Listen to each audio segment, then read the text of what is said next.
Alright, I am back. So, what happened yesterday? People who stuck around till the very end of yesterday's stream are probably wondering what happened. Well, what happened was I had an internet outage and I wasn't able to get back online within like 15 minutes or so.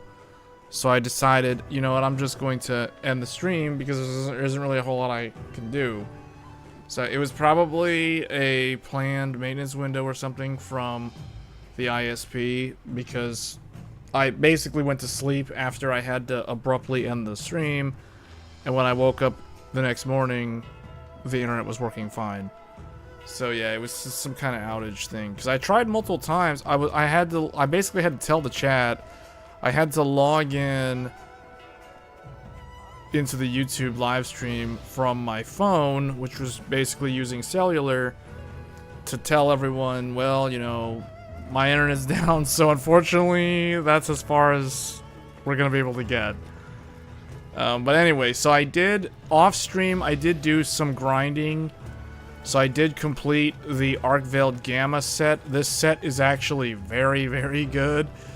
And I also did do the Every Hunter's Dream for the weapon, the Great Sword, which was a weapon design contest, and the winner of the contest, their weapon got to be actually rendered in the game as an actual weapon. In this case, it's this Great Sword.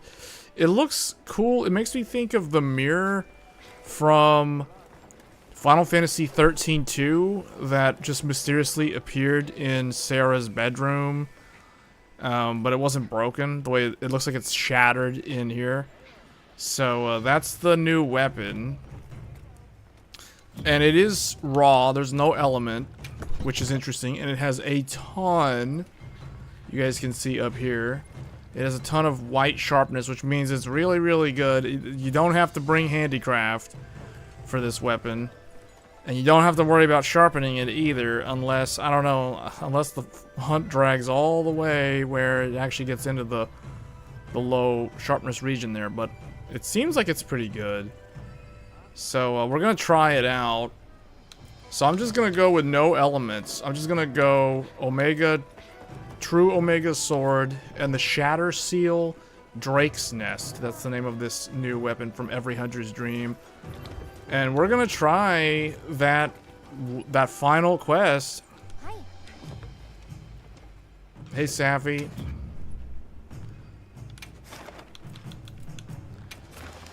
So let me see. It was optional. Proof of a Hero. This is the ultimate quest. 10-star. All 4 of the Apex Predator. Well, 3 out of the 4 Apex Predators plus Arkveld. And 10-star Arkveld is probably the hardest hunt in the game that is designed for solo play and multiplayer. Whereas I think Omega Savage to me still feels like the most challenging hunt in the game. But that one is actually meant for 4 people. So, I don't know, that Arkveld 10-star is pretty good. He's pretty hard to beat.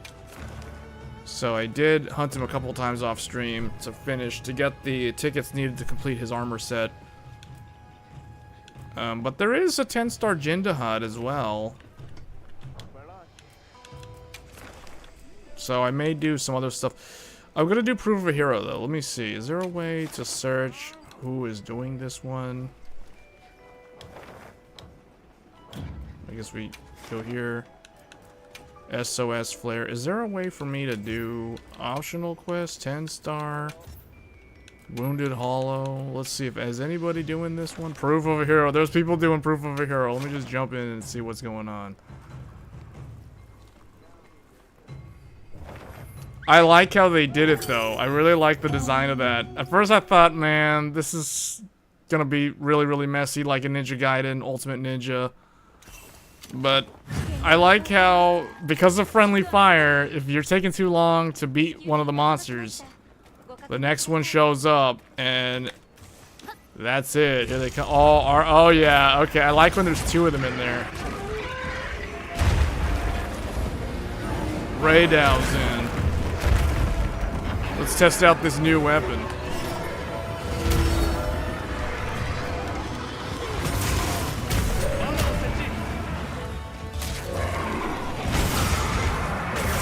Let's test out. This is the first time testing out the Arkveld Gamma set after completing it.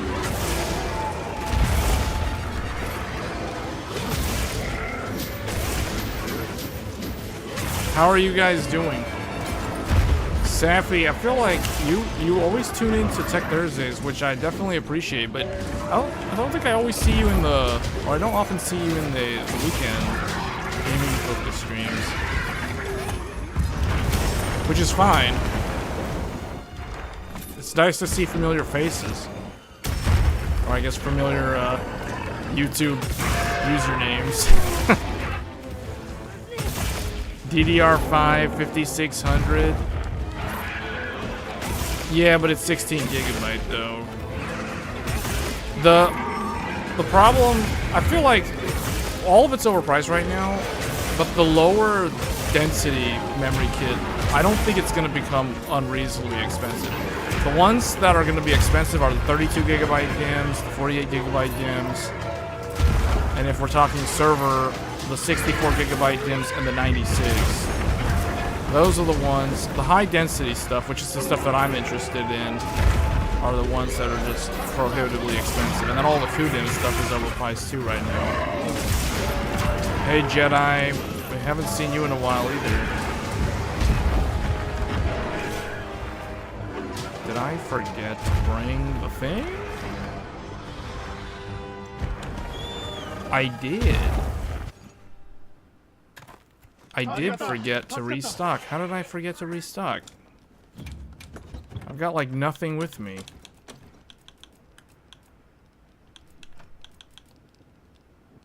Okay. I don't know how I managed to do that.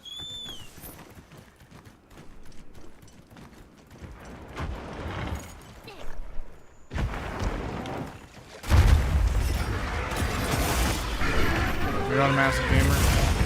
I'm not really a massive gamer either. I probably, in a year, I'll probably purchase four games. Or maybe 5. It depends on the year. Like this year there's Resident Evil, Crimson Desert, and Neo 3. There's not a lot of stuff on my list this year. I guess Trails in the Sky would be game number 4.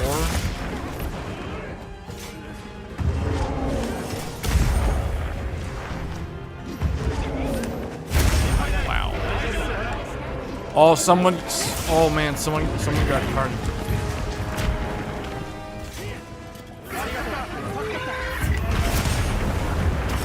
Uh-oh. I took 50% of my HP. Wow.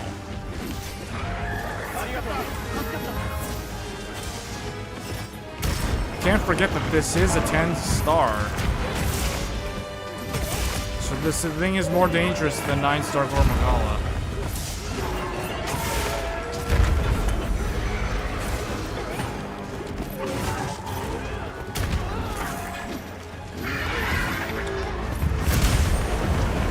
I perfect guarded it, but I still took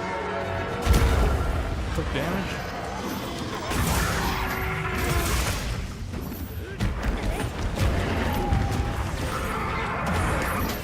Power clash.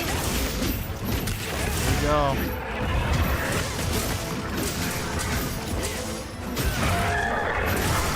Oh yeah, staggered. You got an OLED monitor? Yeah, once you go OLED for media stuff, gaming and media, it's very hard to go back. But I would say for productivity, I still kind of prefer IPS. Just because text readability on IPS is better. Unless you have a 4K OLED that's like 32 inches. Because at 4K, the text clarity on an OLED, even despite the non-uniform pixel layout or non-standard pixel layout that OLED uses, it's not bad because the pixels are so small. But that's why I can't do 1440p OLED. Because I would use it for reading, and it would not look good. The text would look too deformed and blurry.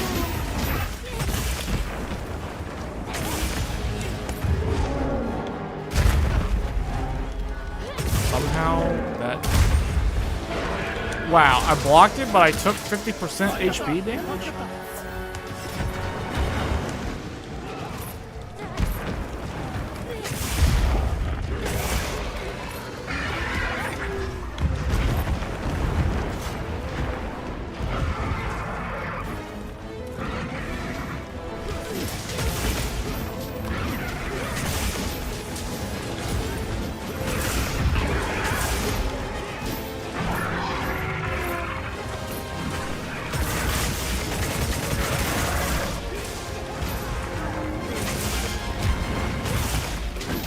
Cut through.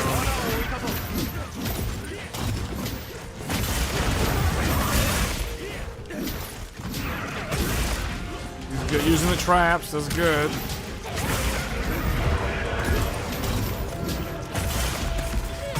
Oh yeah, that was good.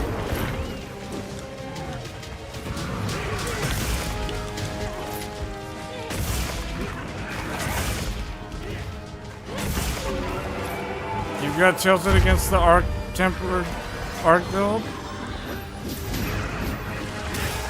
Yeah, well, I was supposed to clear the final quest of the game yesterday. We had the run, but then my internet went down due to some kind of maintenance window that the ISP was doing at nighttime. So I waited like 15 minutes, and then I was like, well, sorry guys, I have to end the stream. I mean, that's as far as I can get. Yeah, we were running it yesterday. You missed it. Ska was here. It was great. We were running everything. We did Arkveld. We did the 3 on plains, the 3 on forest, the 3 on oil basin. All of it for the final quest. This is the final quest. Oh, you're at a concert? This is the secret final quest that I'm doing right now. This is the one that we failed. We did, I think 2 attempts or 3 attempts, and then my internet stopped working. So then I had to just end the stream.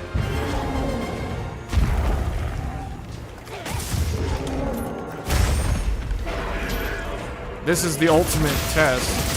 Fighting all 10 stars, all of them, in the arena. This is the quest called Proof of a Hero. It is the ultimate quest. The hardest quest in the game. You gotta beat all 10 stars. Back to back. And if you're taking too long, they just drop them in sequentially. You missed it earlier. Raydao was in. And then we were taking too long. And then Uduna just comes in and just owns Raydao for us. It's like, you guys are too slow. I have to do this for you. It was like some kind of Dragon Ball Z thing. It's like we're fighting. Raydao's there, and then Uduna comes in and is like, you're not worthy, and then they start fighting, like Dragon Ball Z style. It's like Vegeta versus like Jace or something. Like what is going on here? Or Zarbon? Oh, cleave. Oh, every hunter's dream. Did you get the new greatsword? This one, the weapon contest from the quest Every Hunter's Dream. If you want, I can run it with you. Oh, okay. If you need help, oh, you have Proof of a Hero, so you've already done the. Have you done? I guess that means you've done. Oh, he's here. He's here. Oh, this is it. This is where it gets good. This is where it gets good. Fire versus water. Who will win? Oh, maybe I should help with Duna Elf, because I kind of want to do as much damage to Nuudra as possible with the help of Uduna. We have to team up like Captain Ginyu. Okay, maybe not. This is quite dangerous. Watch out. Oh, man. Alright, hold on.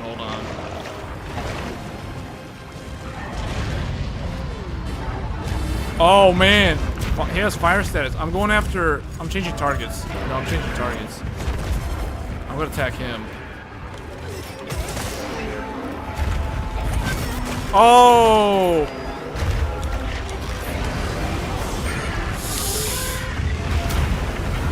Oh, Oduna, help me out. We gotta team up. We gotta team up. No, don't hit me. Oh no. Oh, he's like, you betrayed me earlier. How dare you? And now you expect me to help you? Look at this. 2 10 stars. What's going on here?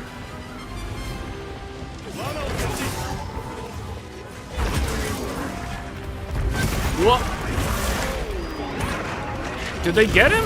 Oh, he just died. They trapped him. He just died. See, that's what I'm saying. Like, if you take too long, you don't even have to worry about killing the monster. The next one will come in and finish them off for you. Do you know that yesterday we were hunting Arkveld 10 star. Anjanath shows up, and Arkveld proceeds to wombo combo him to the point where just after his big Street Fighter combo, Anjanath already had the skull. Anjanath had the skull. That means Arkveld did so much damage to Anjanath in that turf war that Anjanath went from full health all the way down to near dead.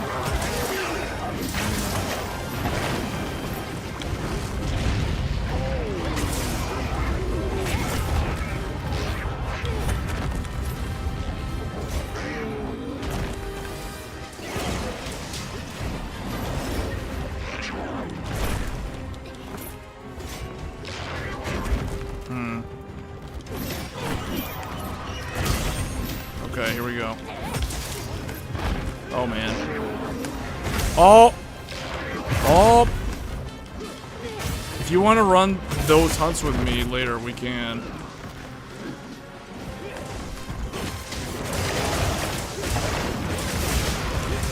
Whoa, whoa, whoa, whoa. Oh, man. I need Arkveld because I need to complete the Palico Arkveld set.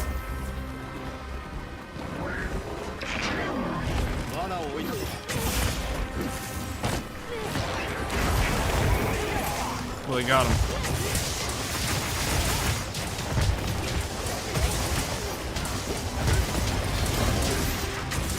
Okay. Watch out, watch out. I have a feeling he's looking over here.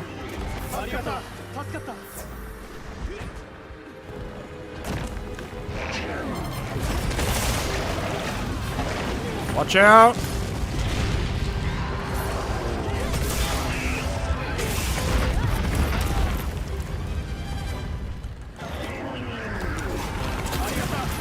Oh man, there goes iframe, there goes iframe. He's doing the flamethrower, he's doing the flamethrower.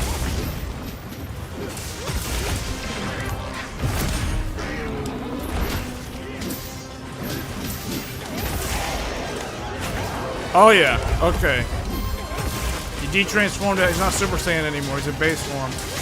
Now's our chance, now's our chance. Offset attacks, offset attacks.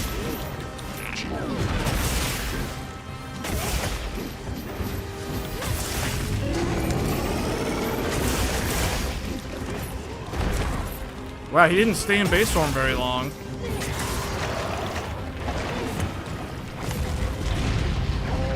That could only mean... Oh no. Oh no. We have 2 minutes. We have 2 minutes.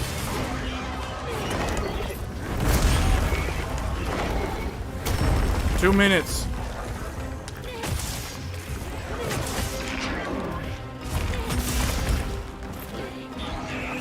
That one has a wound on the front.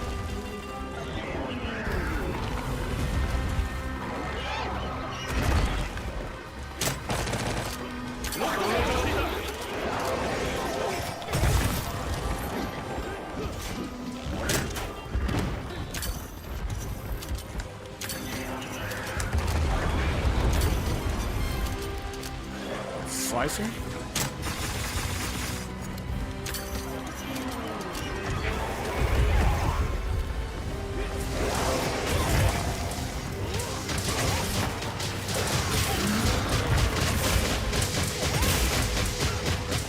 The guy shouldn't have done that. He should have just let that guy finish the mount attack. He was trying to build more runes on him.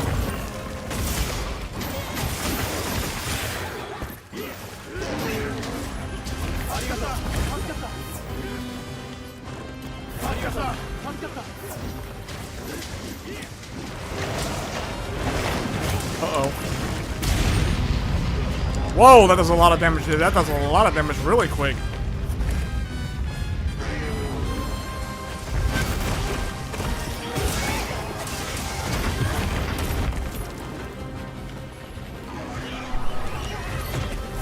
Somebody needs help.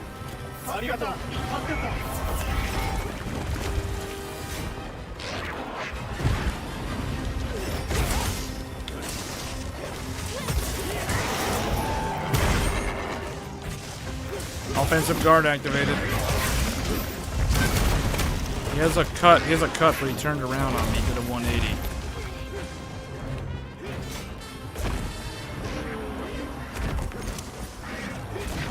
I don't need that. I need to.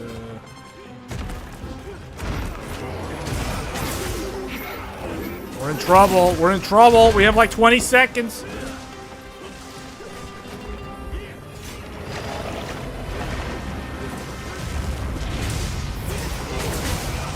$20 seconds. 9 seconds.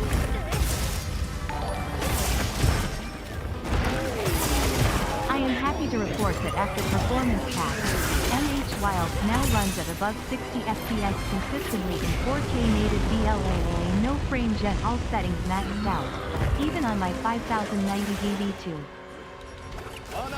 Yeah, it runs really good now. It really does. The 1% are significantly better. In town, there's no longer that weird stuttery mess that you would get occasionally. It's now smooth.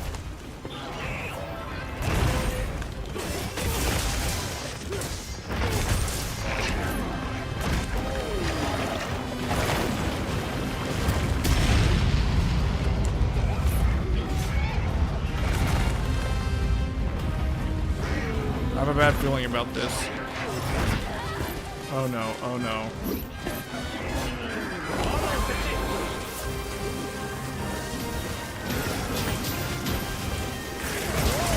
Oh, he's in base form.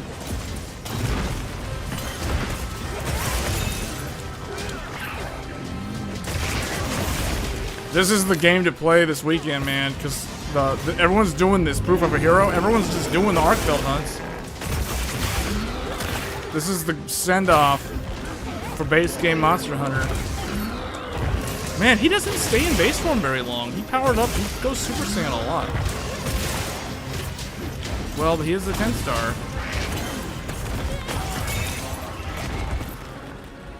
Oh no! Oh no! No! No! No! He's here. Watch out! Watch out! Stay cool! Stay cool! Don't act. Don't show weakness.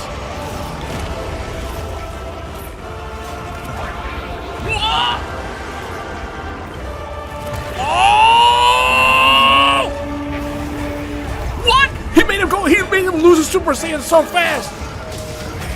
Okay, I don't know. I'm gonna help him out. I'm gonna help him out. I'm gonna go against Arkveld. I don't care. I'm fighting Arkveld. That's it. I need him to help me. This is like when Vegeta teamed up with the Earthlings to fight Frieza. Oh man, he deleted that guy. He deleted the human. Expired, died, and so did New Udra together in one hit.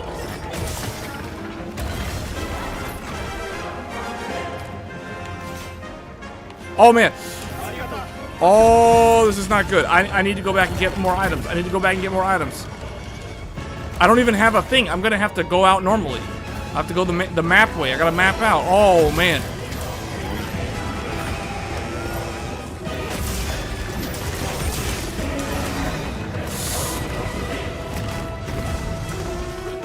I'm scared. Oh man.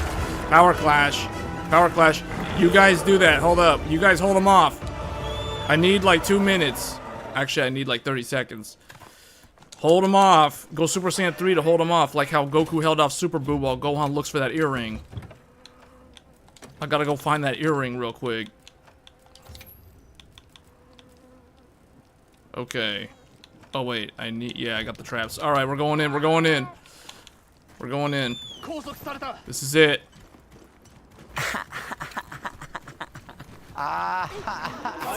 Hold him off. Here we go. Bam. Watch out. No chance to even loot that guy. No one needs to loot Mudra.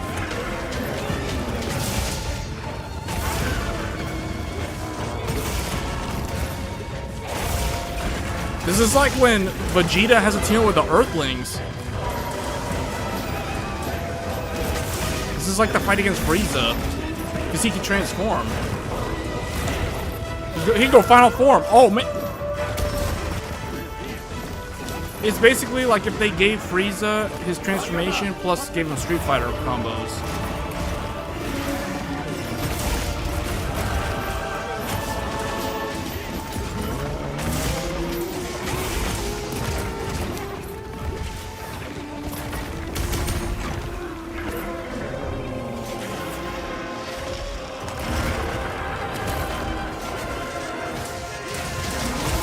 Yeah, we're doing good.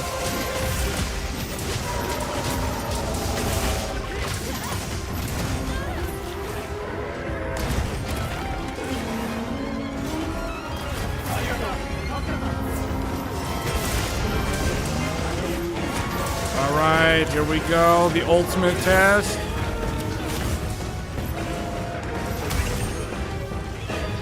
I don't want to be anywhere. I don't want to be under 90% HP ever against this guy. I always want to be at 90% or higher on HP. It's too dangerous.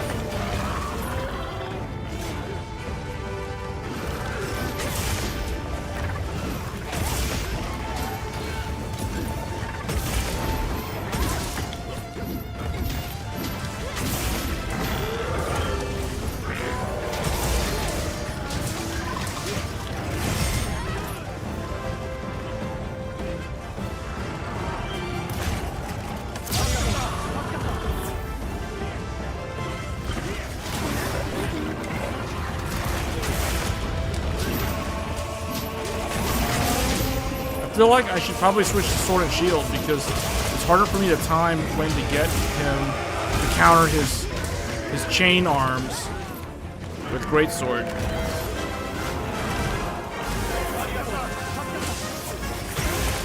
Not enough mobility.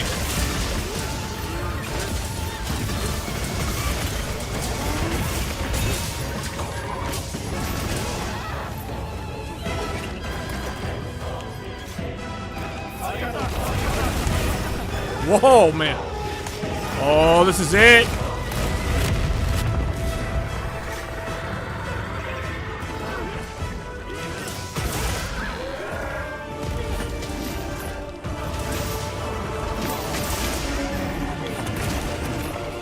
Do you prefer DLSS no frame gen at 60 or DLSS quality 2x frame gen at 144? I prefer, well, okay, the way I play 5090, I use native AA.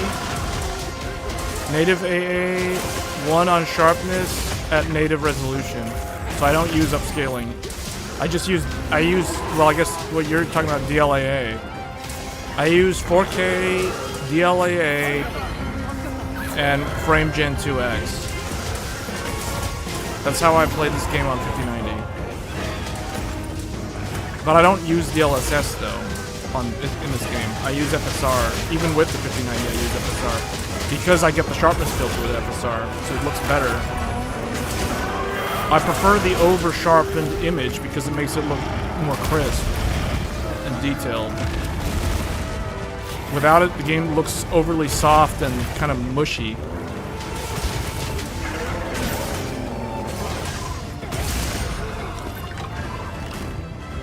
But yeah, I always use frame gen in this game. This is the only game, it's weird to say that, but this is the only game that I actually use frame gen. I don't use frame gen in any other game. Even with the performance patch. The performance patch just makes it even better with frame gen.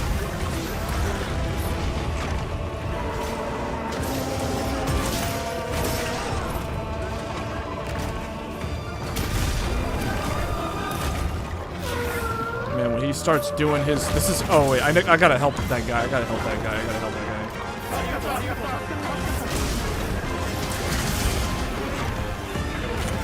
We gotta move. We gotta move.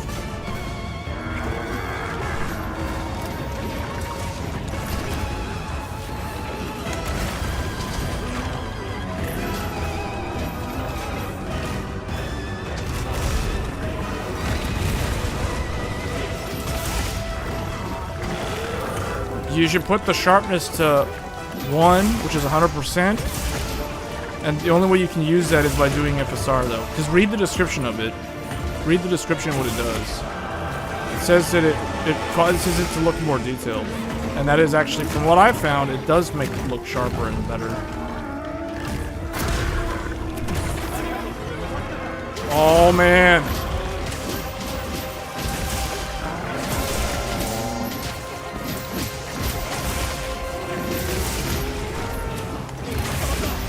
Oh, we need to watch out. That guy spin.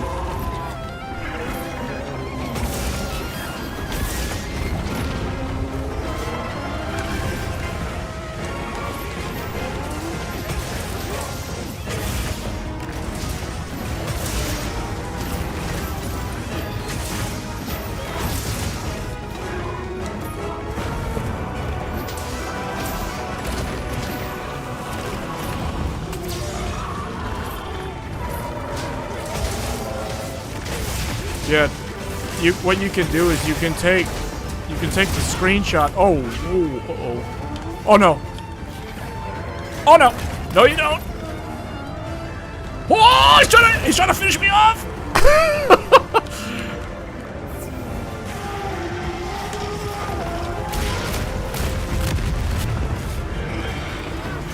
He saw I was low. He was trying to last hit me like this was some kind of Dota match.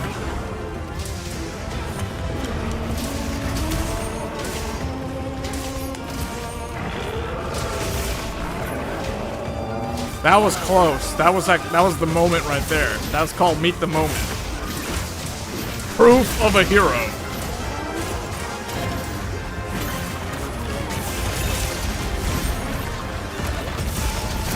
Oh, and Perfect got right through.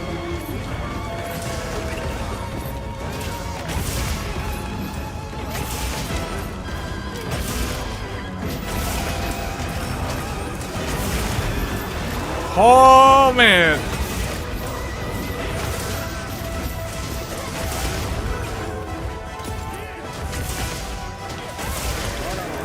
He has a cut on the tail.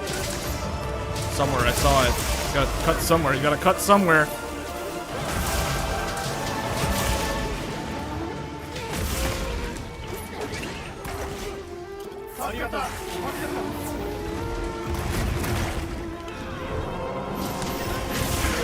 Yeah, he's got a cut.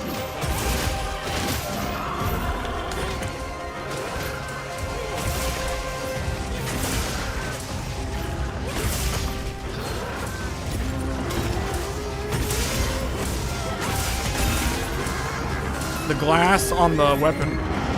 I like how it adds that extra damage. Similar to the one on the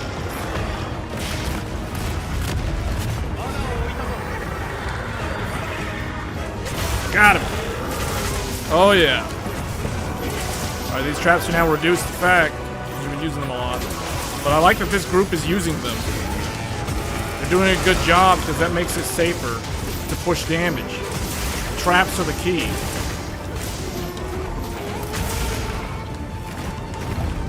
He's got a cut on the left arm.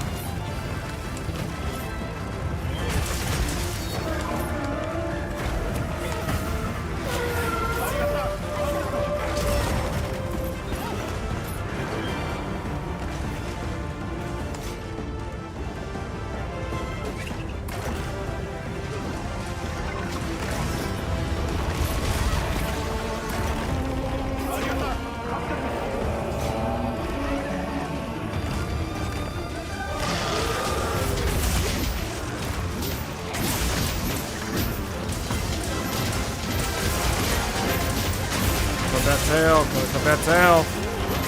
Watch out.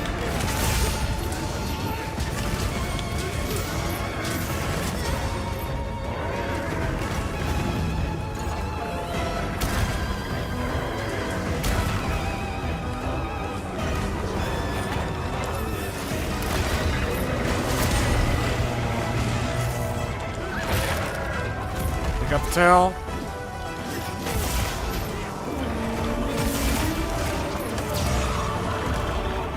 Reduced effect on the flash. These guys are really doing the right thing. They're using the tools. They're using the hunter's tools. This is proof of a hunter. This is proof of a hero. Oh no, he needs help.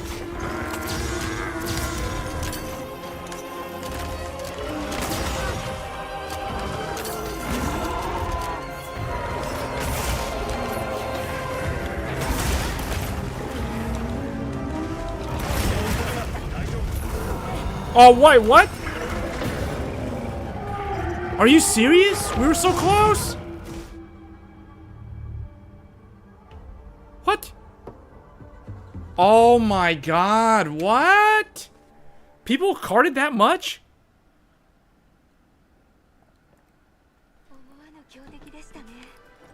Alright, I'm doing this by myself. Oh, wait, actually, hold on. You want to run this one? Okay, hold on. Yeah.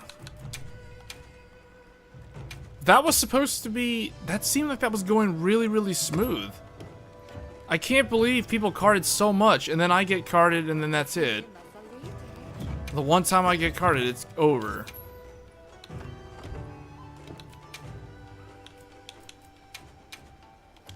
That means people were carding to the non-Arkveld ones.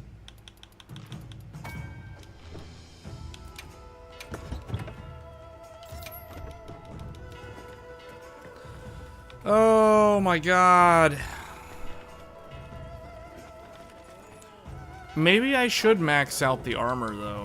Maybe it would help. Because my armor is not maxed. It's level 5 out of 10. I could upgrade it more. I could actually make it go, you know, like level 6. Does that help? 78 instead of 76. I mean, what does max on this look like? Is it like 86? Okay. I don't know. Is that worth doing? Hold on. Let me do 5 and 1.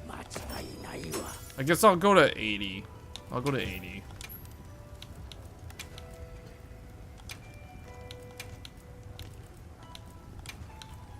I'll go to 80 on the armor. To me, it seems like if you don't get hit, you don't get hit. This armor, it does help. But I just feel like the armor sometimes feels like it doesn't make much of a difference. Unless you're like using rarity level 5 with no upgrades. Then it's a difference.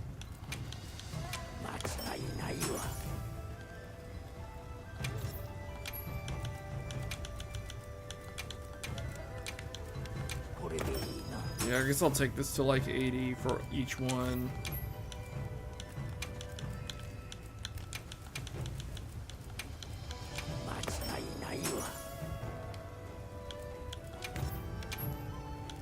That means I have to level it up 2 more times.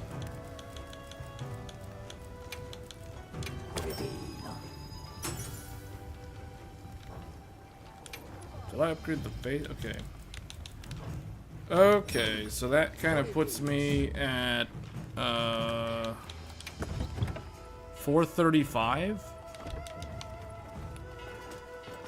Upgrade it, transcend it to upgrade again. Man, I looked at the transcend cost. Transcending, do you know how many times you have to farm Arkveld to do that? Like, I looked at the transcend. Look at that. Look at how many certificate gammas you need for one piece. 3 gamma certificates per piece. That is a lot of Arkveld.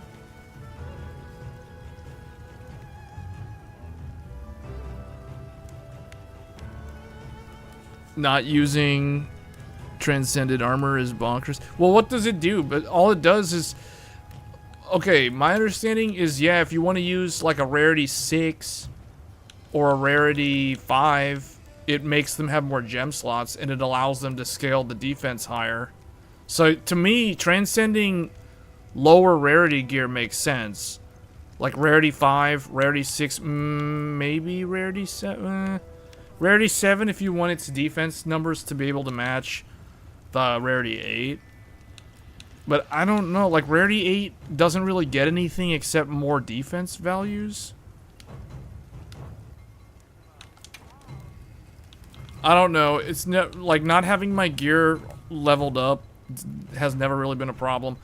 The only time it felt like it was a problem was Omega Savage. Omega Savage was the one time I actually upgraded the Bale armor.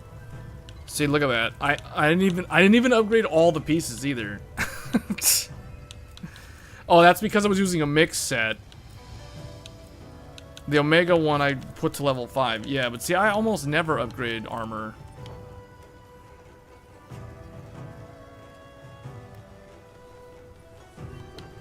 Yeah, I finished it off stream earlier today. I did Arkveld by myself like 3 more times. And then I got super lucky on every Hunter's Dream. I ran it 1 time and got all 3 of the tickets needed to craft the greatsword.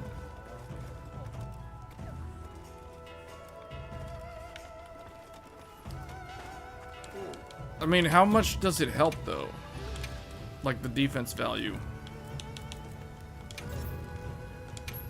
I mean, I guess, okay, let me see. Let me think about this. 2, let's take this. Let's max this out. So what do I want to do? I want to do 10 and 4. 10 and 4. So, can you transcend without maxing it out? Oh yeah, you can. Wait, can you?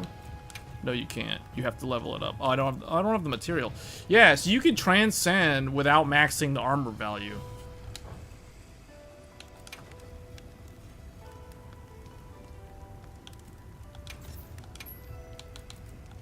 So I'm gonna do 10 of these.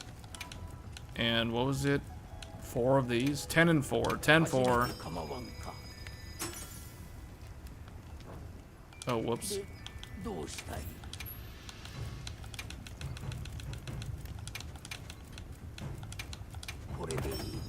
This will be the first armor set that I've actually maxed level on in this game.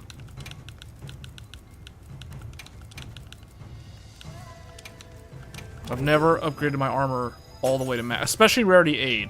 I've always felt that it's unnecessary.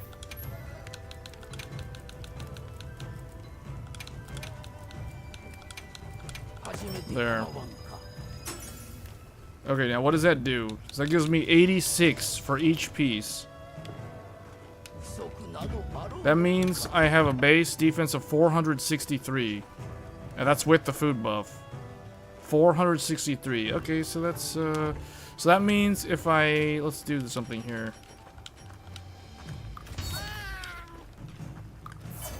Now what is it? 482. So with Hunting Horn, Defense L, it could be like 500 something. Yeah, I remember when we did this when we were doing Omega Savage with Ska and he would use the Hunting Horn buff. I would still see defense numbers over 500. And that was with the like level 5 out of 10 on my rarity 8 gear. So it's like, I don't know, I mean, okay. I guess the extra 10 points helps. So 482 with Demon Drug and the armor thing, or not Demon Drug, the armor skin or whatever it's called. Armor skin plus Adamant Seed.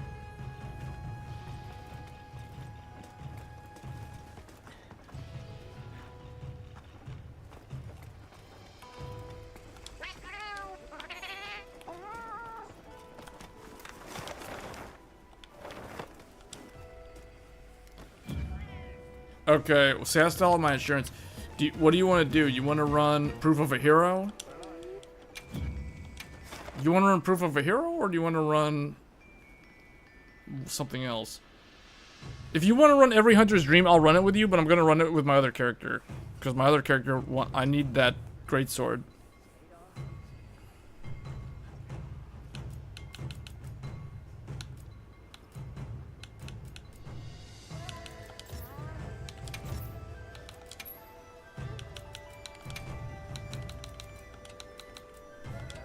Fabius and Kai.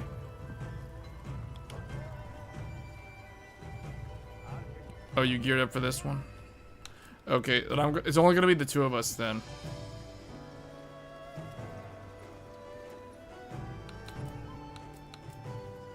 Unless there's other people that want to join us.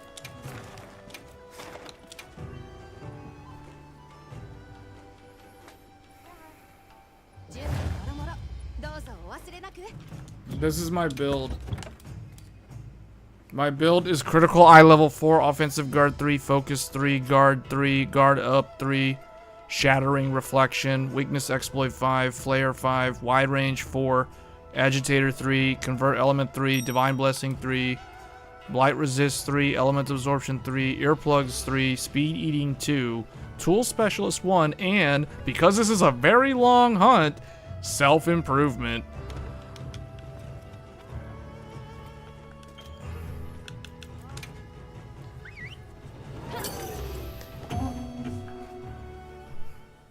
That's my build.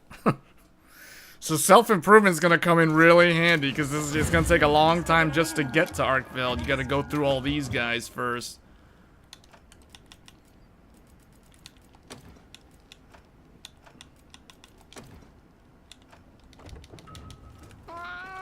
Okay, here we go. We have Fabius and Kai.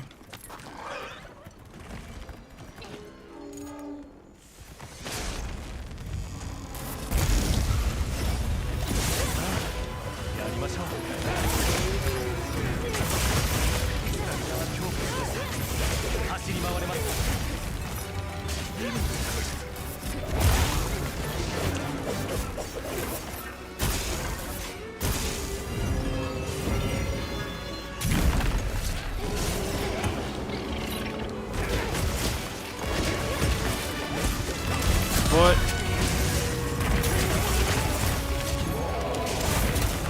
Fell on that foot somewhere.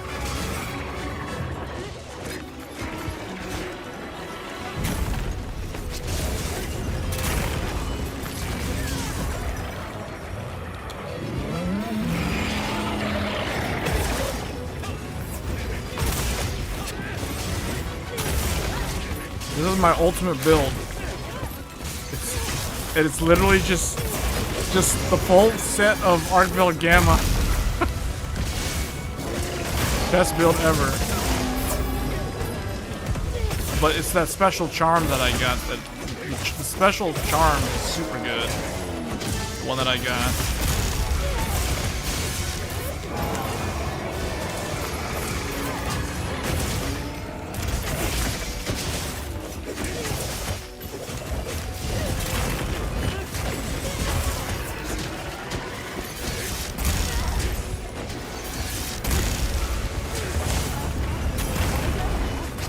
Uh-oh. What do we do? Do we restart? They use up the insurance on Radau. That's not good. We shouldn't have cards before. What's his name? Just restart. That wasn't good. Heading back.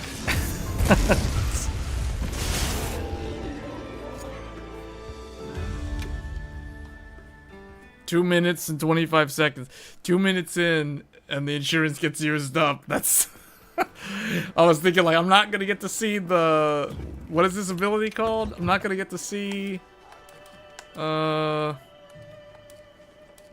Self-improvement activate.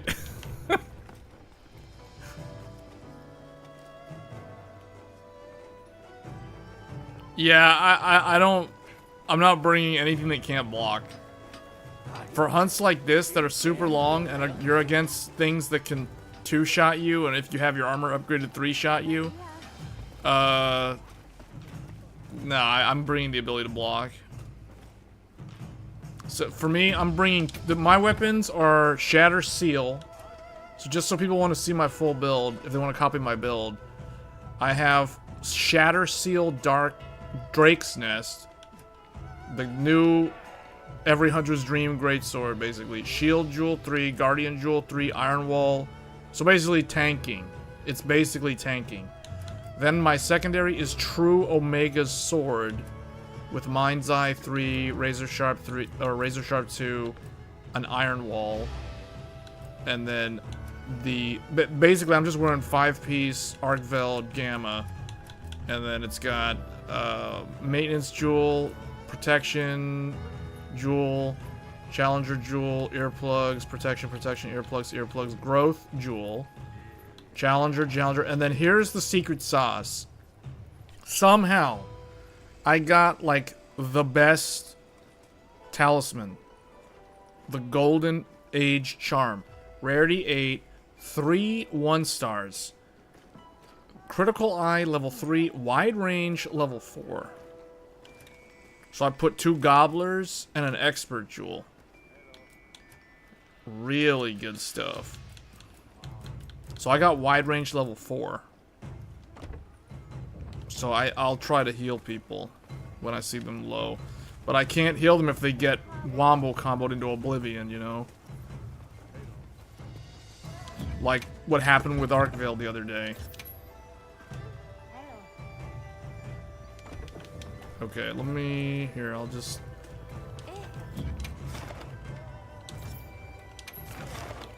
post this again.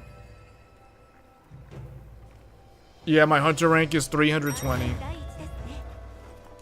Hunter rank 320. It would be higher if I only had one character. Keep that in mind. My hunter rank is kind of split across 2 characters. My other hunter is hunter rank 240. So if you add both of them together, 320 plus 240. Is it 200? No, it's 260. 260 plus 320. Whatever that equals. It's math.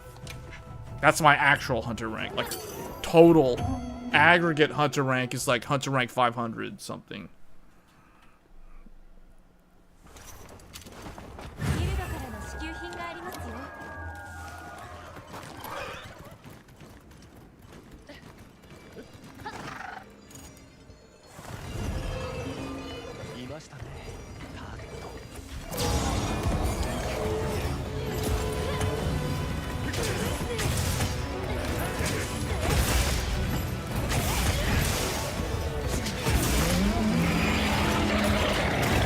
Earplugs doesn't let him stun me with his roar. See, I still took like 52% of my health right there, even with this fully upgraded. That's why I don't. Sometimes I question, is it worth it?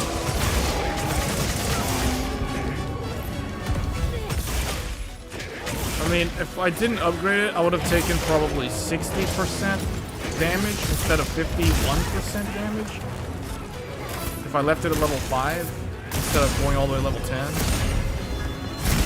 You know what I'm saying? Like, so it's like, I don't know. To me, sometimes I wonder, is it worth spending all those armor spears on one armor set?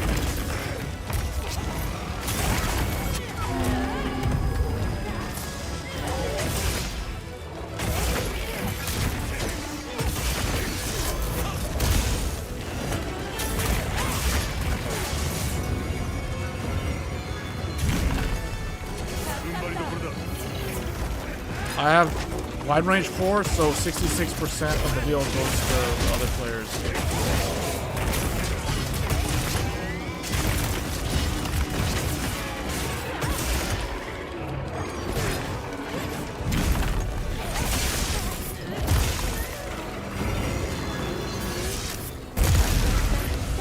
Oh my goodness. Oh my goodness. What do we do? What do we do? Do we just keep going? We just restart again?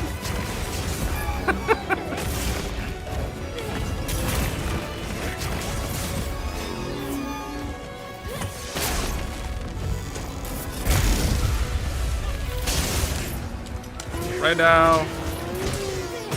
What do we do? We're just gonna keep going, I guess?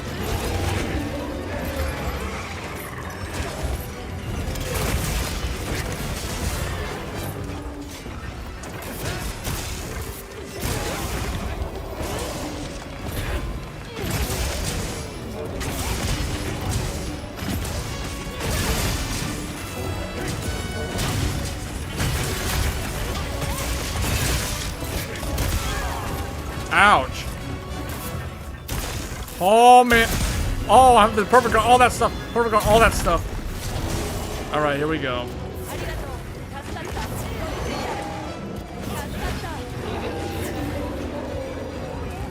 I guess I don't feel the need to upgrade my armor because I play games like Neo 3, and to me, it's like if I can handle Neo 3, then I can handle doing these without upgrading my armor. Not that it doesn't help, I'm just saying, like...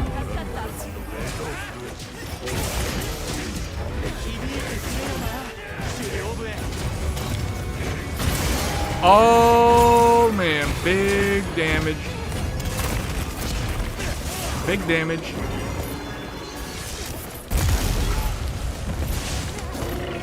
Counter. Oh, I broke the thing. I broke whatever that blue stuff was. He has a cut on his face.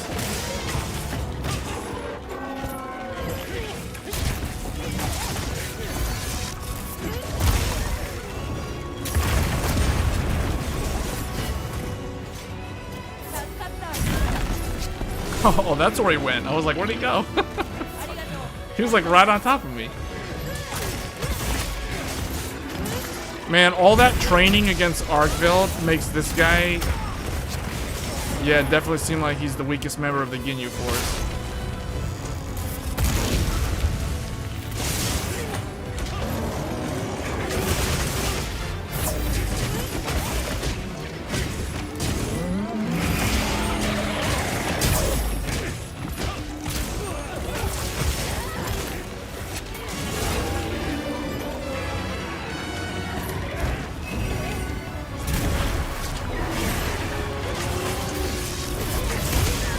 Oh, I took that point blank.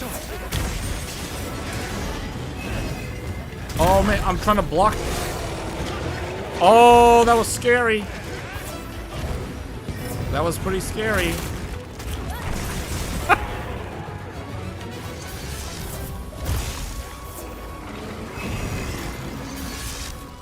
I don't know who he's targeting. I just like see lightning bolts. I hear lightning bolts.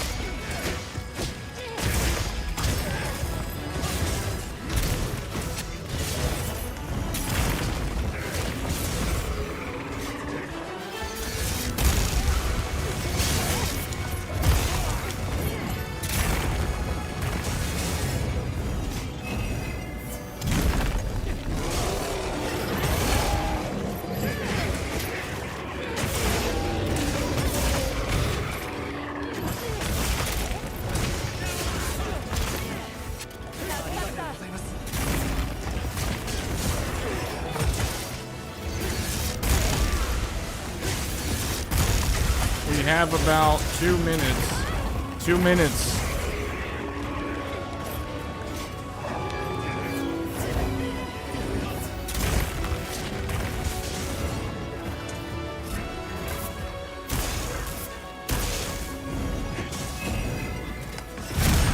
I knew he would try to do that. Oh, the splash damage got me.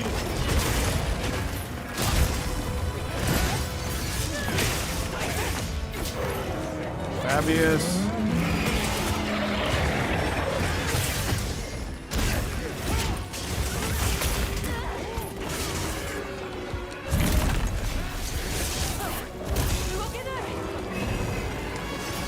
Watch out. Oh, okay, apparently I didn't wait long enough.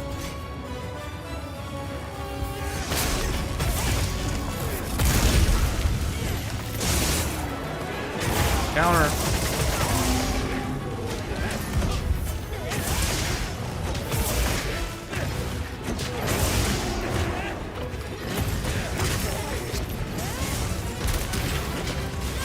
You know, I am noticing the improvement in the defense. I am noticing it. Oh, I might die. I might die. I might die. Oh, no, no, no, no. Oh, Regeneration Mantle saved me. Regeneration Mantle saved me. I think I would have carded if it wasn't for the Mantle reviving my HP. On automation. Automation. AI automation. AI automation. Oh man, yeah, look at that. Yeah, like these little taps where you get clipped. I've noticed the difference that having the higher defense makes. It does help. You guys have convinced me to actually upgrade armor. I mean, it kind of helps with the big hits, but it really helps with the little hits. We got 20 seconds. We got 20 seconds. Watch out, 20 seconds.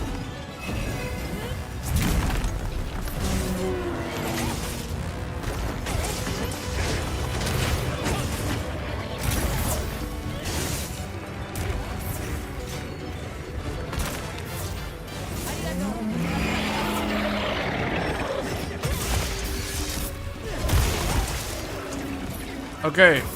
Something... I can sense the power level. There's a big power level approaching. We need to watch out. It ain't Frieza, though.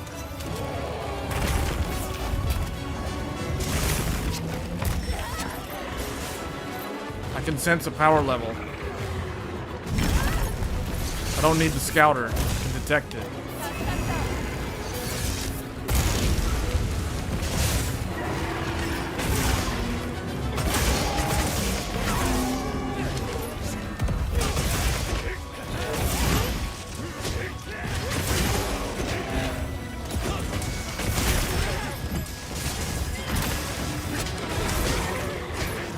Messy. This is messy.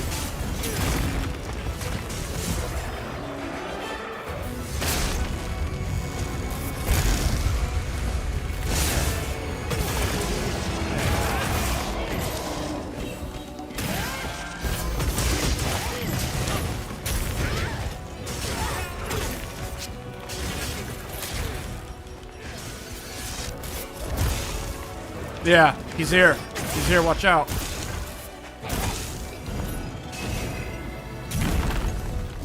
There he is. So it is right around there. Basically 10, like around 9 to 10 minutes in. The big power approaches.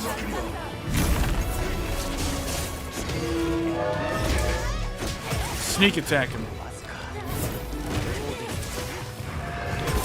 This is it. This is it.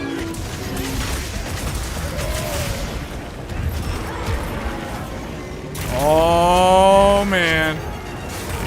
Oh man. I'm out. Instant transmission. Goku style instant transmission. I'm instant transmission. I'm out.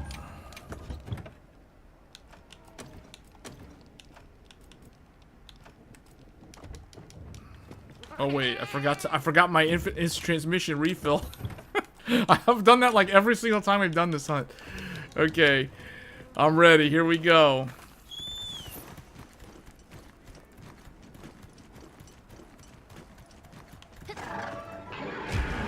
Alright, I'm gonna team up. I'm gonna attack Duna. I'm gonna ignore Raydal.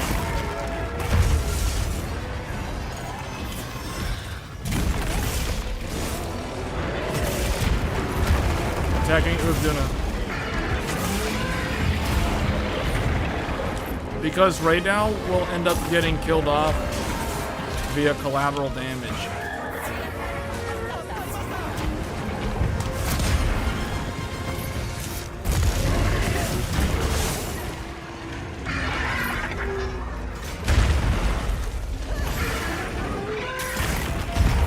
Yeah, see? He'll come over here. He'll do that stuff. Wait, what? Okay, maybe I should finish him off. Maybe I should finish off Raydal. That's not good. We're not doing too good on this run.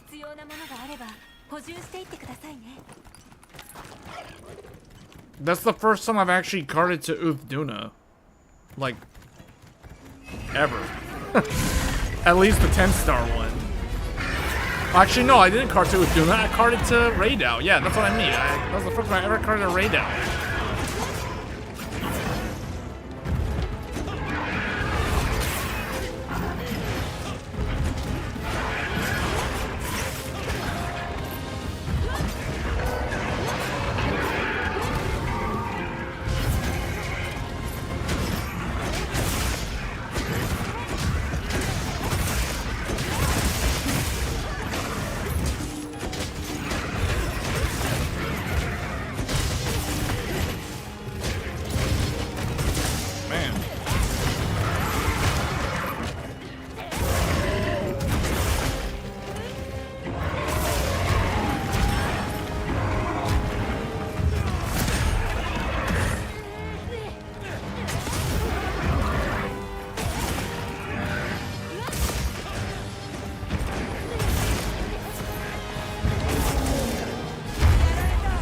Yeah, I think we're not gonna even make it. I don't even know if we're even gonna make it.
He goes to base form.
We got about 3.5 minutes.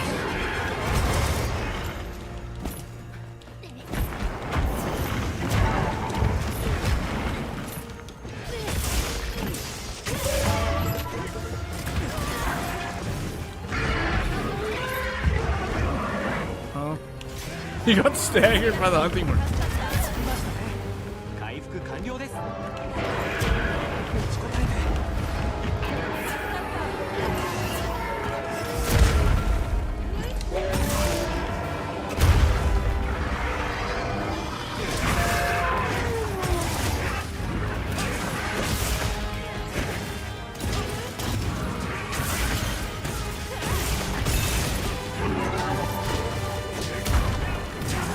He did that slow stomp. He just did a slow stomp.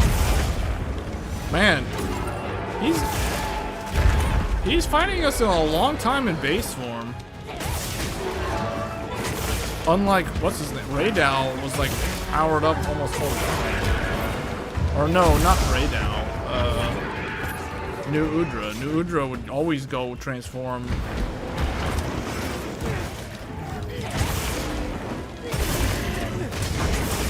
It's like he's just slow rolling this whole thing.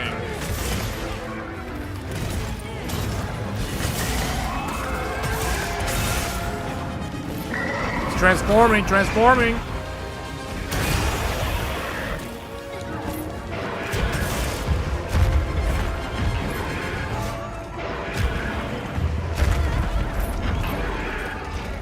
All the barrel rolls.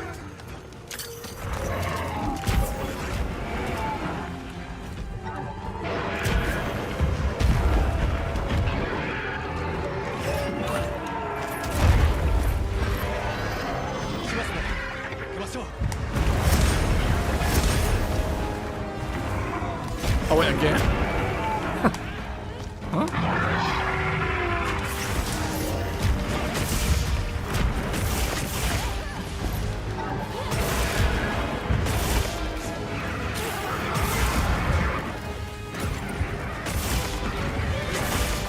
I think we have less than a minute remaining. Less than a minute remaining for you know who to enter.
Any moment now.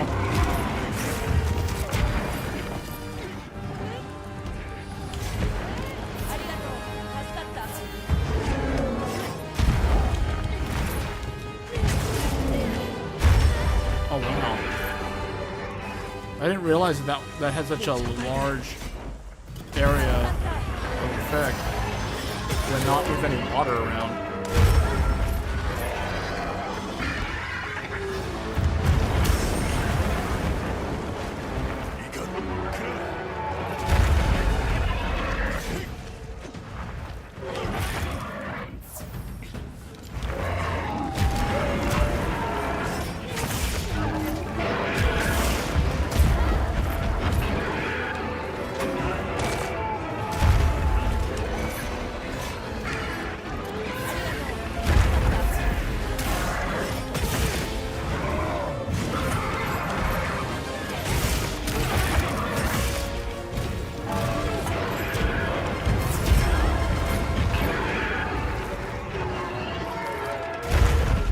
Moment, he should be arriving. Oh, he's here. Oh, no, I don't see him yet.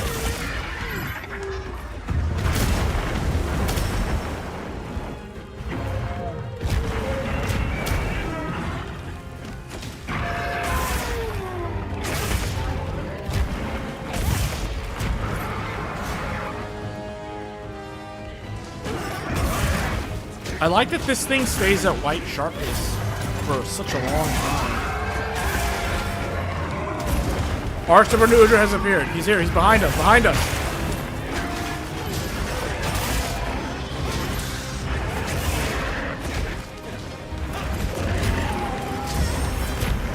Oh, man.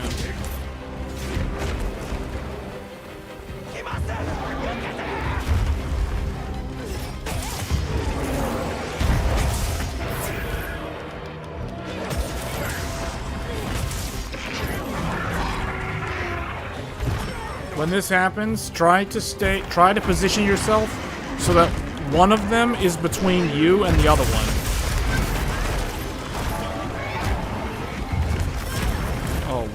Oh, whoa, tenacity. Oh, I need help. Oh, this isn't good. What is going on? Leave me alone.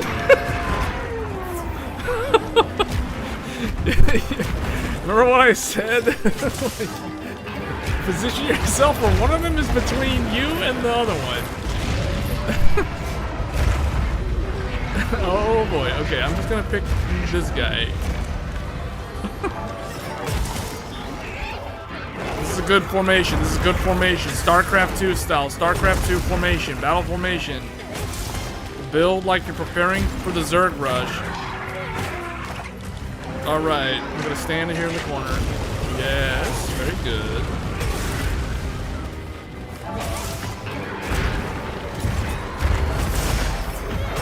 Man, all the chip damage from the... Wow, that fire stuff really does cause some problems. I might actually have to go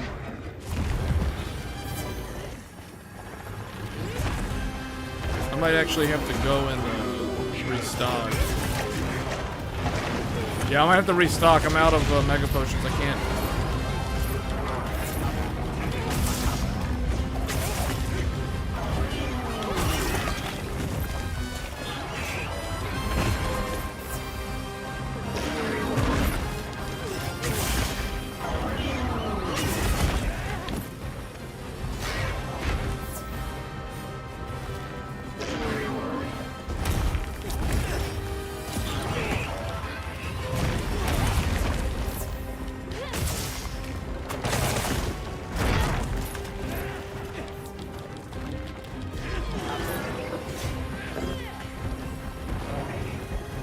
Here we go.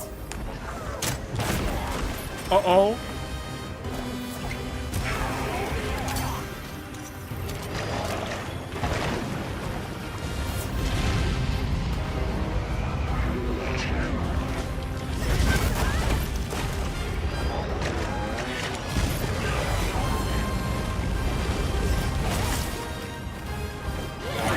I do kind of think Capcom did design this to be progressively harder. Like, New Udra seems a lot more annoying and more dangerous than Duna because of all the damage over time. All the fire damage.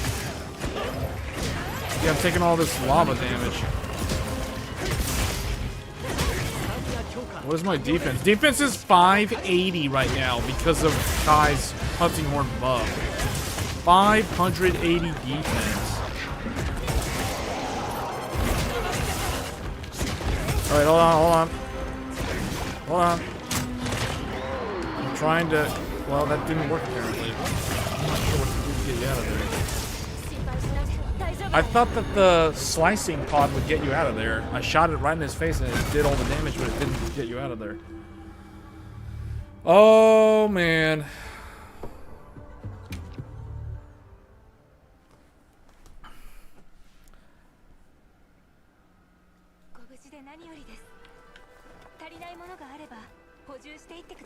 I figured that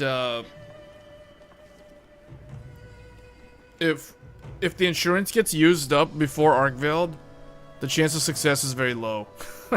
That's the conclusion that I've come to on these runs. You were gonna work on beating the demo super boss? Yeah, you're welcome to join. We're just running the same thing from yesterday. Proof of a hero. I did complete the armor set though, and I did also complete the Every Hunter's Dream for the Greatsword. I did that. Still haven't cleared the Proof of a Hero though.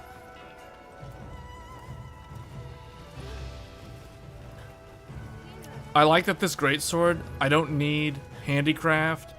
I don't need to even bother sharpening it. It's that good. I don't know what they were thinking when they made the white sharpness level as like maxed out. I guess that just means that you can't go beyond the white sharpness level when the expansion comes out. Because they'll probably, if I remember what they did with Iceborne, if they do the same thing, then these weapons will get upgrades as well.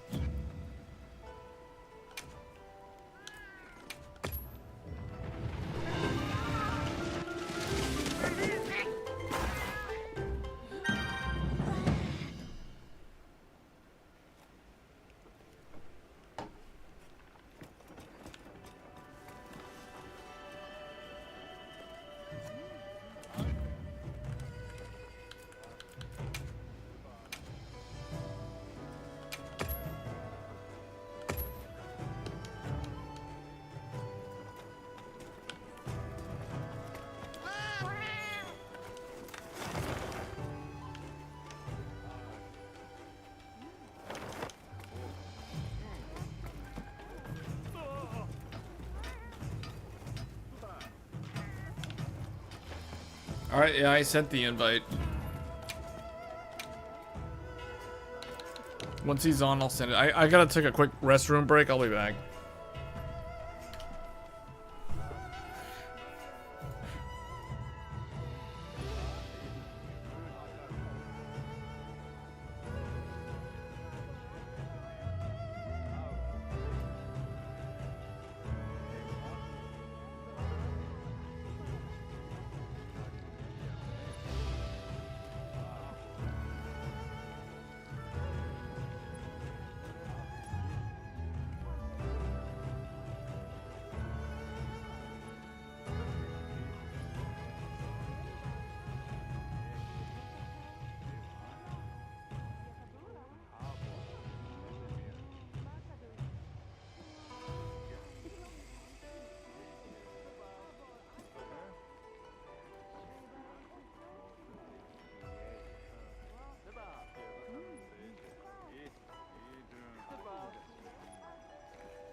Okay.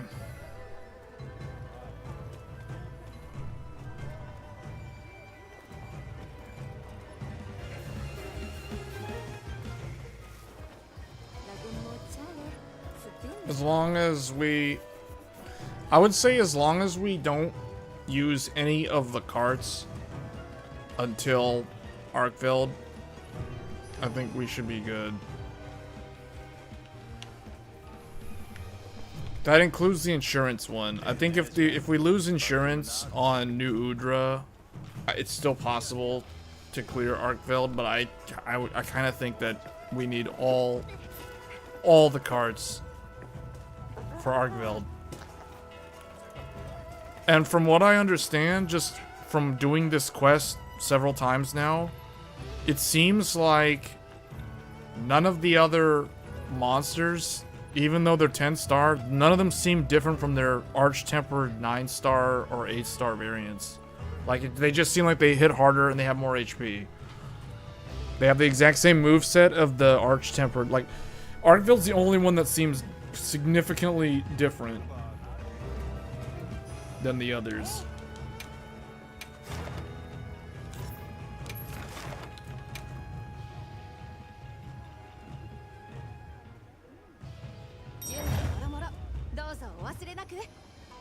Okay. It's up.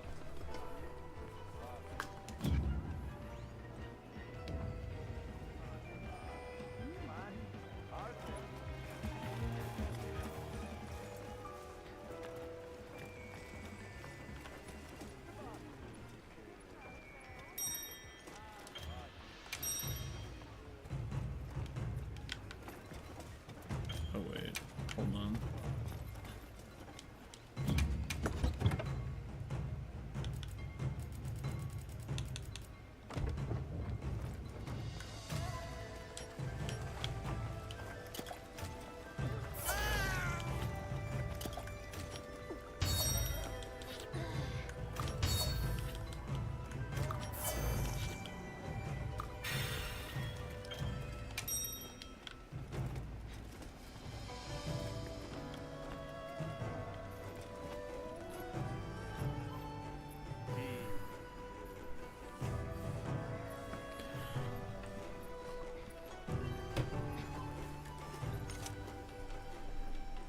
Alright, let's see if we can clear this.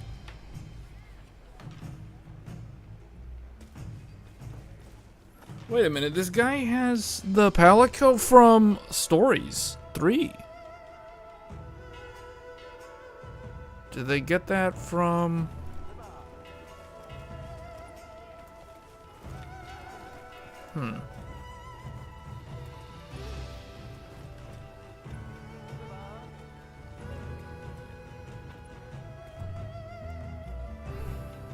Yeah, do you get that from clearing Proof of a Hero, or do you get How do you get the Palico from Stories 3?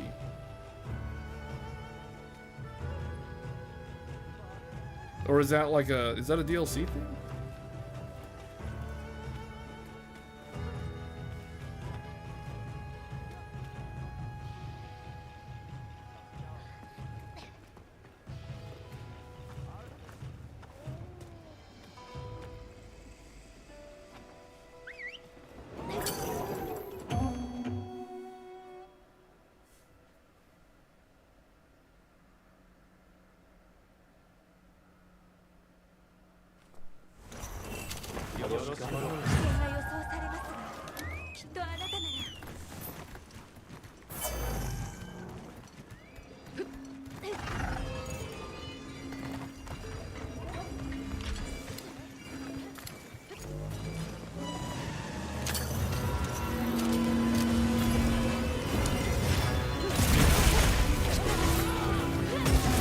Alright, here we go.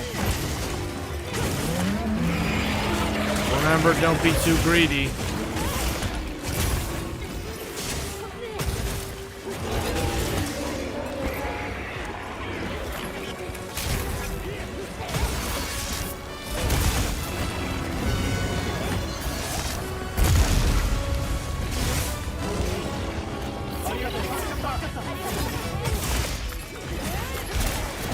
I was thinking, should I bring speed eating or free meal? But I ultimately went with speed eating.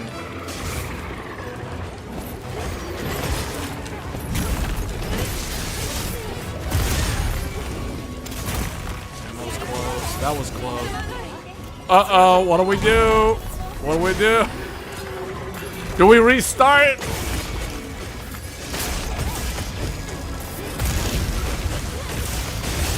What do you guys think? We restart this? Insurance is already over, right? Is it? Hey, let's restart, guys. Let's restart.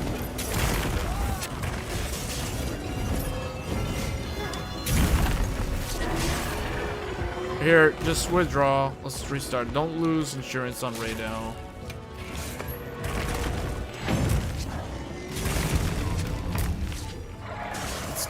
It's too much risk. It's way too much risk.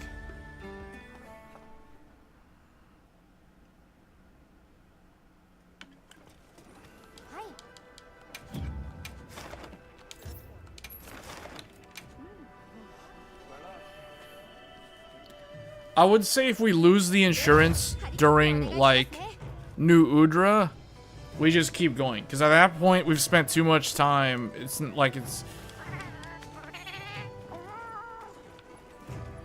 But losing the insurance on Radau is really not good.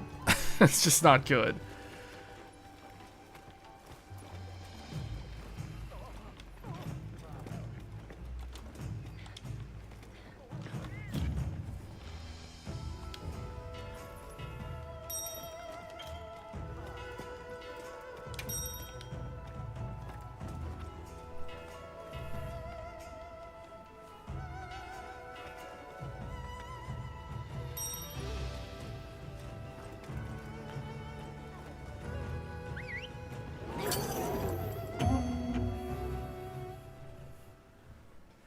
There's no updates for the game in terms of content after this until the expansion, right?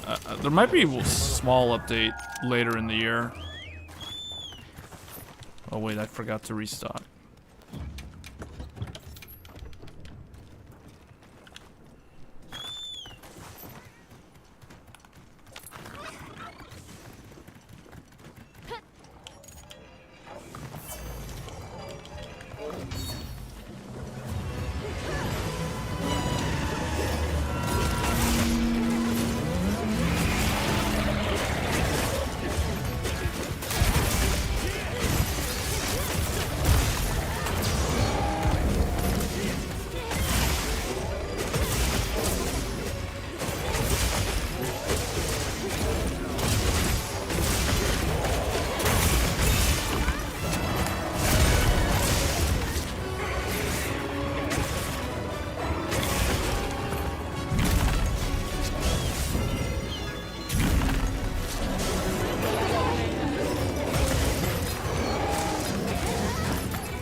Yeah, it's actually a good time to use the Moogle's attack. I almost forgot about that thing.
Foot.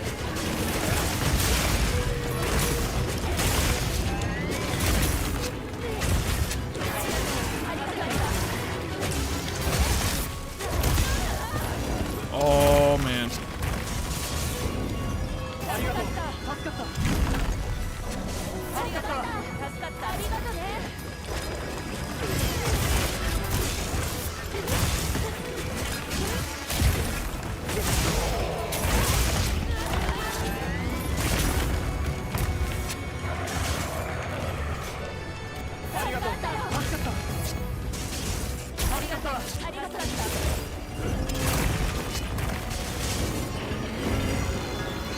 Doing his big attack.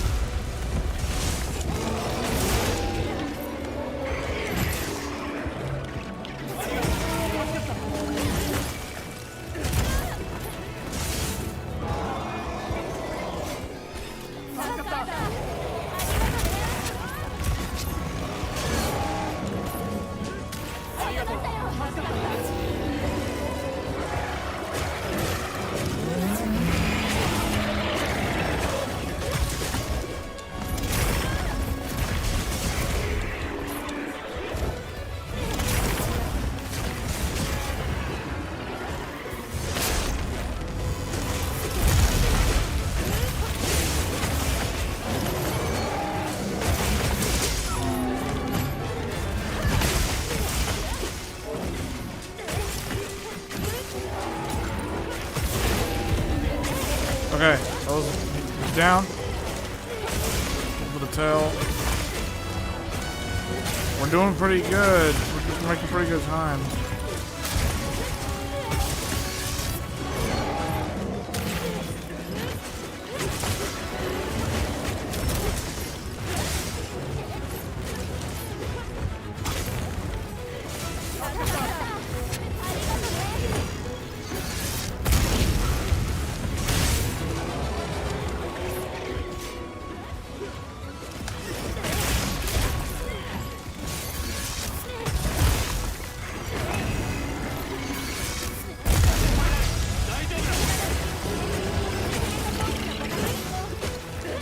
Was that the insurance? He's immune to flash also now. He's immune to flash. I guess. I don't know. Do we keep going?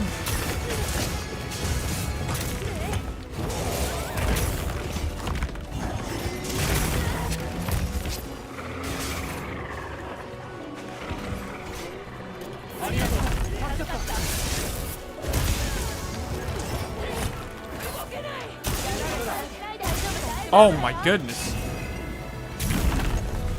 What do we do, guys? That was already too great. Man, Raydow is... Raydow's proving he's good. Raydow's like, hey, don't underestimate me. I might be the weakest member of the Ginyu Force, but I got the moves.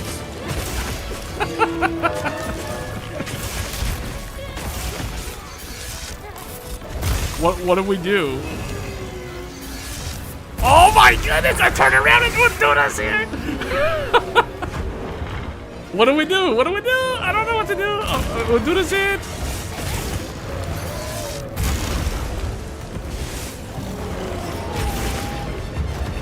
Let's try this one. We have any more we can try?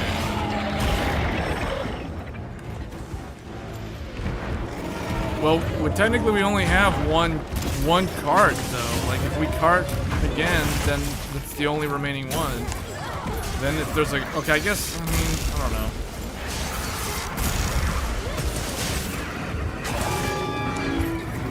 Should we just not attack Raydow now? Just attack Uduna? I guess attack Uduna. Everybody attack Uduna. Let Raydow do whatever. Avoid Raydow, I guess. Uduna will eventually just finish him off. I guess. Yeah, see what I mean?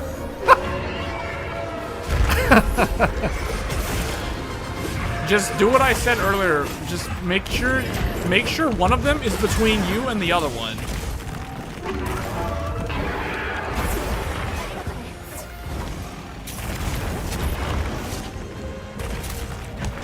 Oh boy.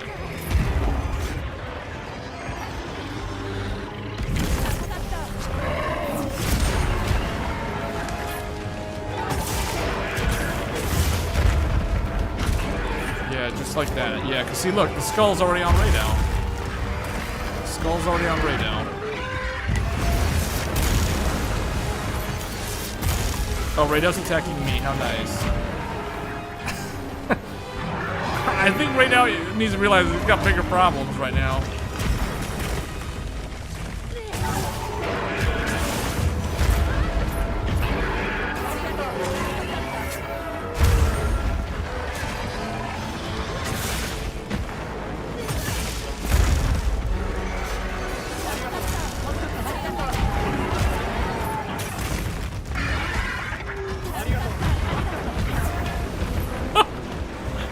Oh man.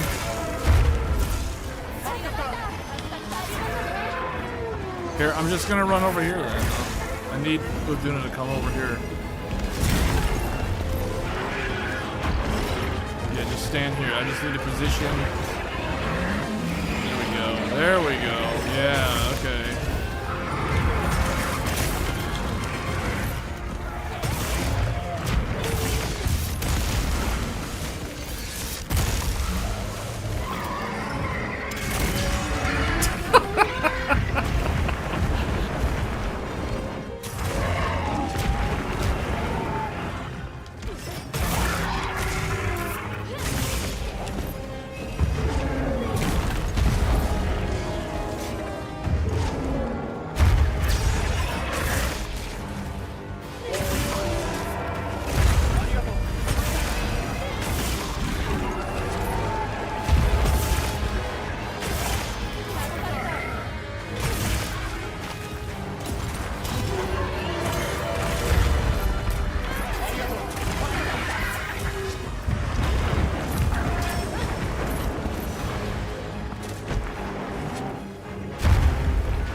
Like, yes, I'm bringing Uduna over here.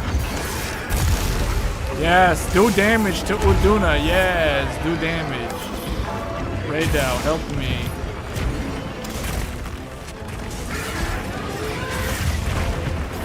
Oh dear.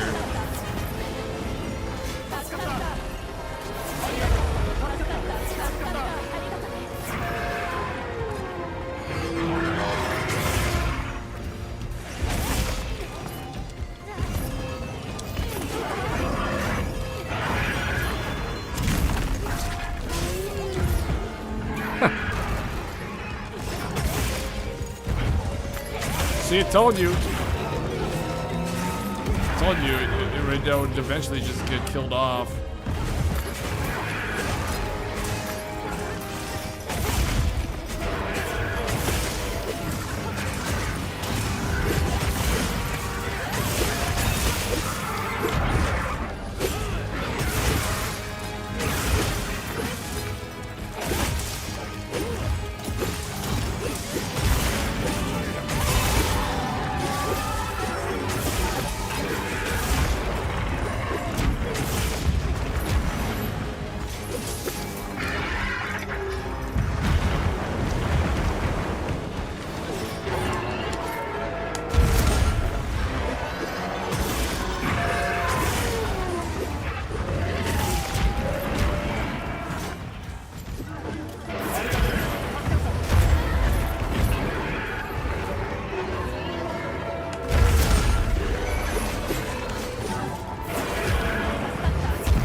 Duna's the one that seems like the most same as always.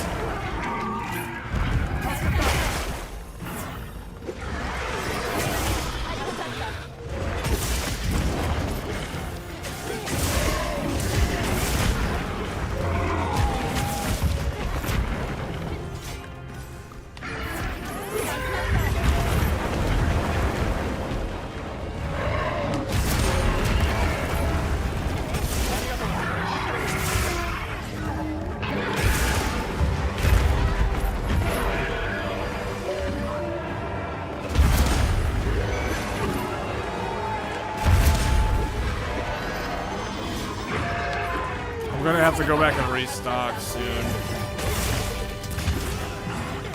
When new Udra shows up, I'm going back. I'm going back to get more potions and stuff. Going back to the camp. Or the what is it called? Makeshift camp.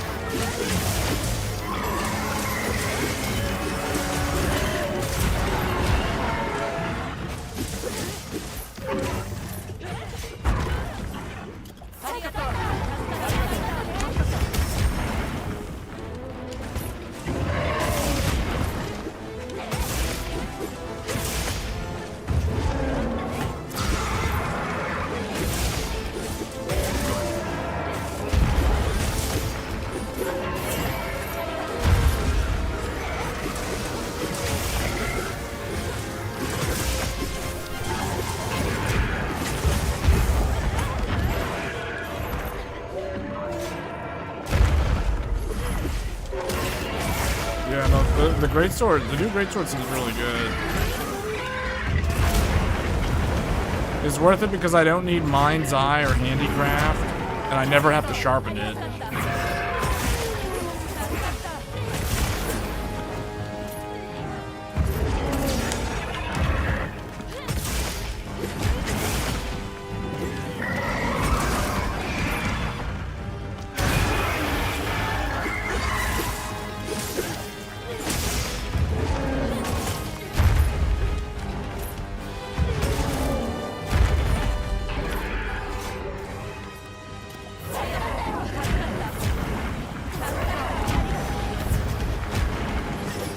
About to boot up Monster Hunter.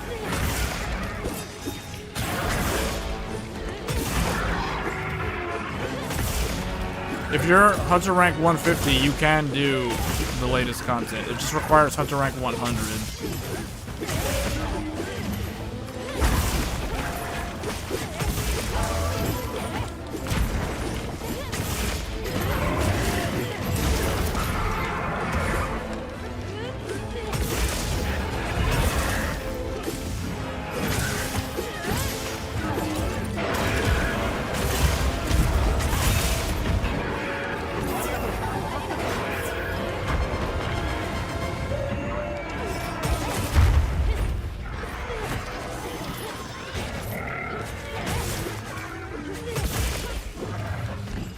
We have about 2 to 3 minutes before new Udra.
want to check what do we got in here.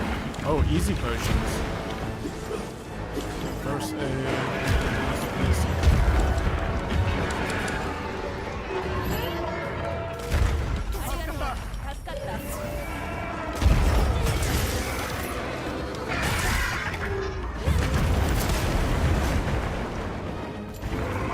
Our Separate Udra is here. Watch out. Behind.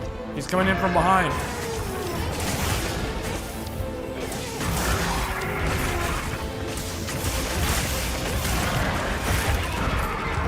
Stay behind Uthduna. He just took 5. Look. Look. That's why I said stay behind him. Oh, man. He's transforming, going Super Saiyan. Alright, Oh, man. Okay, I am going back. I'm going back. I'm gonna go and get more stuff. Is it transmission?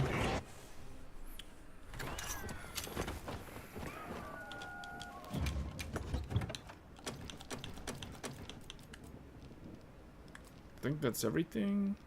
Oh yeah, I always forget the Farcaster that I always use up to go back.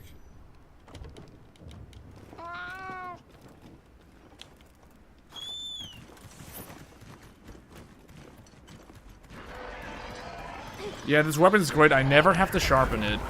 And in long hunts like this, where I end up going...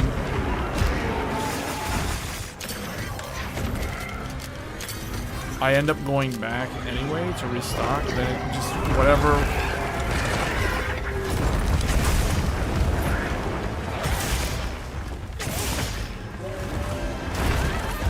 Oh wow, yeah, this guy does a lot more damage.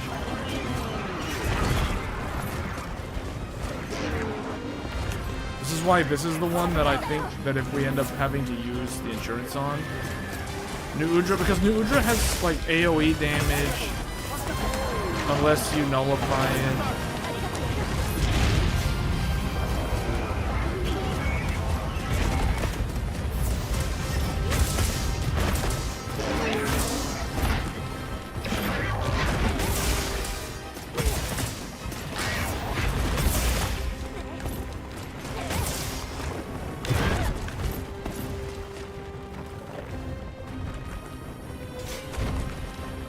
Yeah, I just got instant transmission out sometimes, you know what I'm saying? Like...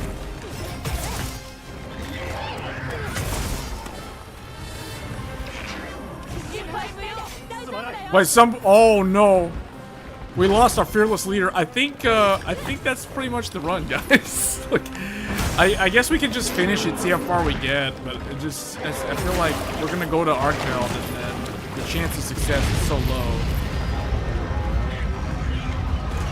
Oh no! Whoa, the fire! Oh man, regeneration mantle! Regeneration mantle!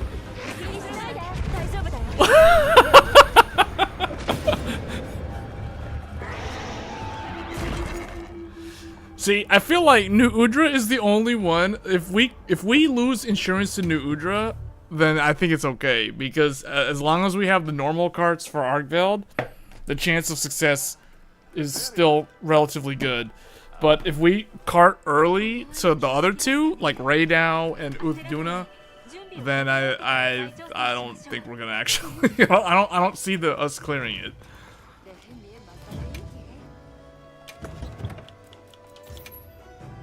We had one cart left. We had one cart left. Somebody carted, took the insurance against Raydao. Like right around the time, right before Uthduna shows up. Then somebody carted to Uthduna. And then I was like, are we really gonna keep going? And then we're like, let's just keep going. And then New Udra comes in and then like cooks the group, basically.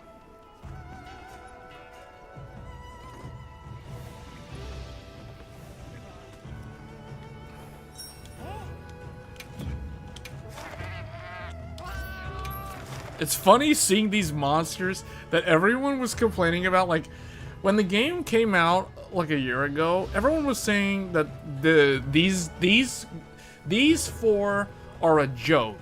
Like, they're not hard, they're so easy compared to the Elder Dragons from Monster Hunter World. World was peak. This game is so easy. And then it's like, okay, well now the difficulty of these 10-star Arch-Tempereds are basically the same difficulty as the Arch-Tempereds from World.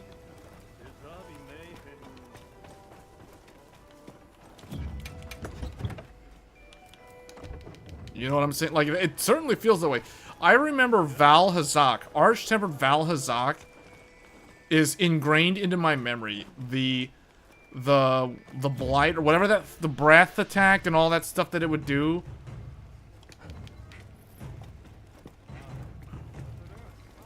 Makes you want to go back and play Monster Hunter World.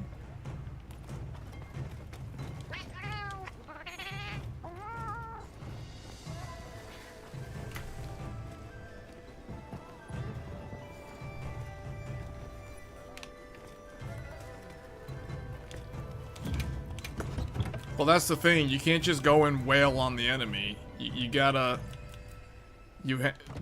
These 10 stars require you to play the game like you're playing Ninja Gaiden, or like a really challenging action game where you can't just be greedy and just try doing the full combo all the time.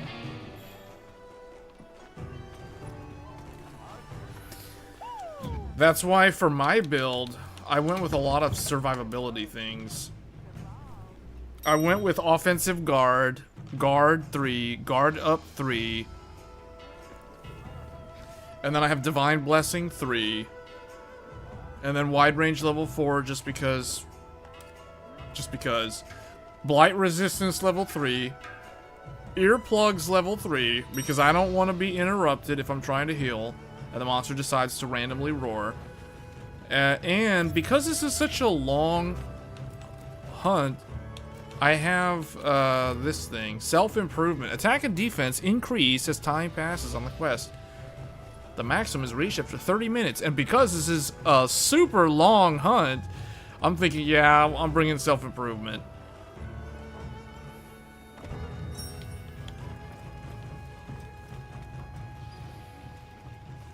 And I really like that this new greatsword has so much white sharpness that I never have to sharpen it. I never have to worry about sharpening it. And when you're in the arena, sharpening is really, it's kind of having to sharpen to lose DPS is kind of annoying. So I just like that I never have to worry about sharpening this weapon. And then the few times that I have to instant transmission out to restock on heals, going in the tent just sets it back up to maximum. So it's great, man. This greatsword is really good. It fits my playstyle really well.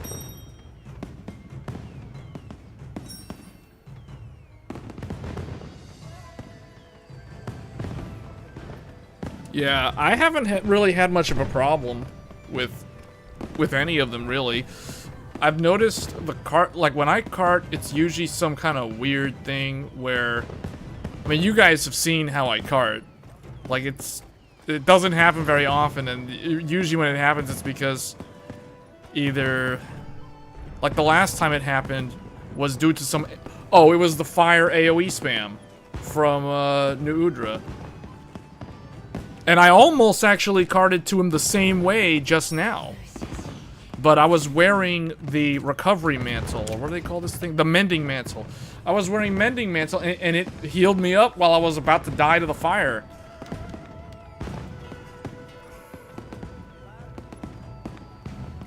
So I bring all the tanky survivability stuff.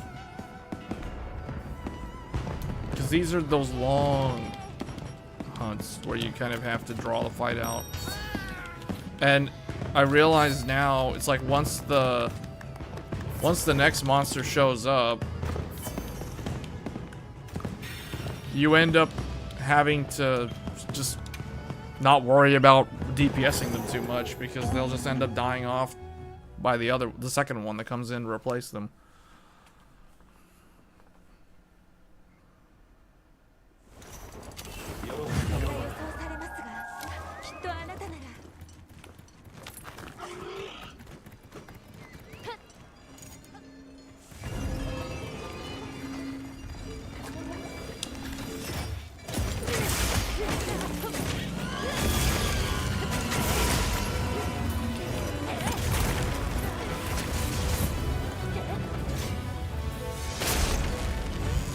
Yeah, he's doing it, so just guard. Yeah.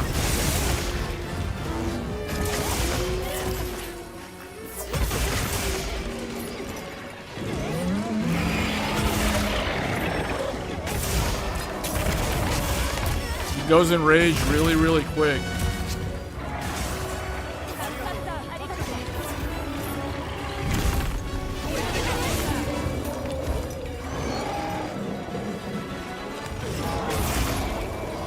I'm going for the tail.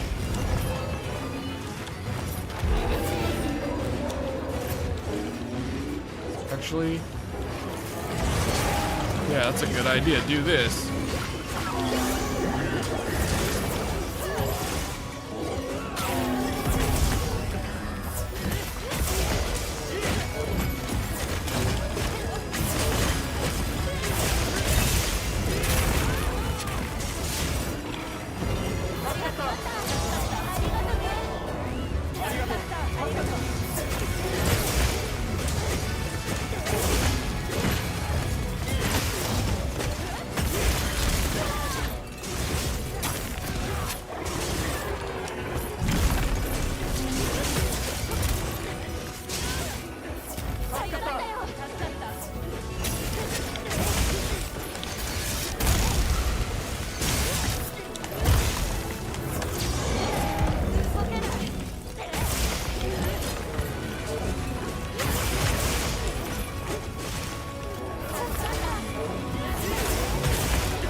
I always forget that the Arch-Tempered one has the follow-up lightning spray after his plunge attack.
Okay, his left, the blue on his left wing is broken off.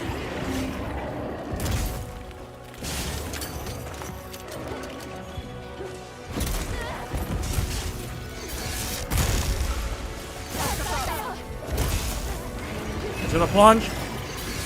I know he's gonna zap.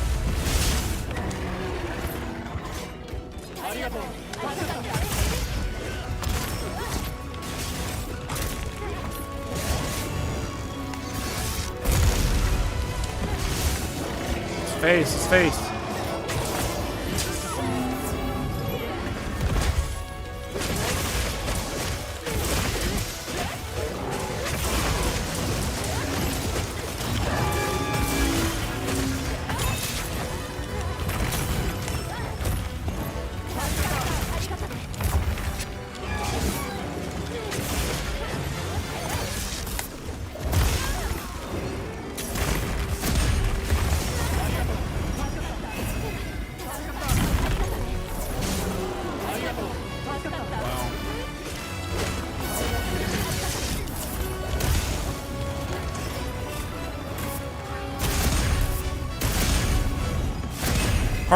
Perfect. Oh, yeah.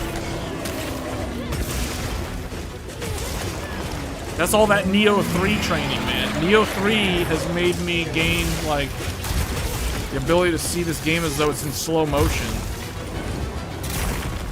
This Neo 3 is so challenging. especially on New Game Plus. Or in the second, well, it's not really New Game Plus. It's like the second playthrough.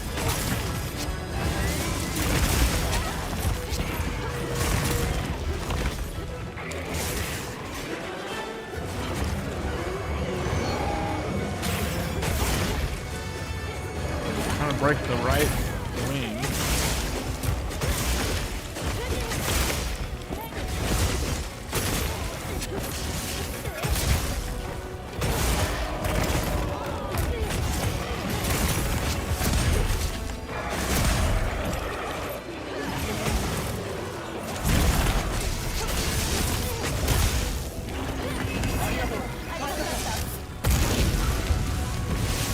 Face. Sometimes it doesn't happen. Sometimes he doesn't get the face the counter. Oh, now it still doesn't have it this time. Okay?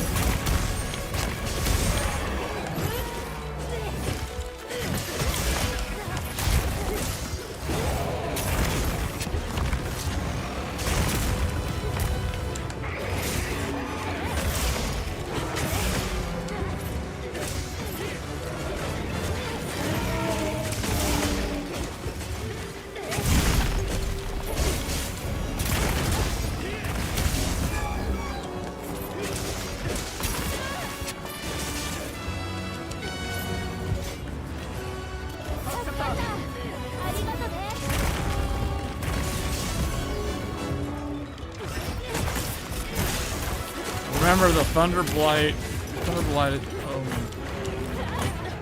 Did he go way over there?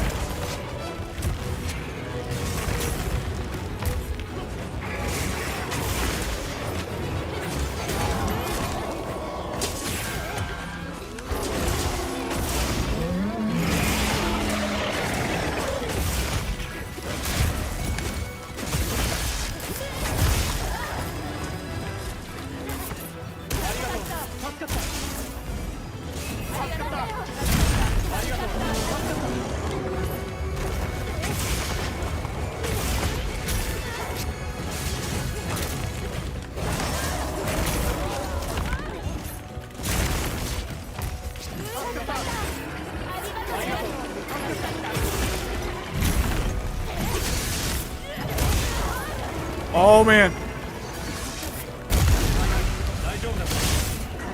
That was close. That was close. He did so much damage right there.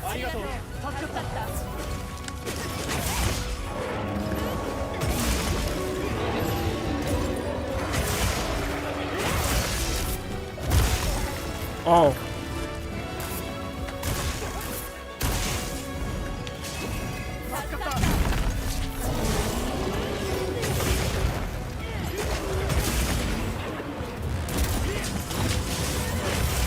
Big hit. Big hit. There we go.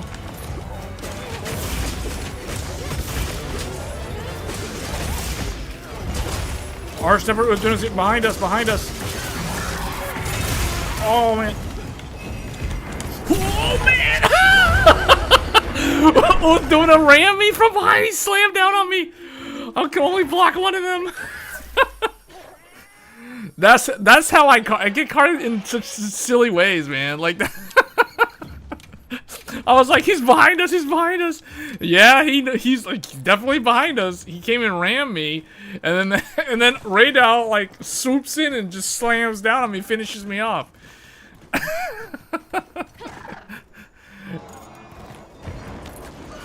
I thought I could perfect guard just in time. No, I didn't have enough HP. I don't know what happened there.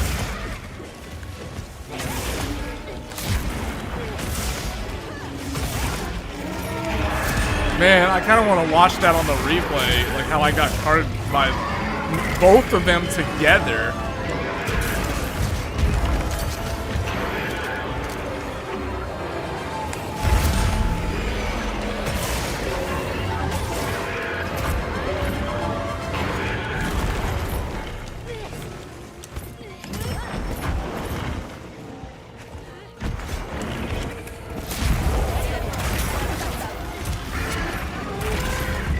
Yeah, they're doing it again. Oh man, that's what okay. That's what he did last time. I got carded by the big swoop attack.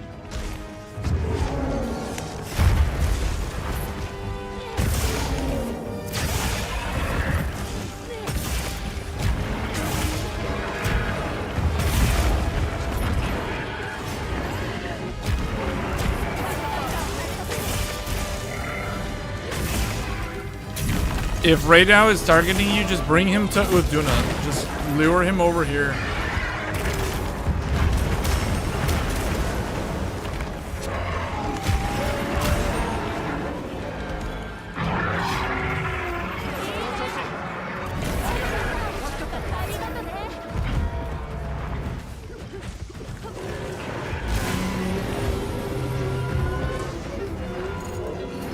Yeah, just bring him over here. Okay, never mind, he's dead.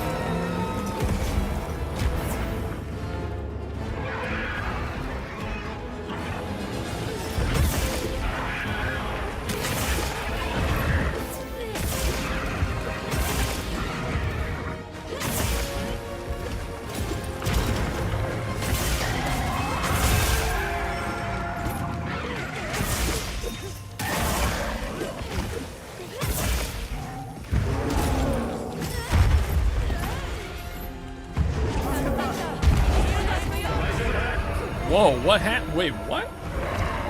Wait, what? How did we... Did 3 people card?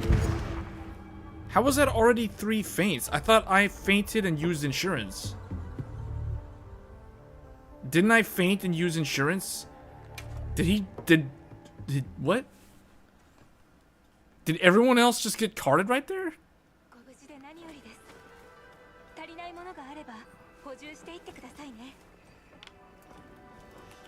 I thought we only had 1 card. Oh. I thought me getting tag teamed by those 2 was the first card. If he jumps, you flash. Immediately, don't wait. Usually, I just try to just guard through it.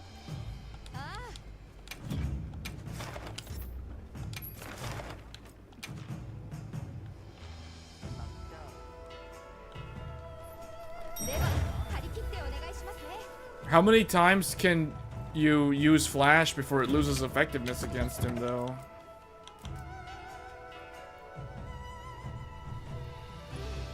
Oh.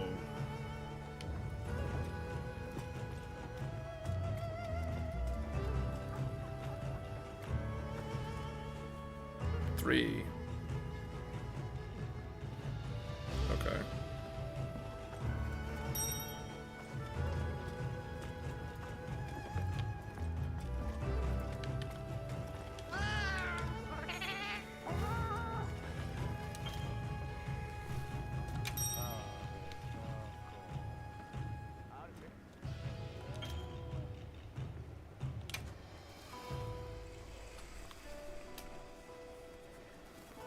Well, let me use the restroom real quick, and then we'll do this.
You have infinite Traps, use them for the guys before arc. Okay, yeah, that's another thing too.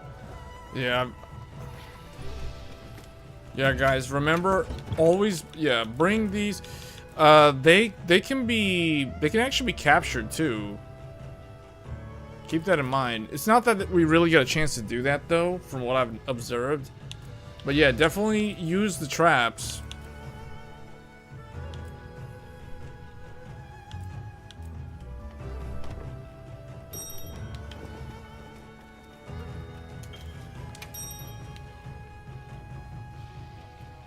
Oh, they can't be captured? Okay.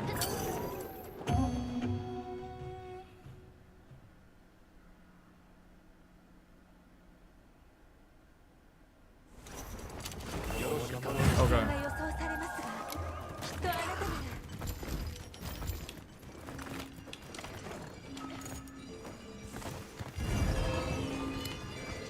Hold on, where's...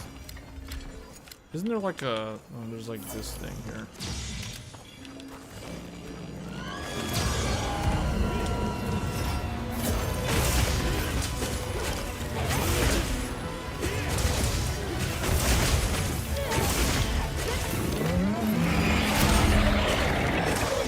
I perfect guard his roar.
When he goes in the air like that, is he gonna do his slam down? That's his slam down attack.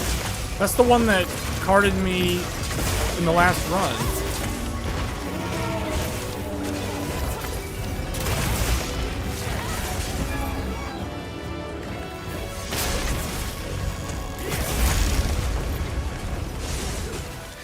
Wow. That's a ton of damage.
I flashed him like after he did the attack.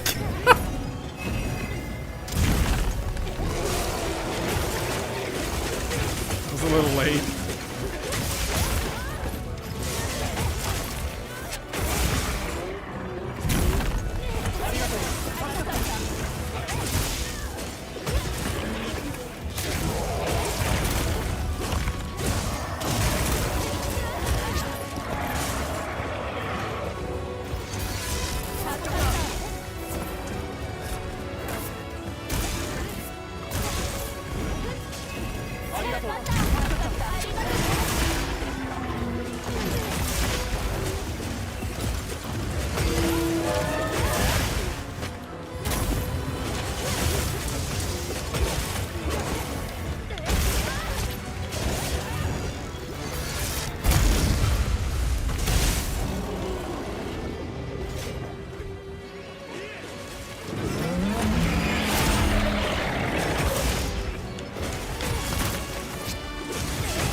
Oh man, that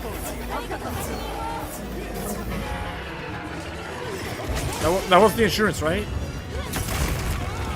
Yeah, that was the insurance. Okay.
Oh, here he is, here he is.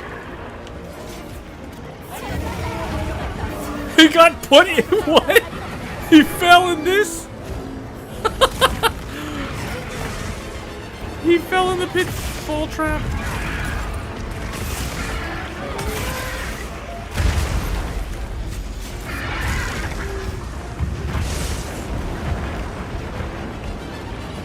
Okay, bring.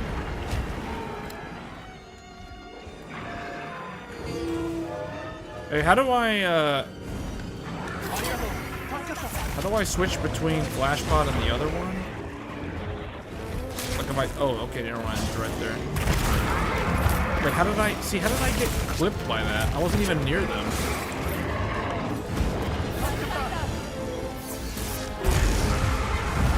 Yeah, see, he did so much damage to Uduna right there. That's really good.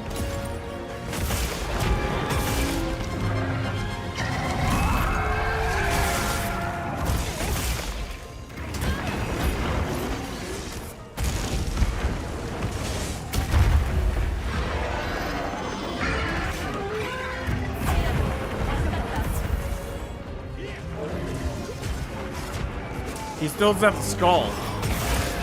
We need to get Uduna to attack him.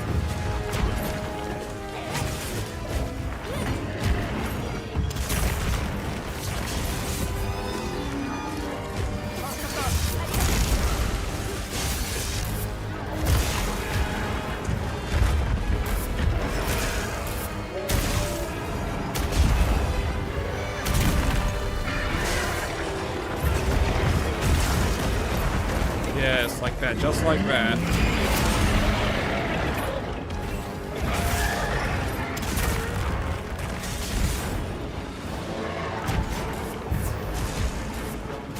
We need get Uduna to come over here.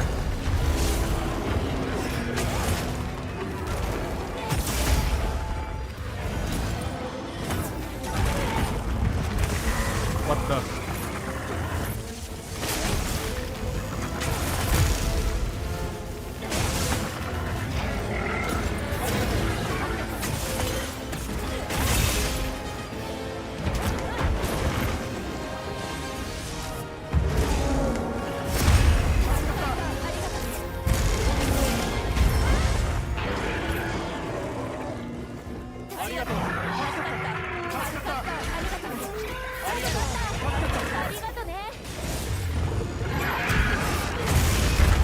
We need Ray now to do. We need them to kill, to like deal damage to each other.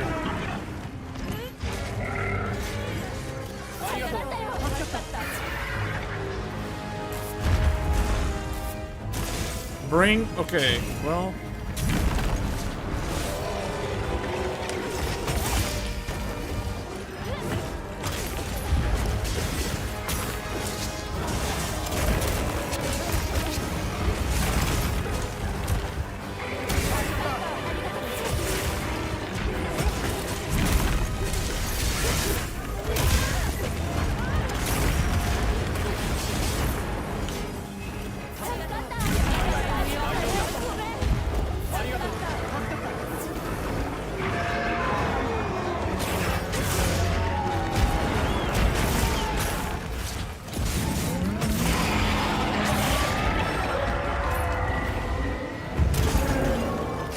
Yeah, see?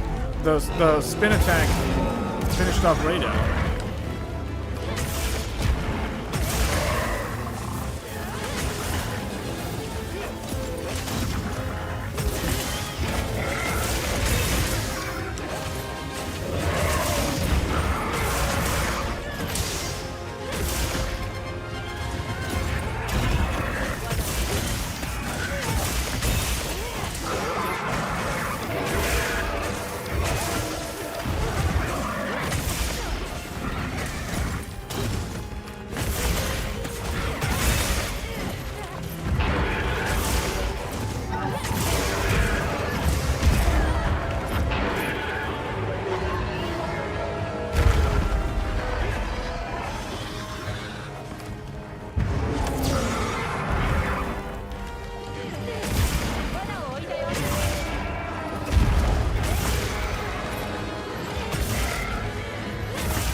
There we go.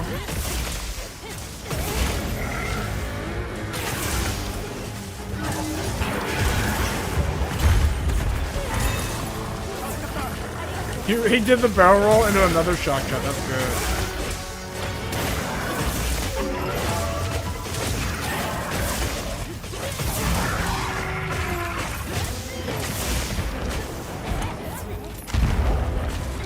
Don't forget the pitfall over there to his right.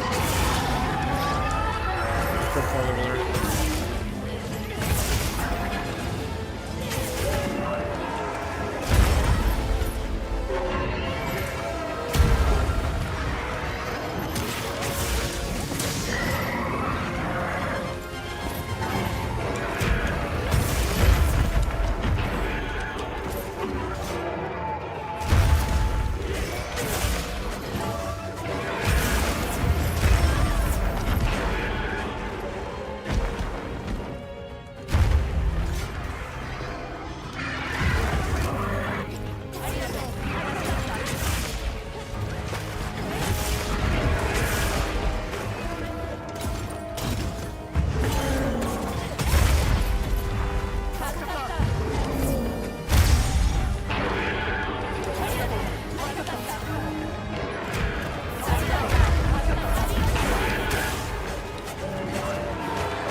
Out of mega potions. I need to go back and get traps.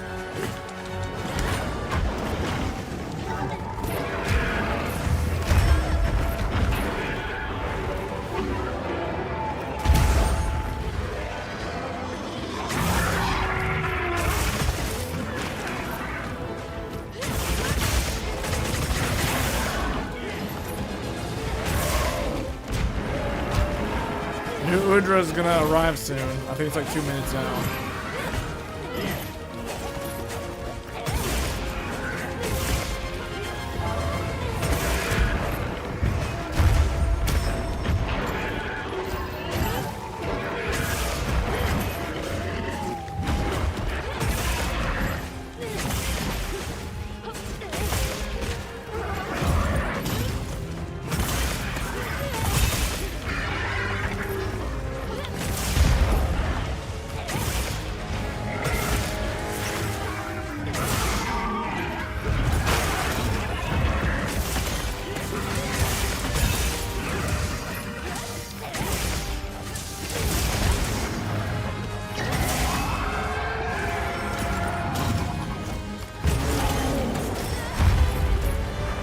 Guts.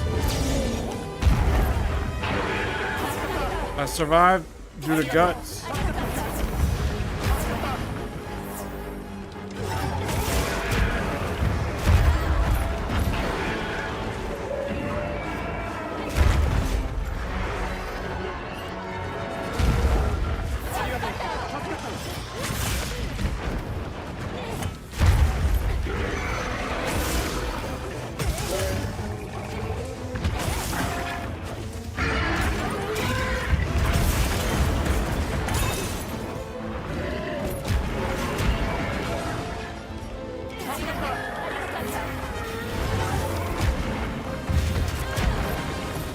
Wow, that did a lot of damage.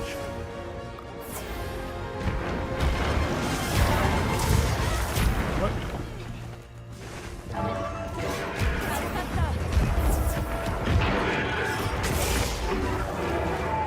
New Udra's here.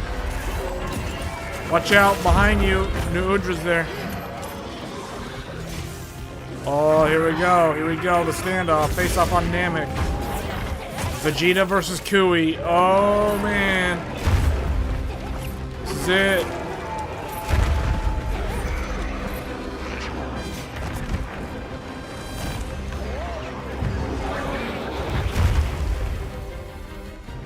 Okay, I'm going to go and restock.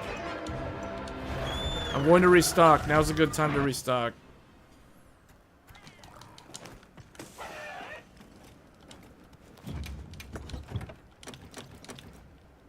We need to get more traps.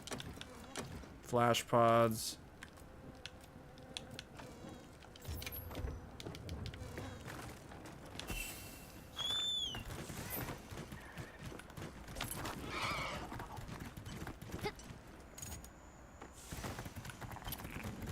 They're not fighting each other? Wait, when no one's around, they don't fight each other? Get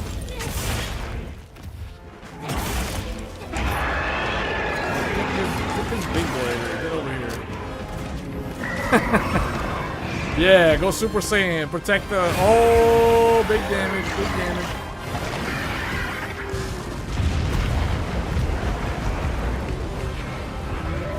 He's poison. What is going on here? Yes, okay, chase me. I can't see, okay.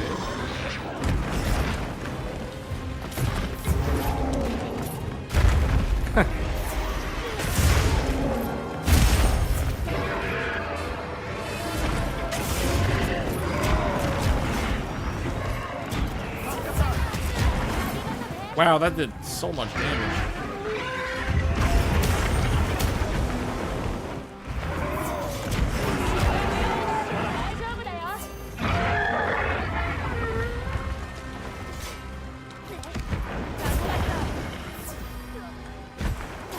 All I see is just a big explosion, like a volcano exploded over there. Hold up, wait. I need... Here, get this guy to come over here. Get this guy to come over here. You come over here.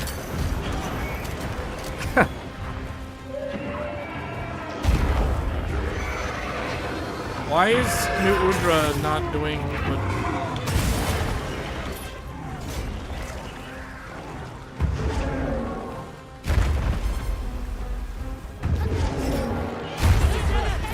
What? What?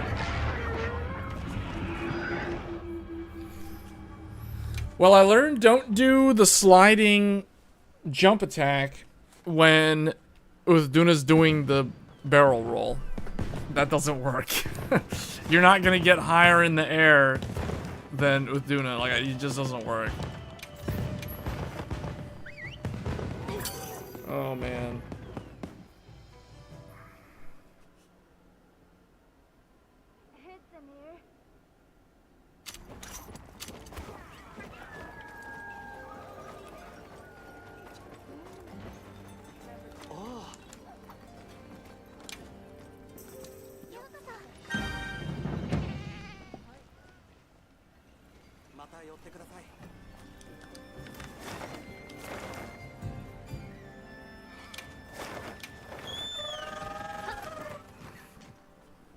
You guys want to do it again?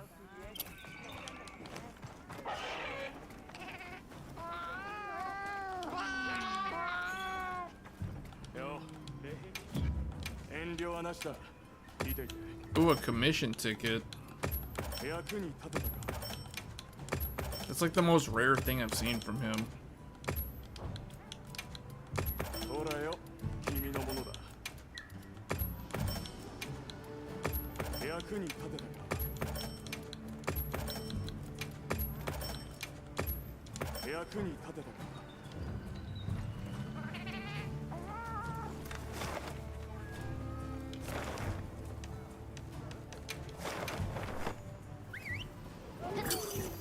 Well, I've learned a few things about the move sets that I didn't know. The properties of some of the moves.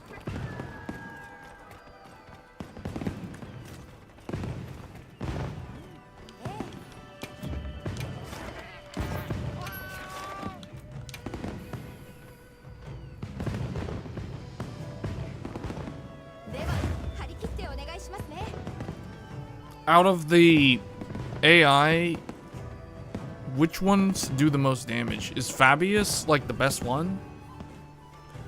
And what about Nadia?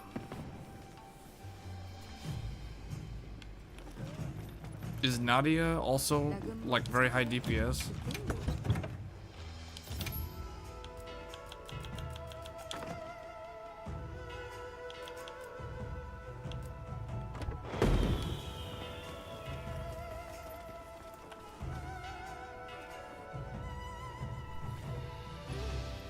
So it's just me. Wait, so it's just two of us?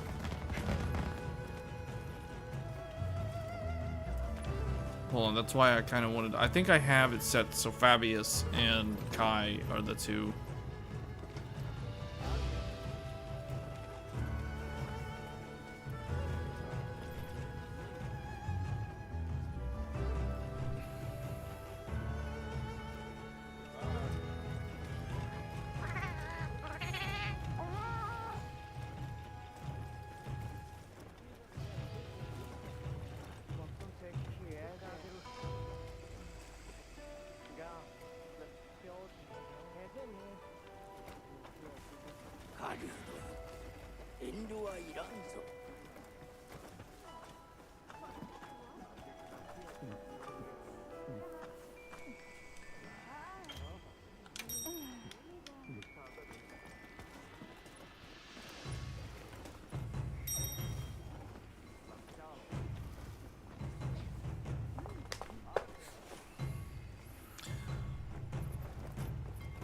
Yeah, I know we can't cart, but I think if we cart to New Udra once and use insurance on him, well, ideally you don't want to cart at all until Arkveld shows up.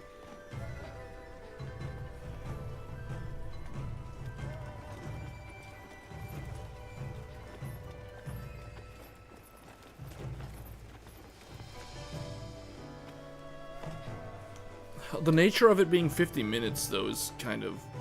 I'm just trying to think, like, if I was going to try to do this by myself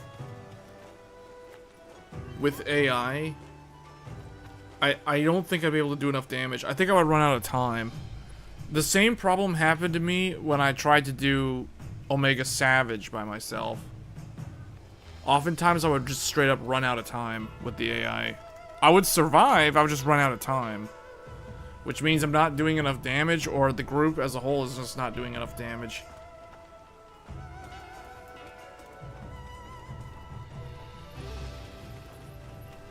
So with this, I feel like it's the same kind of thing. I have a feeling if I were to do this with 3 AI units, unless Fabius is really good, like unless he just does a lot of damage.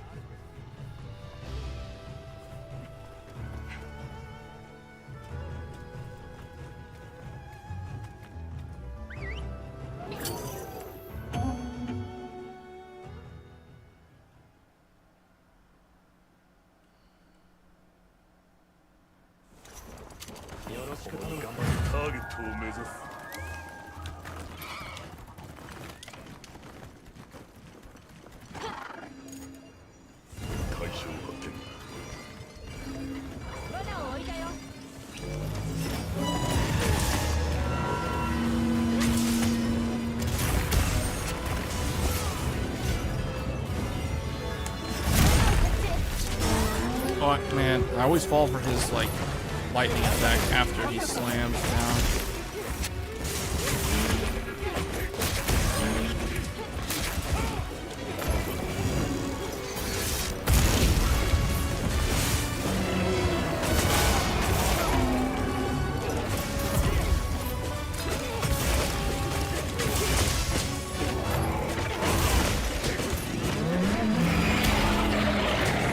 When I did Omega Savage, it was before Fabius was in the game. Fabius got added with Gagmazios. And I remember just not being able to do enough damage without other players. If it was just me and the AI, I just wouldn't be able to make it in time.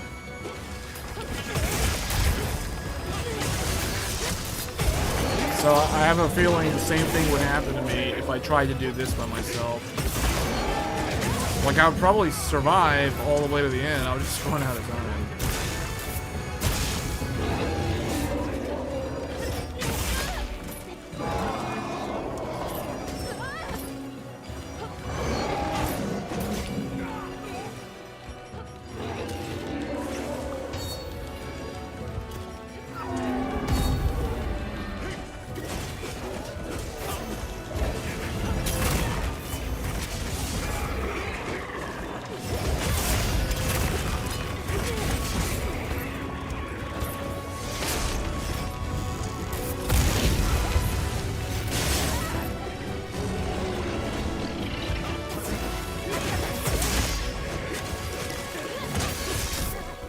Yeah, remember that he's immune to shock traps. Remember that shock traps don't work on him.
See him targeting me, I start blocking. That lightning, if he just targets me with lightning, I just block.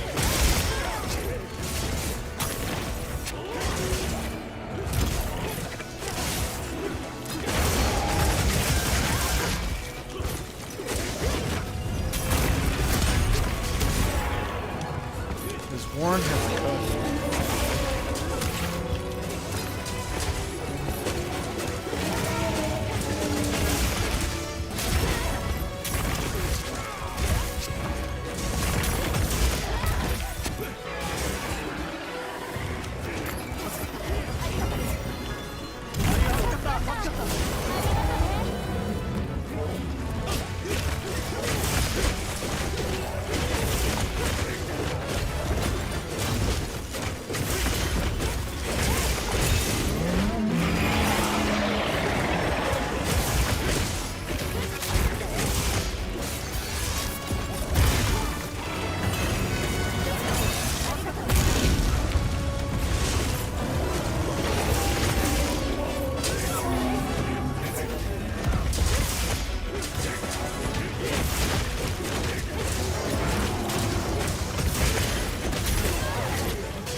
Duna's going to arrive in like a minute and a half.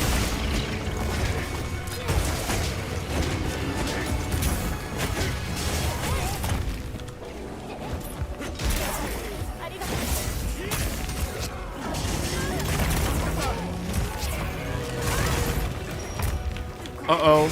Uh-oh.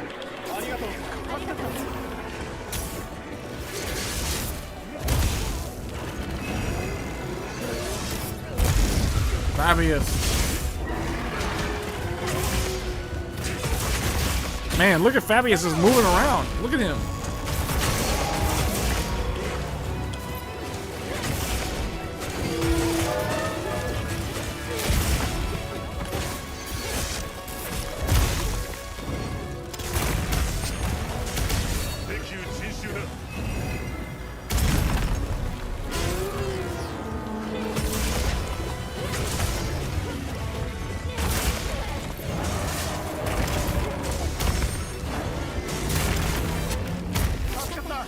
Our separator Duna is here.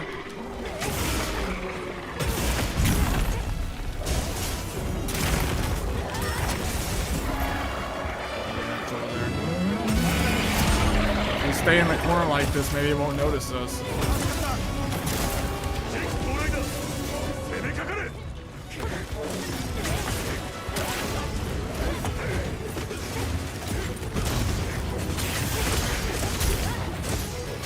It's like a double-edged sword.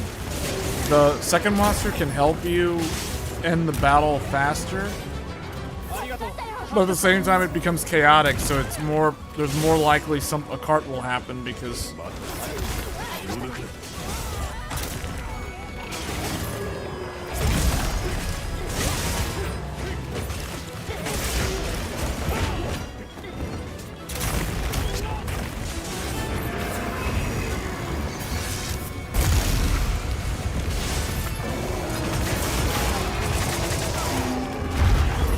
it is.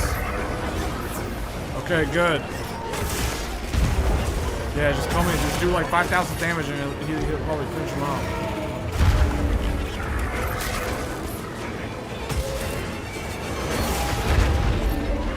Oh man.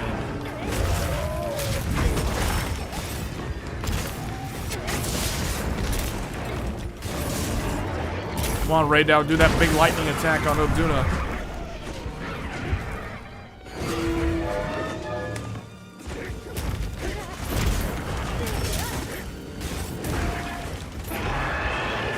Don't do it on me.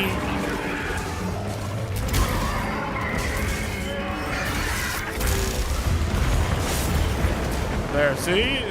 The lunge attack finished off Raydao.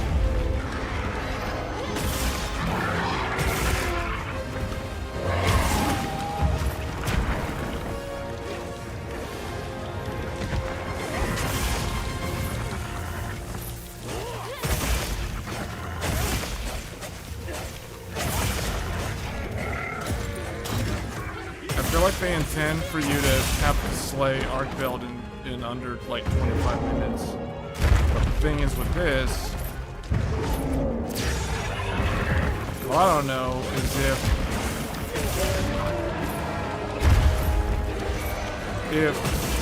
if you're fast enough, if the group is fast enough to slay one of these before the other one comes in to replace it, then what? Does the other one come in early,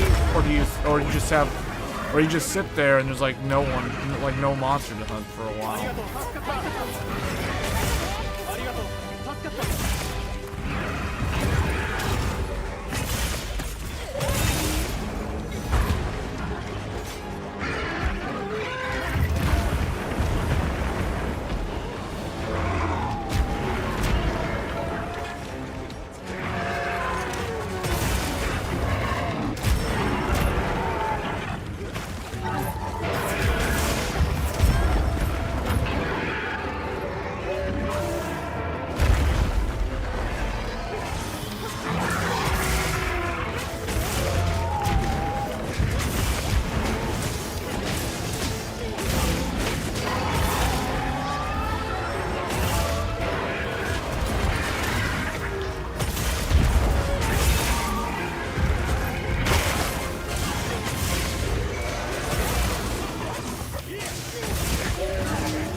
Oh yeah, here we go.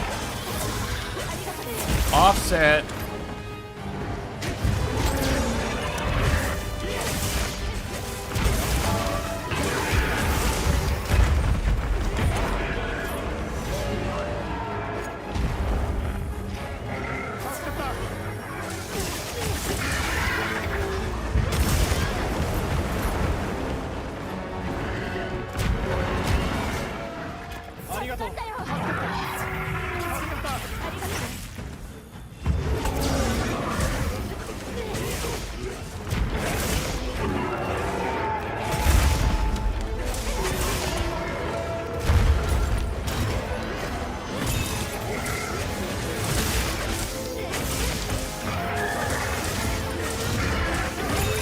Man, I keep missing my offset.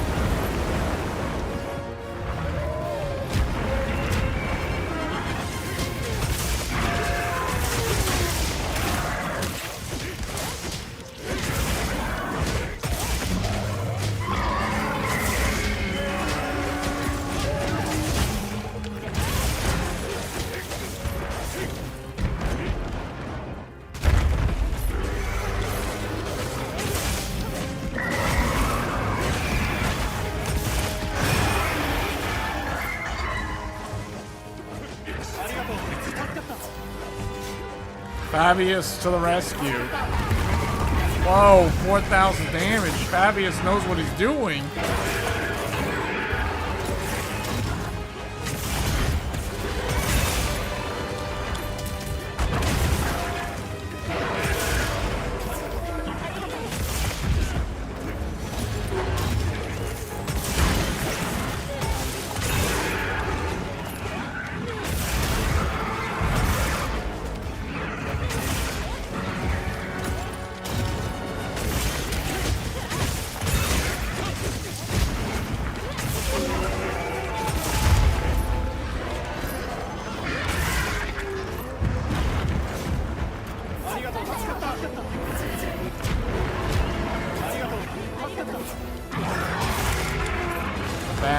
Back has a move.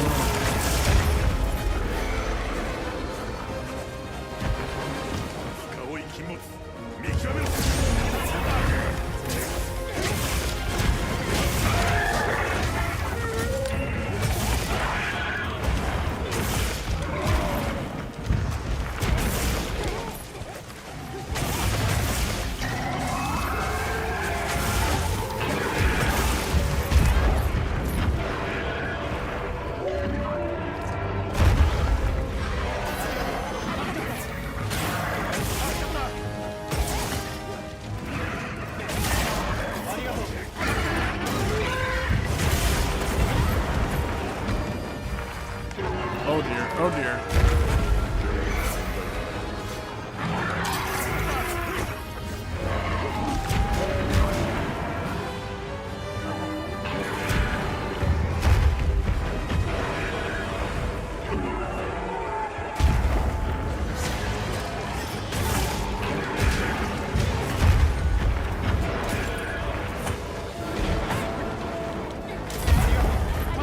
Oh man. Hold on.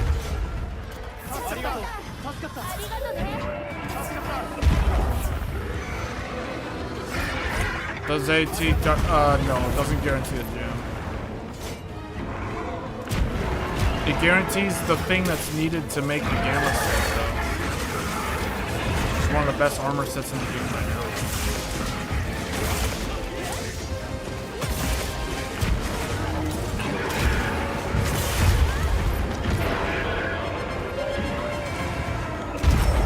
Oh, that was dumb. I was facing the wrong way. Should have just stayed on the ground for the iframes.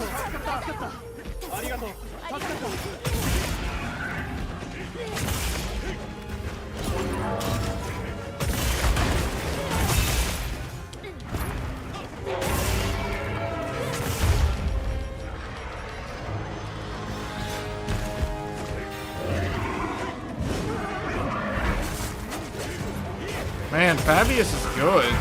He's doing clash attacks, he's doing mount attacks where he knows to hit them into the wall so that they get like, they take 4,400 damage.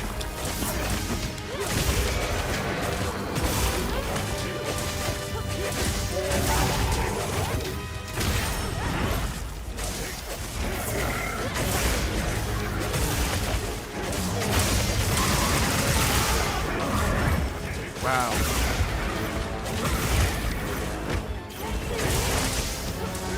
New Udra's here, watch out. He's gonna go into the shock trap. The shock trap.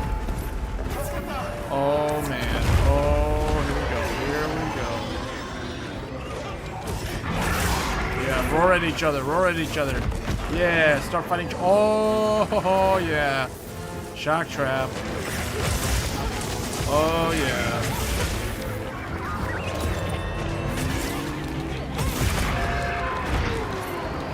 Come on, New Udra.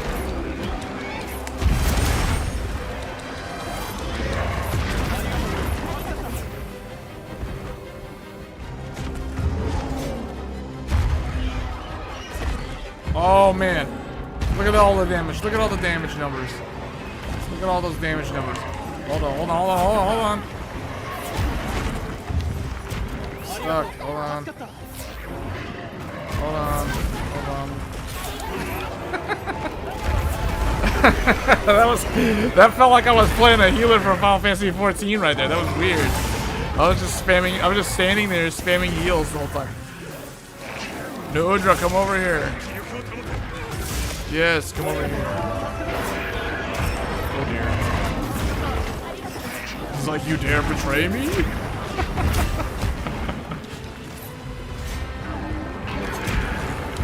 Alright, I'm gonna stand in the wasp nest.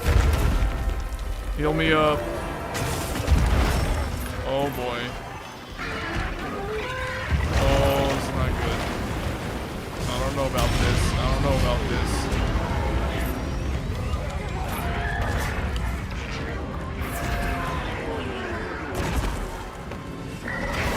Oh, wow, okay. Okay, meanwhile, Uthun's in the background goes Super Saiyan. I don't know what's going on, I can't see. Alright, well, he didn't. So he went Super Saiyan and then just died. Oh dear!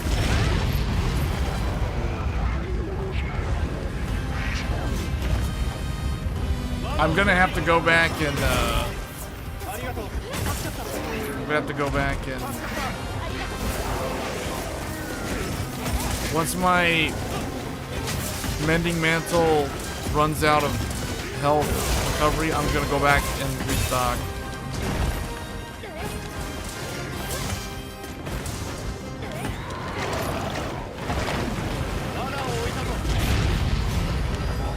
Yeah, because I don't have any more potions to heal you guys. I'm using the regular potion. I've used everything up.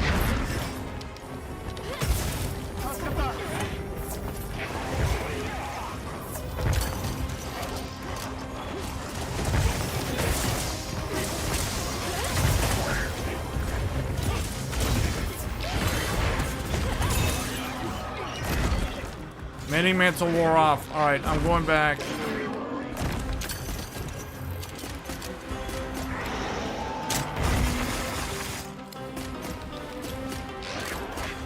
Hold on. Do something first.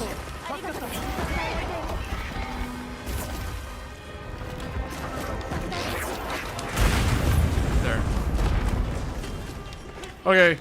This is transmission. It's like, I wanted to use all the things that I had. I wanted to use all the things that I had.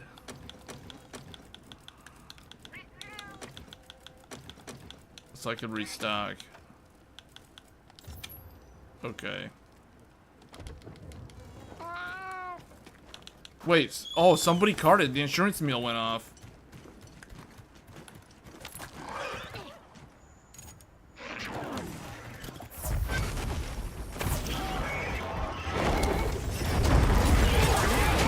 Alright, I'm on.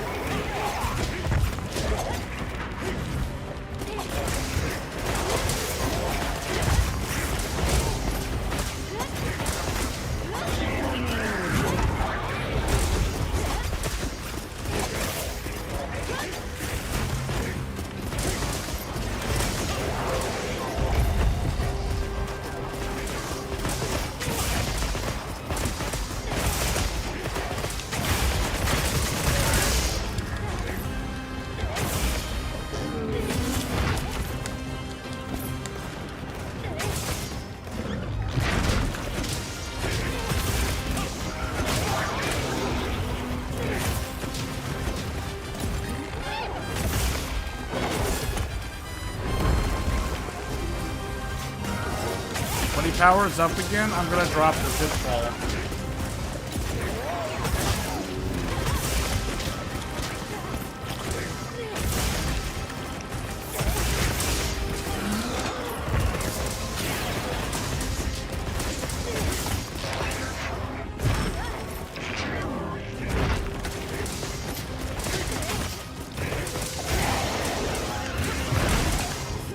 Oh, he got me pinned.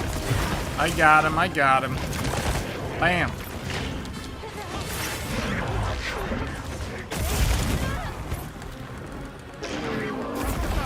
Where's his? There's like a thing. Yeah, that's it.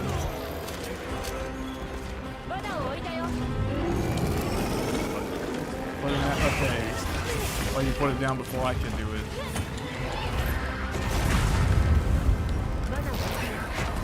Alright.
He like backed up into it.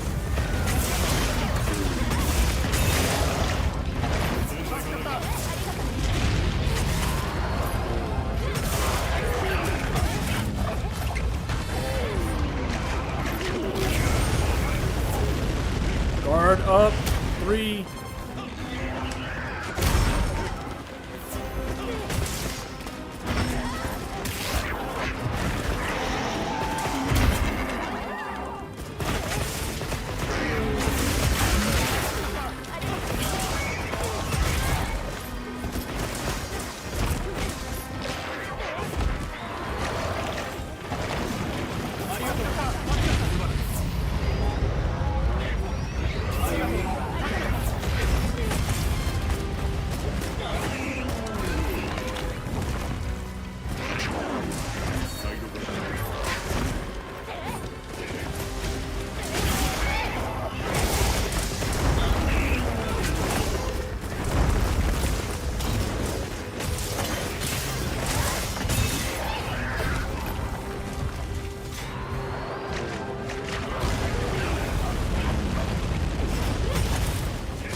It looks like they do expect you to be able to beat Arkveld in under 20 minutes.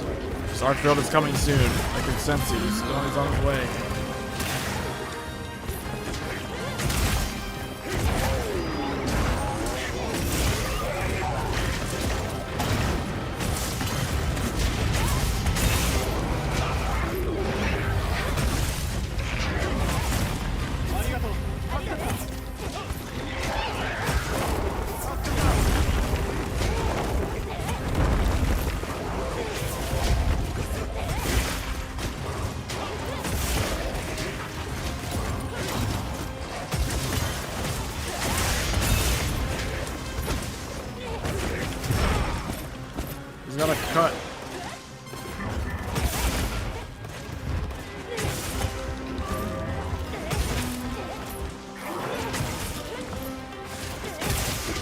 Arkveld's here. Arkveld's here. Watch out. Watch out. Watch out. He's behind you. He's behind you.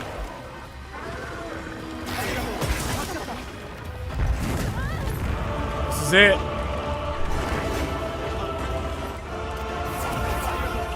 He's gonna finish off that little guy real quick. Just like how Majin Buu told you, he slayed him so fast. Just like how Majin Buu finished off Deborah, like so easily. Oh man, he just made that look so easy. I don't know. I might have to go back. I might have to instant transmission. Go get some more traps. This is it.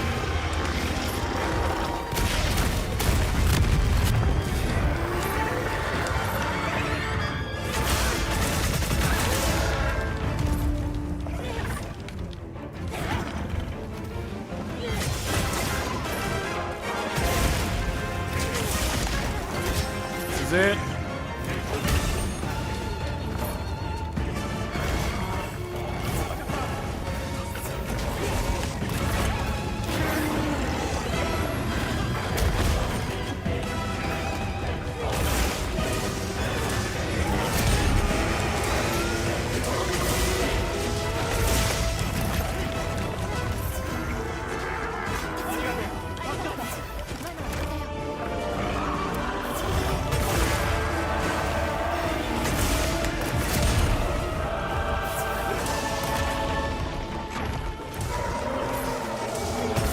This is it, the ultimate challenge.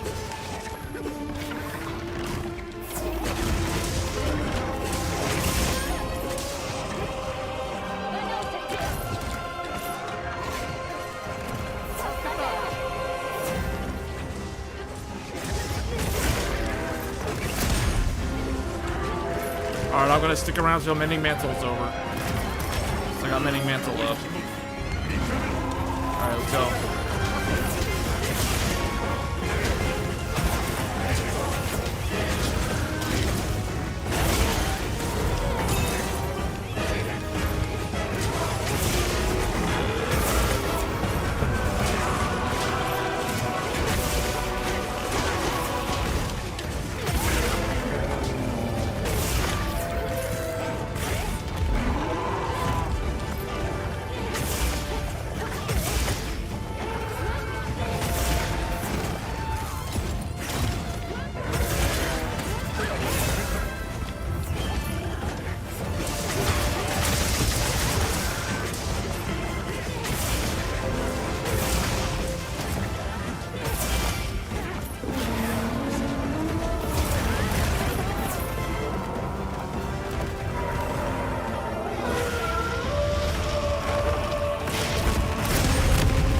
Perfect guard. Oh man. This is it.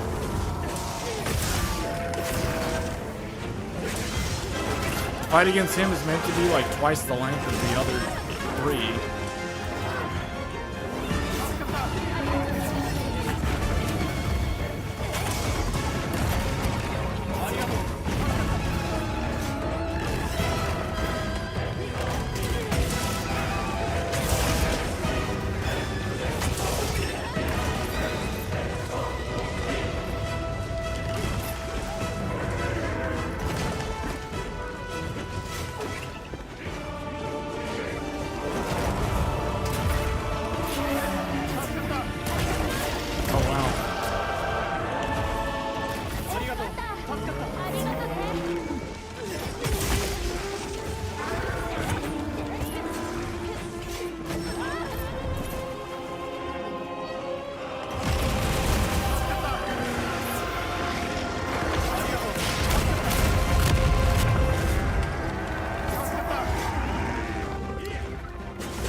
Cut on his right side.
out.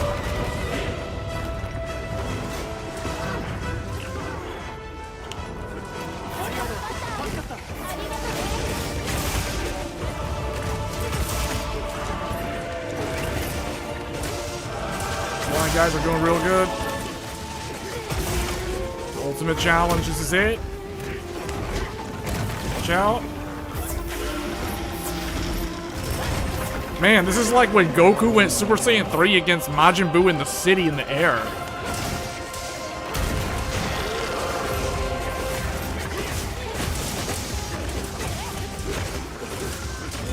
Oh, man.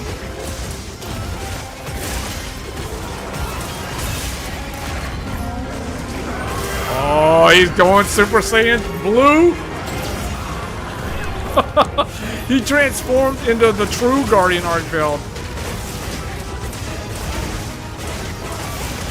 This is it.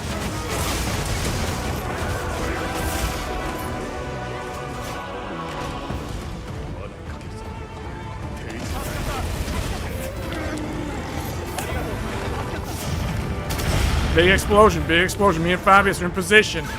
Oh man, that was so cool. It's like doing a Final Fantasy 14 raid. I like what they've done. They turned this game into like, this is kind of like Savage Omega in a lot of ways. Although this can be done solo. Savage Omega is not supposed to be done solo. I mean, without 4 people, without 4 AI or like 3 AI. Oh man.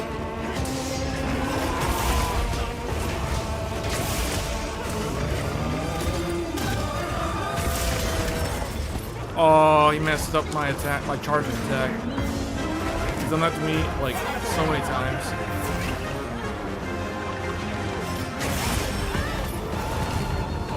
Oh, he's mad. Oh, yeah. Perfect.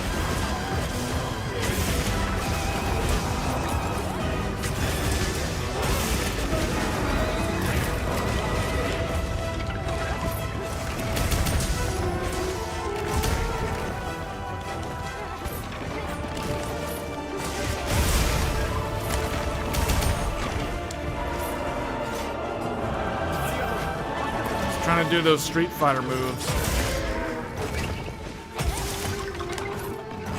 Da-da-doom.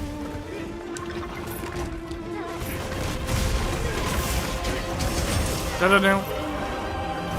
I didn't block that one.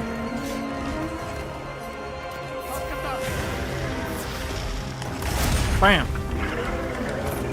Neo 3. All that Neo 3 training.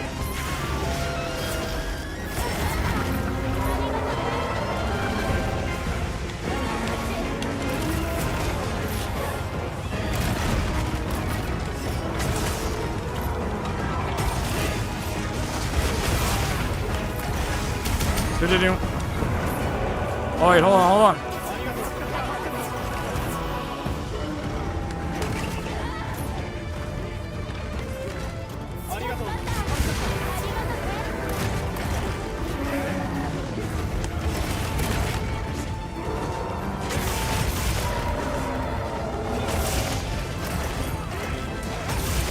Uh-oh, what happened? Someone got disconnected, what? Uh-oh. There we go, big explosion.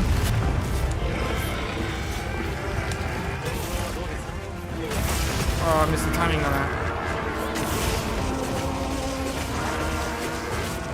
I think Chief lost connection or something.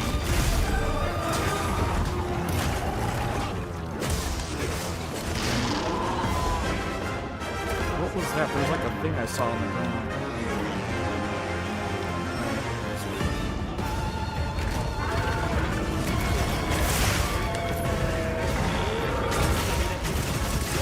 Bam.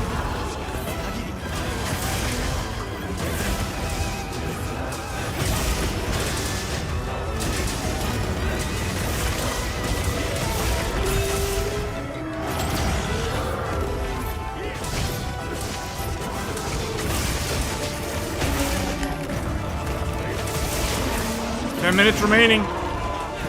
10 minutes remaining.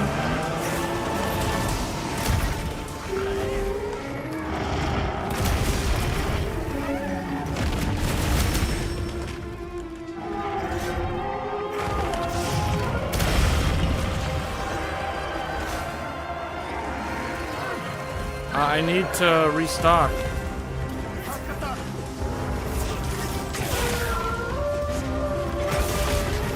I don't have any more traps. I'm out of mega potions.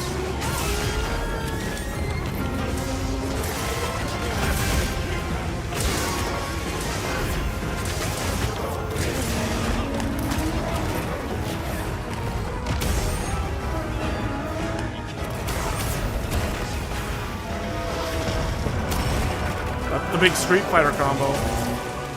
Big 5-hit combo.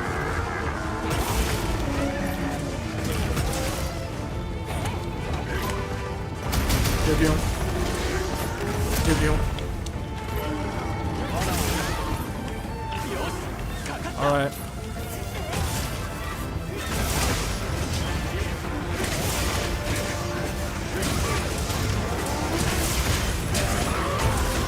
Oh yeah.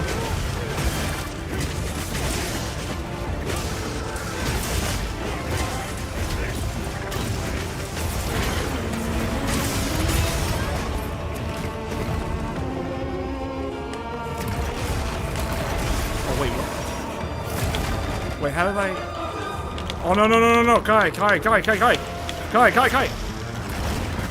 Oh, man, it's transmissioning out. Bam, Goku style. Goku style. I ain't taking a cart. Oh, man, that was pretty epic. That was a pretty epic transmission out. That was good. Farcaster, man. You gotta always have that Farcaster. I can't believe that I'm completely out of these.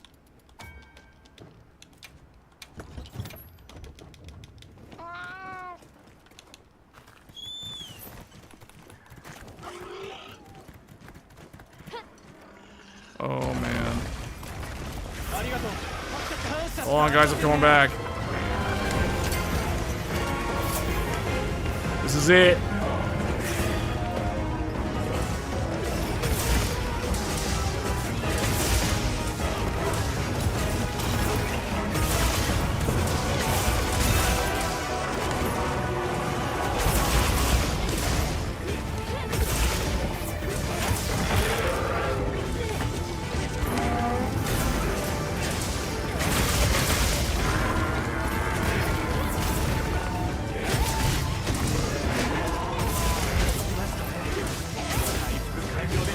When he goes in rage, I'm gonna put the trap down.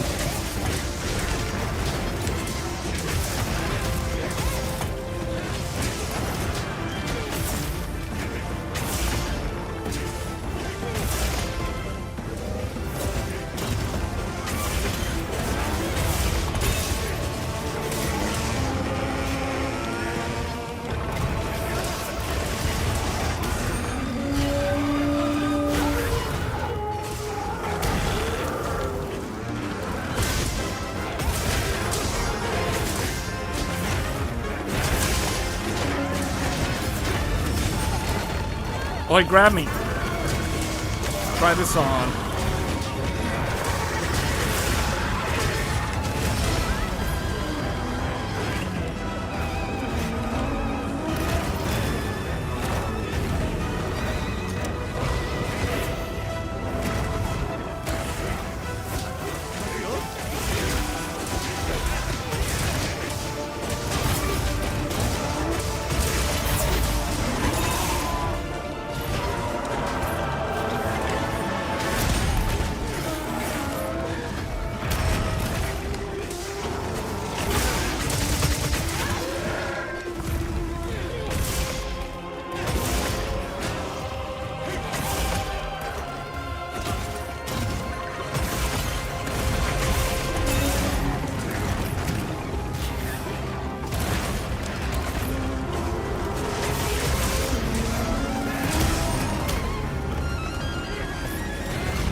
Oh no. Uh-oh. Oh man.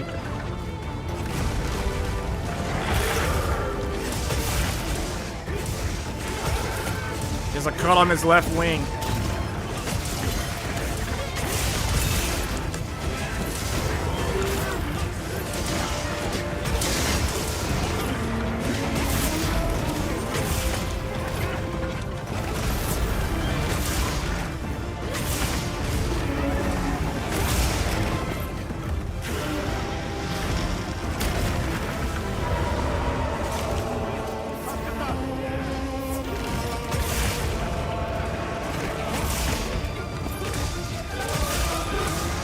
Cut on the right.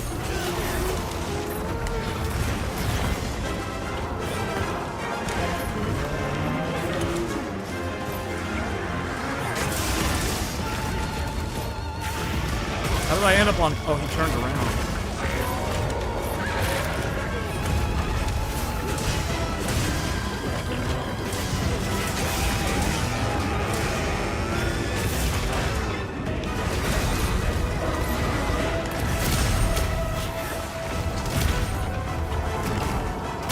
That's the big combo. Yep, that's the Street Fighter combo. This is the final one. Yep.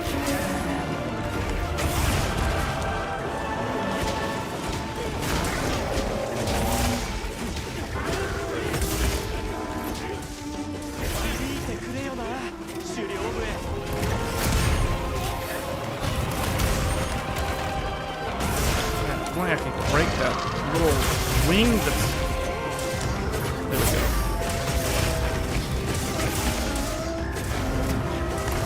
Oh no, he grabbed me.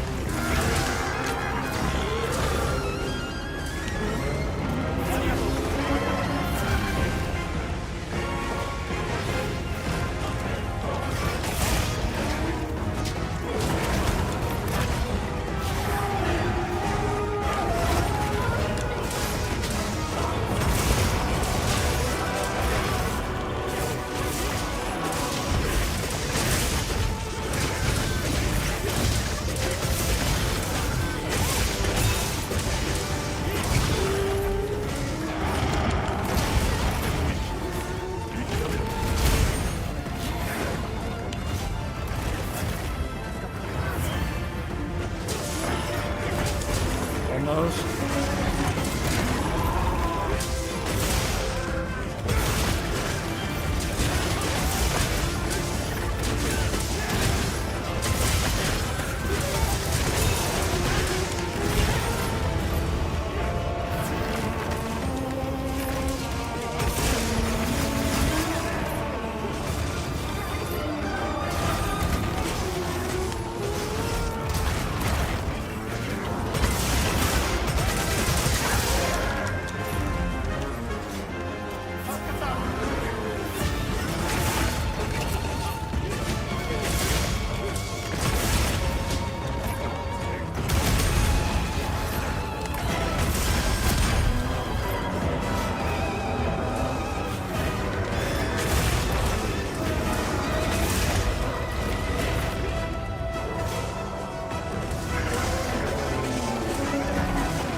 Almost.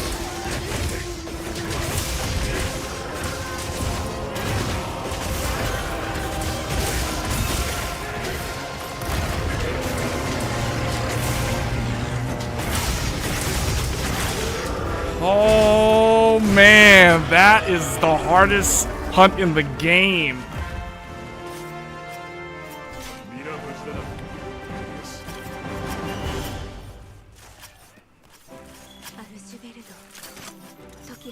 Wow.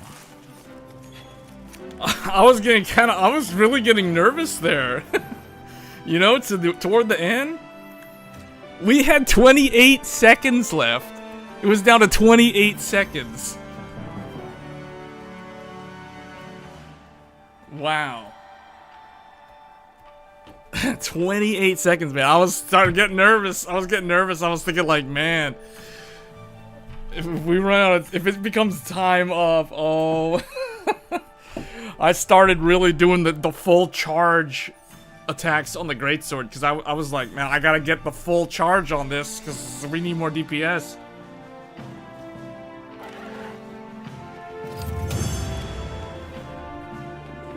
This hunt and the Omega Savage one, I think, are the hardest ones in the game. This one feels very much like a time. It's like a... Wow, that time at 49 minutes. 49 minutes. 31 seconds.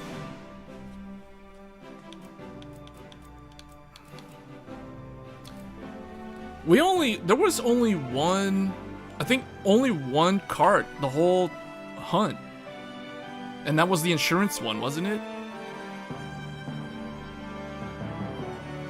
Less than 50% of the player base will get that. Well, yeah, not until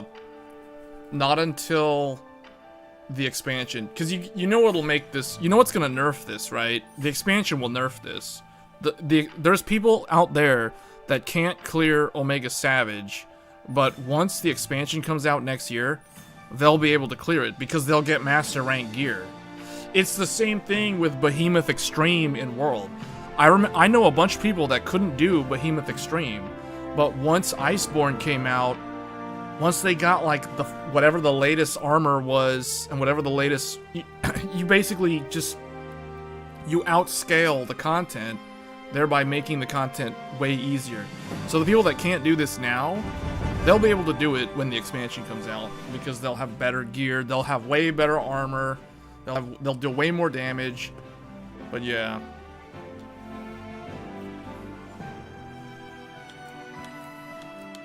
So you get the battle tempered emblem. New Udra Horn Plus. Oh, okay, it's just the same stuff. So it seems like the only thing... This is the thing that you get from hunting 10 stars, right? Wait, so this doesn't award... Oh, wait, yeah, it did. I was gonna say, man, if I didn't get any of the certificates, that would be really annoying. Doing all this. So you do get... This is a... I don't know if this is a more efficient way...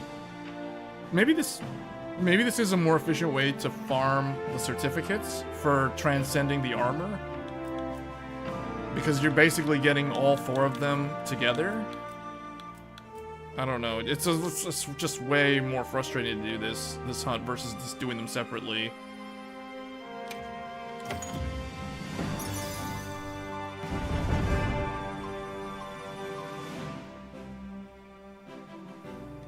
Catch it, then you just go what? Man, the best part of this was the part where I almost carted, and then I literally used Farcaster to instant transmission myself out of this. Just in time, because I got iframes on that. Farcaster gives you iframes. Tempered Tales 4 Forbidden Kings.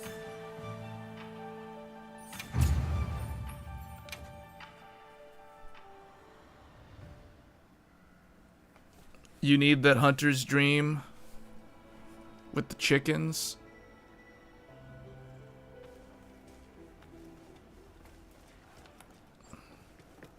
You know, I haven't even been checking these things. I didn't even realize. Okay, so Arkveld was a daily, apparently. Guardian Sacred.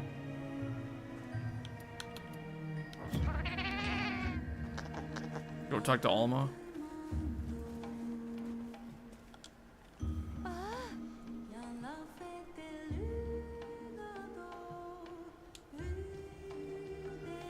Something to commemorate all the remarkable achievements.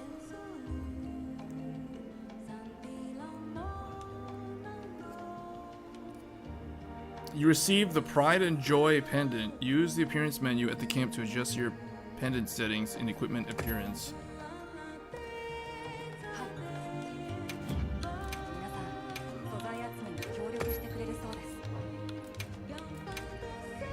I think I just saw a sinister cloth. Someone had a sinister cloth in there.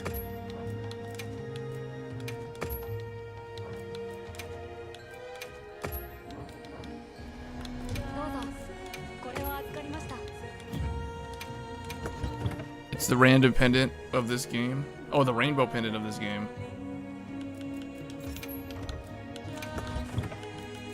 Okay, I'll go look at it in a second.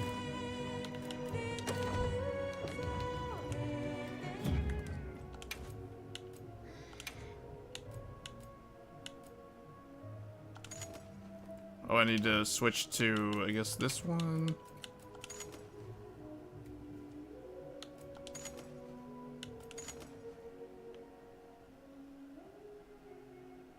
Does it transform?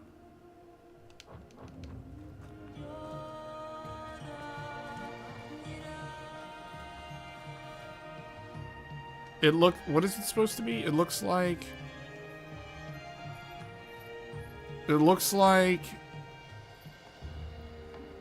a Buddha or something inside the egg. What is it? What is it supposed to be? It's like a little. It's like a Power Rangers action figure inside like a clay pot or something. A rock sculpture thing. Something that looks so unassuming, but when people see it, they know what it means.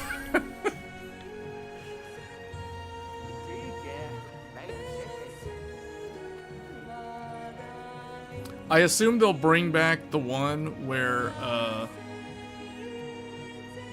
I assume they'll bring back the free challenge hunts. Like the Arkveld will get one. Well, do you think Arkveld 10-star will get one? Like a free challenge?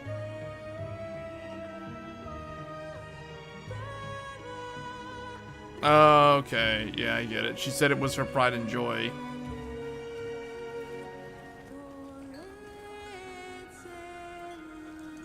Go to the settings menu.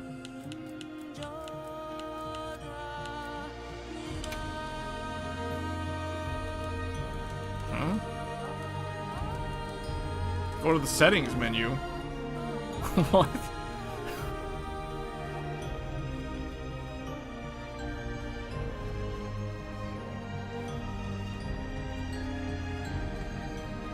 Oh, wait, click the question mark?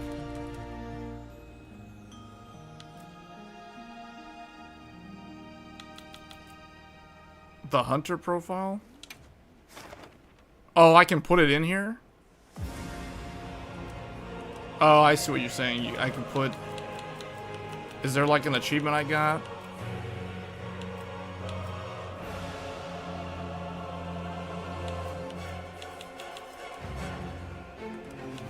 Where's the one for...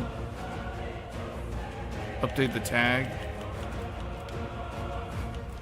Wait, how do I get back? Update the tag. Oh, you're talking about... this?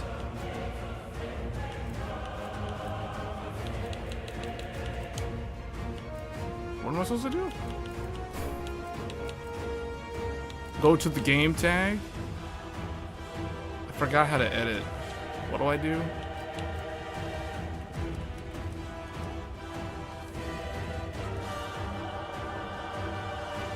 Edit nameplate.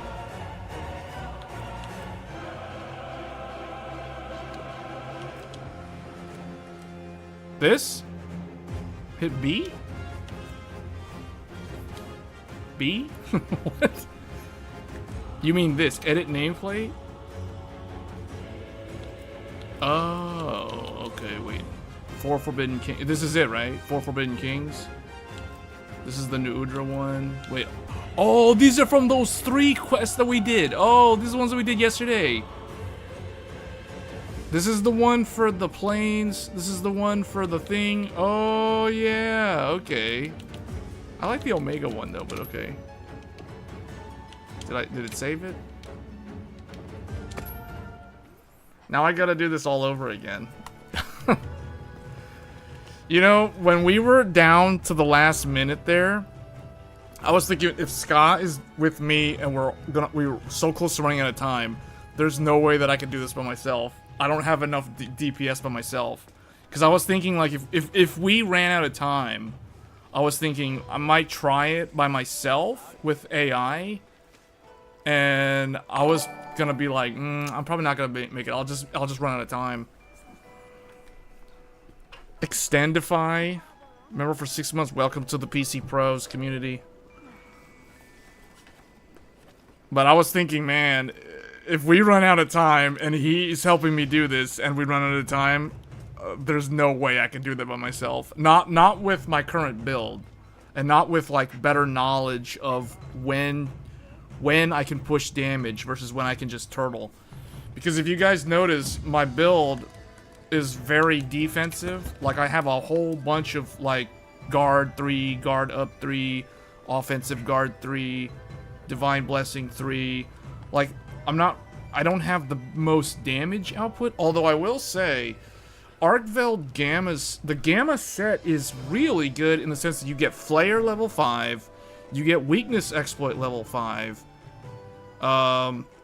Convert Element. I think Convert Element was the thing that kept going off the whole time, because I kept seeing the notification on the right of the screen saying Convert Element, Convert Element. Because every single one of them did their elements. And this adds Dragon Element. This does add Dragon Element to my weapon, right? Even though it's raw? Or does this not work unless I have a Dragon weapon? Because I didn't understand. The explanation here says, after taking elemental damage, temporarily grants you Dragon Element effects. That to me sounds like I get Dragon Element, even though I'm using a raw weapon.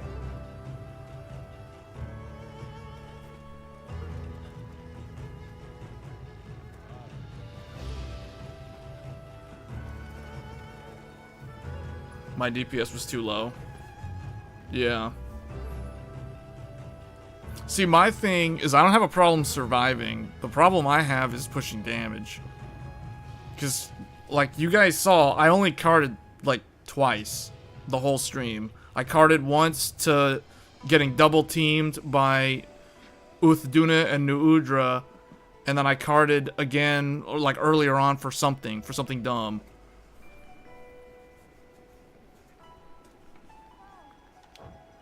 That's because I'm so used to playing games like Elden Ring and Nioh, where you can literally die in like 2 hits all the time. So you gotta know how to play defensively. I hit about 25%. 25% of what, the total? The total?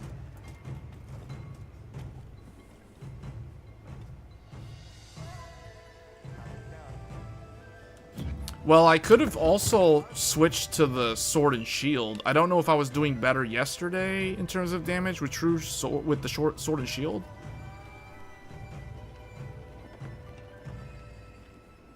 I did 25k damage total. You're talking about the numbers to what? To like Raydao or something?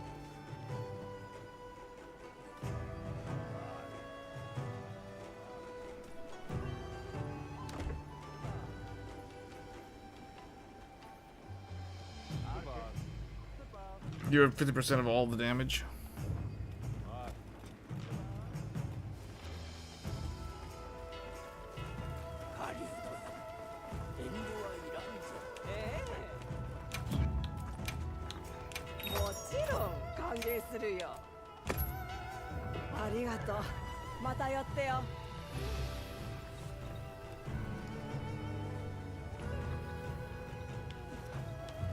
Because I think if I used something like dual blades, I would do a lot more. But in this type of hunt against 10 stars, I don't feel confident at being able to survive with something that can't block.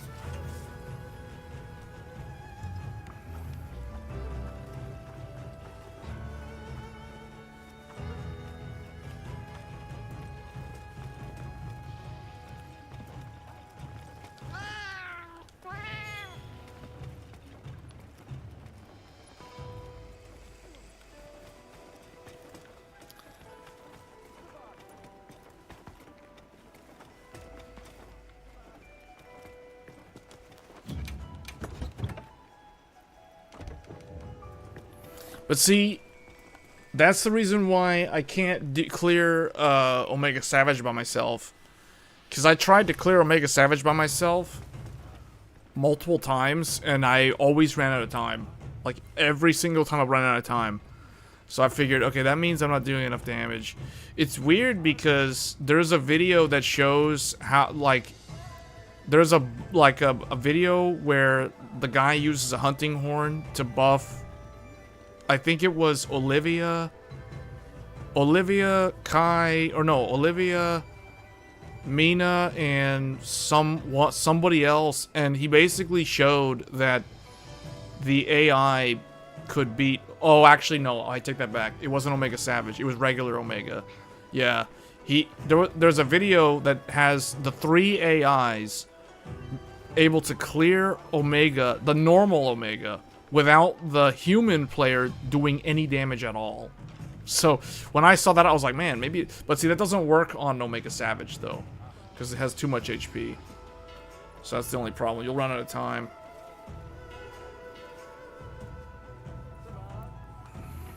Because I can't clear Omega Savage by myself. I don't do enough damage. I don't know. Because I also... Oh, but the other thing that's different is when I did fight him by myself, I don't use dual blades. Like, I don't... I think I was using either Greatsword or Lance. I know I was using something I could block with. Because I don't want to fight him without the ability to block. That's what I remember. So the same thing here. It's basically, okay, so that's the only thing I need to do is I need to increase damage. But what would I change, though? What would I change about this build to do more damage? Because it already has Weakness Exploit level 5. Flare level... Flare's not really a damaging thing, though. Well, Flare can technically increase DPS because it inflicts wounds more easily, and then the wounds do big chunky damage. Weakness Exploit 5. Like, I don't know what to change. Or just...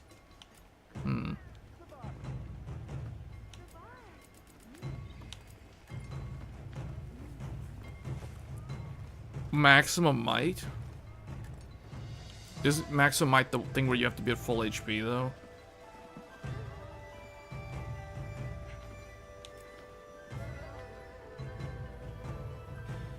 Critical Draw? Oh wait, where's Critical Eye? Is Critical Eye coming from the... Which one's giving me Critical Eye? This?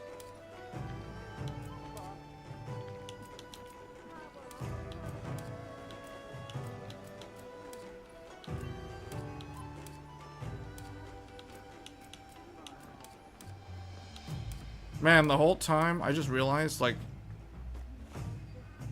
I never used my insurance, because I never carded at all.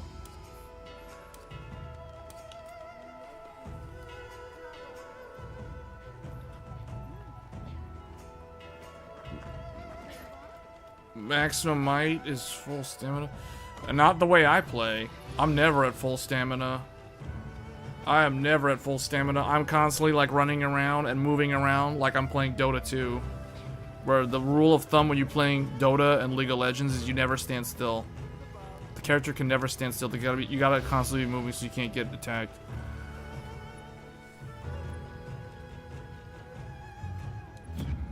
Well, I don't even know why I have Critical Eye. I think Critical Eye might be on there because of some other thing. Weakness Exploit. Okay, this doesn't have Critical Eye, so what's giving... Oh, Critical Eye is coming from the Talisman. The Talisman has 3 Critical Eye. The only reason why I chose this Talisman is because it had Wide Range level 4. That's the reason why. I put Speed Eating, 2 Speed Eating, and another Critical Eye because I had... Oh, it's... That way I had Critical Eye level 4, that's why. That's why that's there.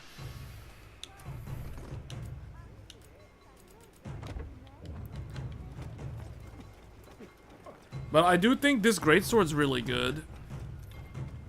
I like that I never have to sharpen it. I don't need handicraft. I don't need speed sharpening. I don't need Mind's Eye, or Protective Polish. All that stuff that's related to preserving sharpness. I don't need any of that with this thing.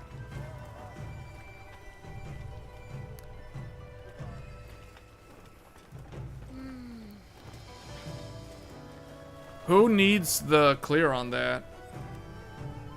I'll probably do it again. I'll probably, on my other character, I'll probably just focus damage builds. Oh, but I have to run the other 3 hunts again. You still need them.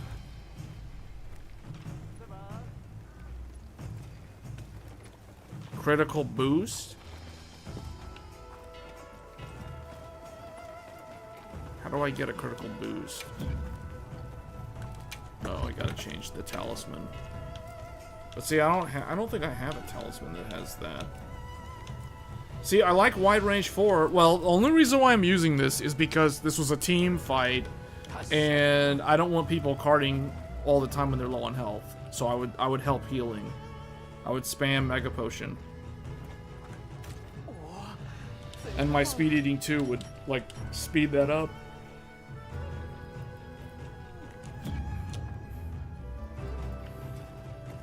Hold on, so you want to run it again? Well, you still need the clear. Oh, but you want it, you needed to do the other hunt too though, right? Oh wait, hold on.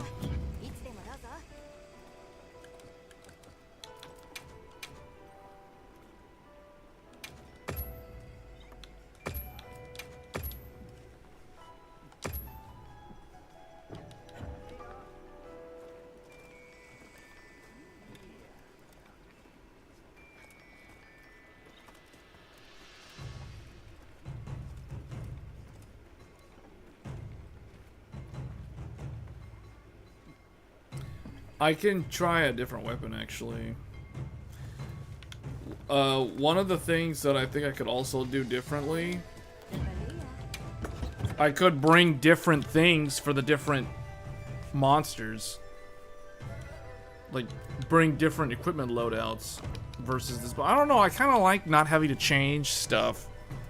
I don't know. My playstyle, I don't like changing things mid-mission.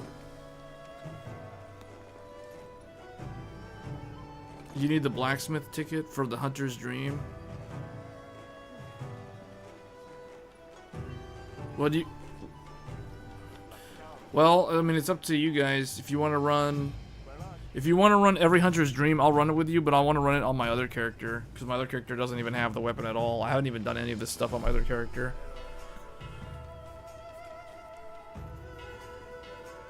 I think my other character's still wearing the New Year's themed winter festival outfit. You want to do the 4 Arch-Tempereds again?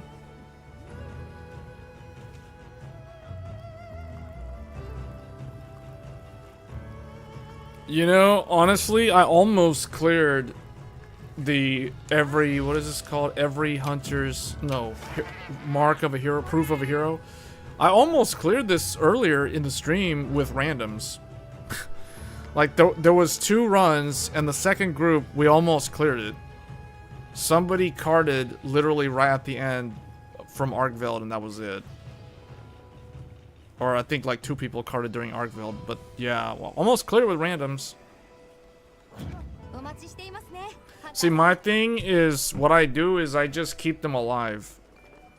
My damage is lower, but it does, like, if no one's dying, then, you know, that's contributing to the raid DPS. That's how it works in Final Fantasy. In Final Fantasy, the healers do damage, but they don't do as much damage as the DPS characters. But I wasn't really, I don't know, I noticed more than one person was healing the group.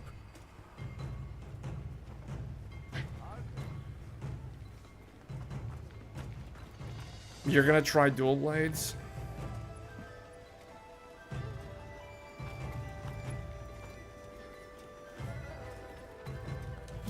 Okay. Alright, well, I'll post it.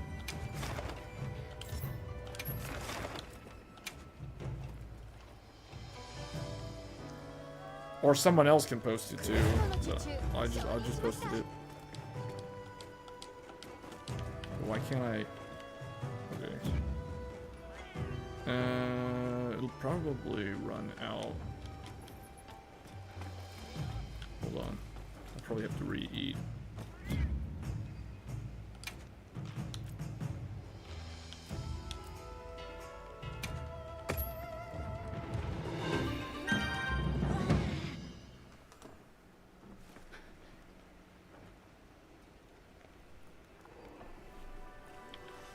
Well, the DPS thing, the only thing that tells me is that I couldn't do it by myself. That's all it tells me. I mean, I could probably still try and see how far I get, but I'm pretty sure I'll run out of time. No, I know. I'm not worried about it. I'm just thinking, like, if I was to do it by myself, is what I'm thinking.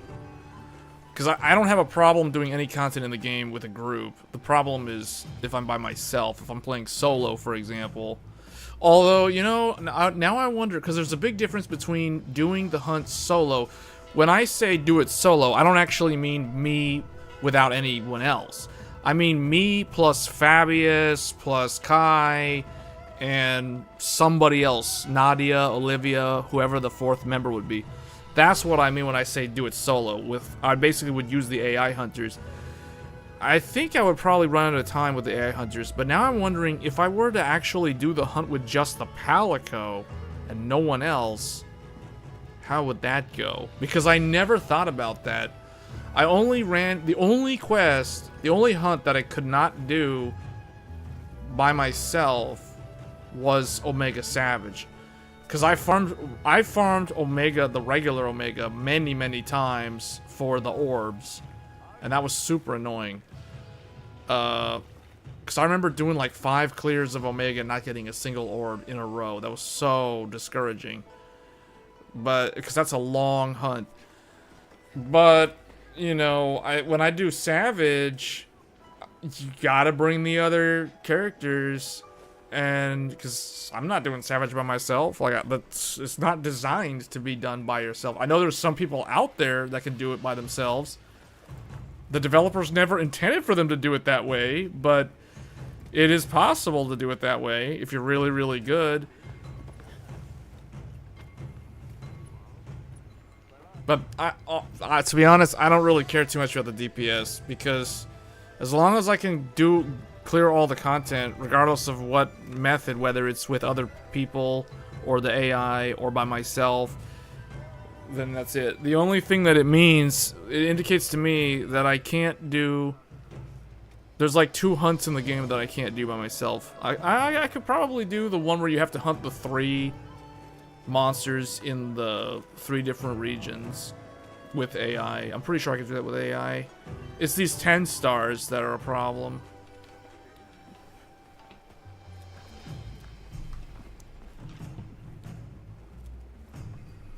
Hold on, I'm gonna take a break. I'll be back.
Okay.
I think out of all of them, I think out of the 4 of them, obviously Arkveld's the hardest one. But out of the other 3, I kind of think New Udra is the most dangerous one. Well, I mean, Raydao has all those swoopy down things where you can use the flash on him. New Udra, you can't use the flash. You take damage just by standing next to him because of the fire on the ground. Or whatever that thing is. He's got like an aura that deals damage to you as you stand near him. So, and he has those big flamethrower moves that... And he can do the twirl attack, which trips people up all the time. I kind of think it gets progressively harder with each one, although I feel like Uthduna is actually the easiest one. Raydao has more one-shot material. Or like he has a more different movesets that have range. Where Uthduna doesn't really do anything except try to do barrel rolls and spin around the whole time. And lunge forward.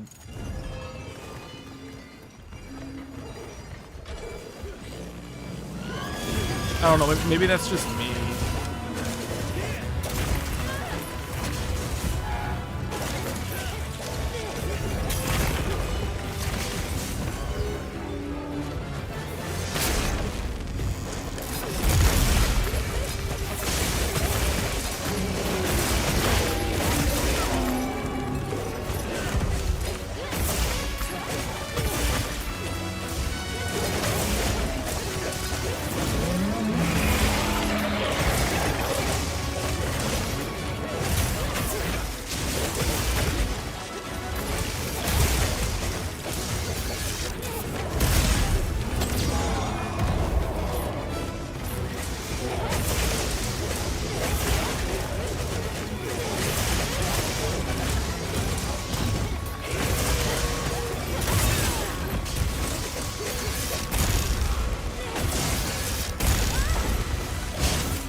Yeah, my build is basically a tank build. I'm a tank build. So I got all the defensive stuff.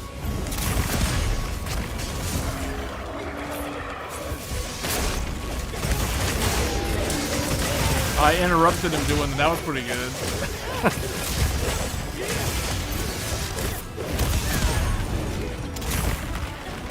Oh man.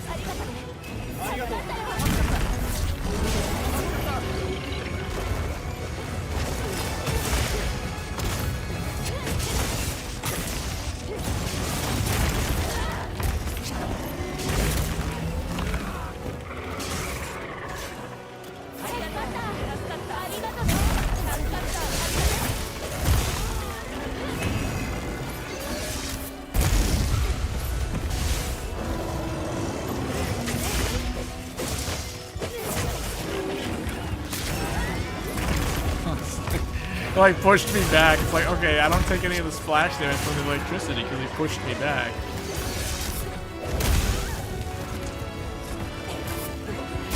Always targeting me. I didn't even realize he's targeting me.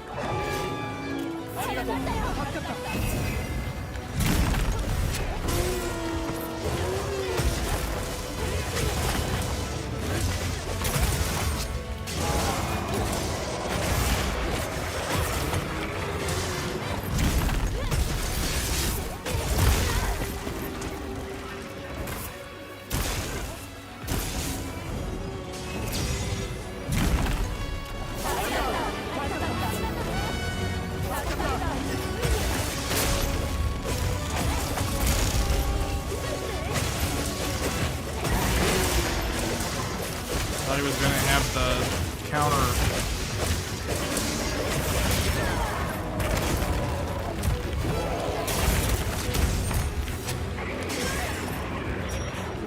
Oh, I'm stunned. Uh-oh, he's gonna slam down. Oh, he's targeting somebody else.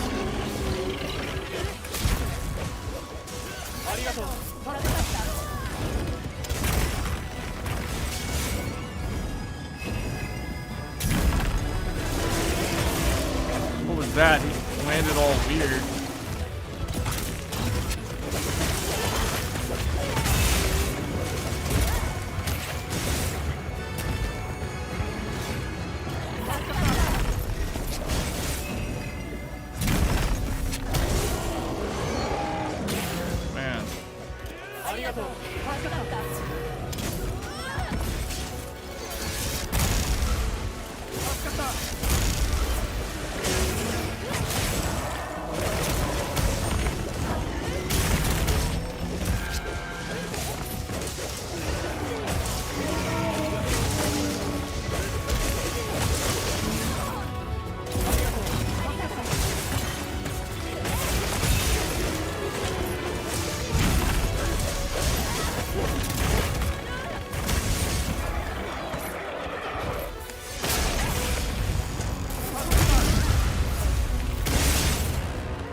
Watch out.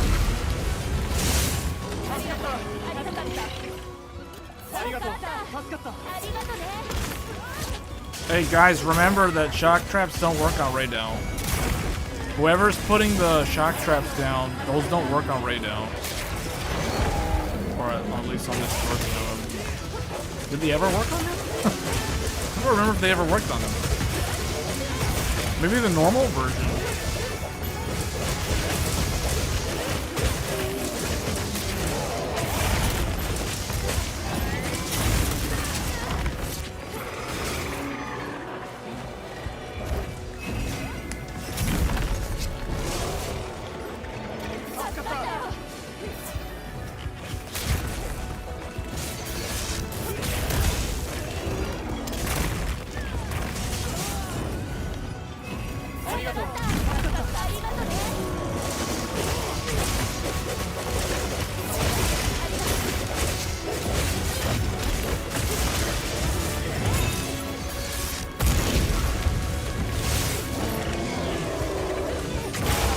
Duna's here. Duna's over there on the other side.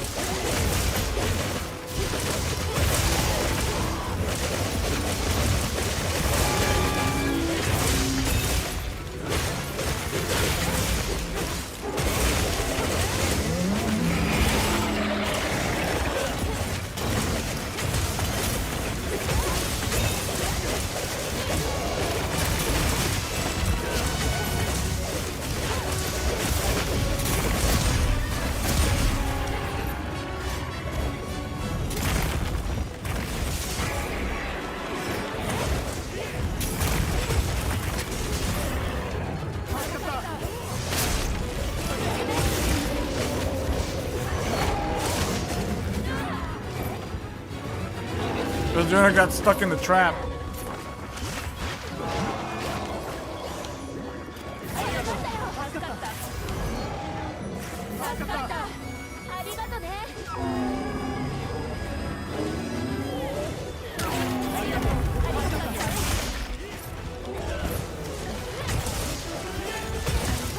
Okay. Next. I guess since we didn't even aggro it, we might as well just do this.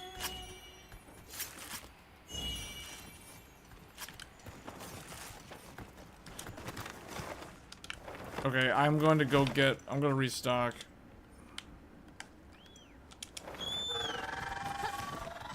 Are you playing on Owen level? No, I'm not. I'm playing on a Threadripper system.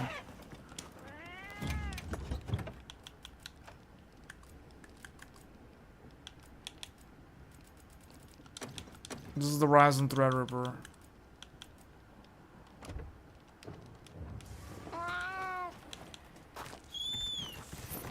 I mean, it's not really I'm not really doing anything different. It's like I'm not really doing anything different. I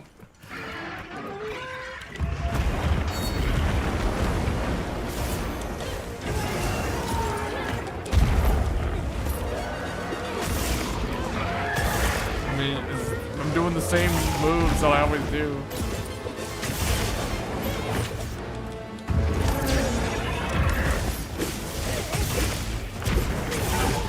How do you know when to flash so quickly though? Like flashing that happens. Whoever's doing the flash is doing it so fast. Like how are they anticipating it doing the barrel roll, the big barrel roll? Because if it was me, like I would literally just block it.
858. What?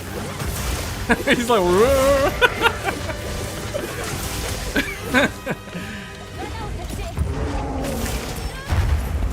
Oh, guts. Guts. Guts. I didn't realize my healing, the mini mental was up. He like rolled right into it.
Udra will show up in like 2 or 3 minutes.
Rolling. Just keeps rolling.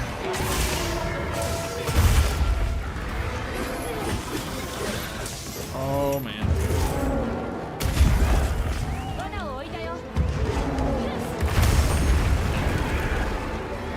Wait, who set a trap and where? Oh, in the back?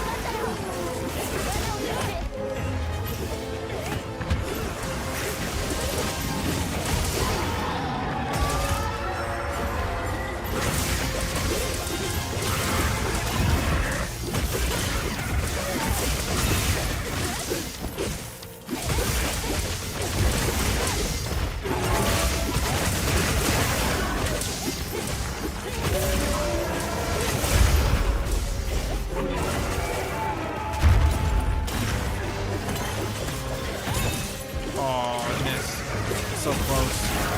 I was trying to hit his little tail with a full charge attack.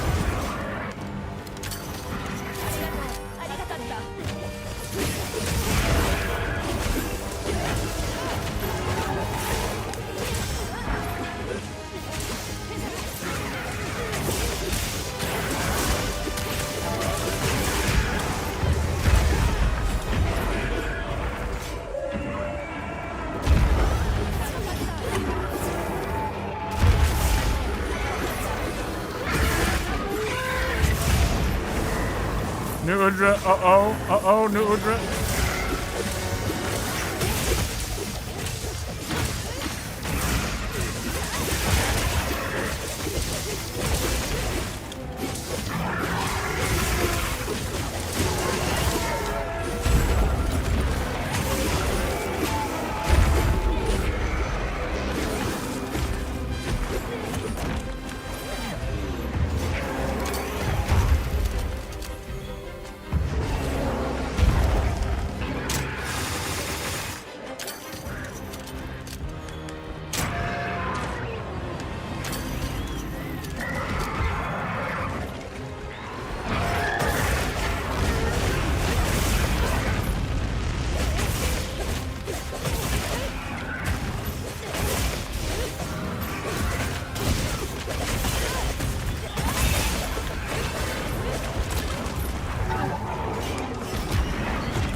Yeah, elemental absorption. The set seems very good for this hunt because I'm not really getting blinded by any of the stuff.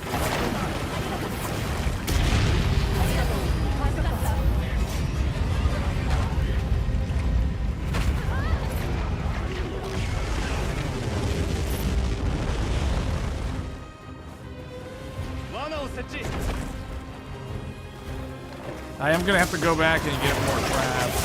Uh-oh.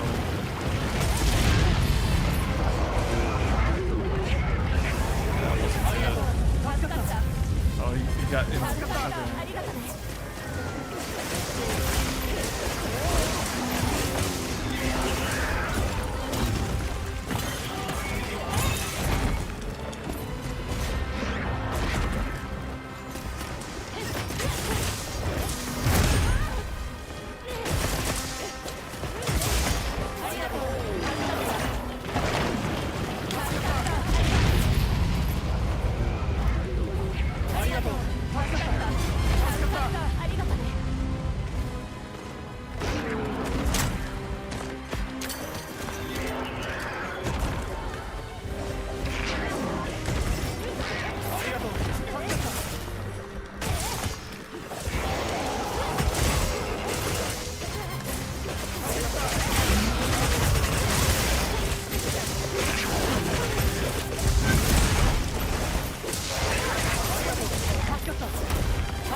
Yeah, I can tell he's harder than the other two because also with the coloring, it makes it harder to see. Like he turns around a lot, he changes direction a lot. So he can attack from all sides.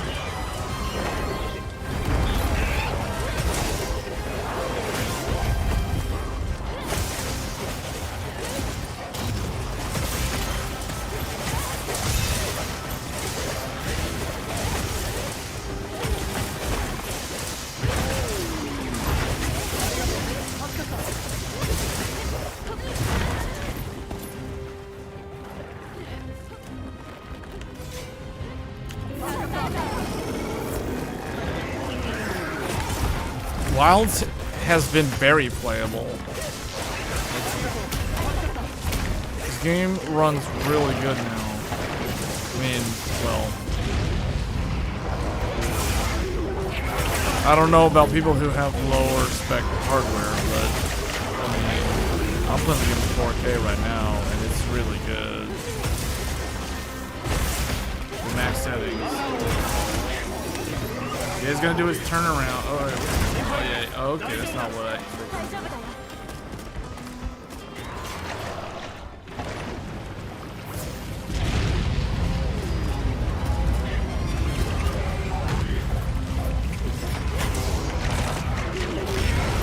Oh, the fire breath.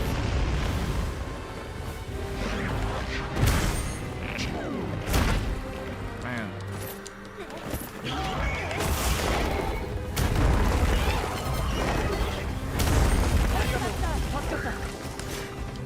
Are those counterable? Oh yeah, he's counterable at that point. Just like Ray now.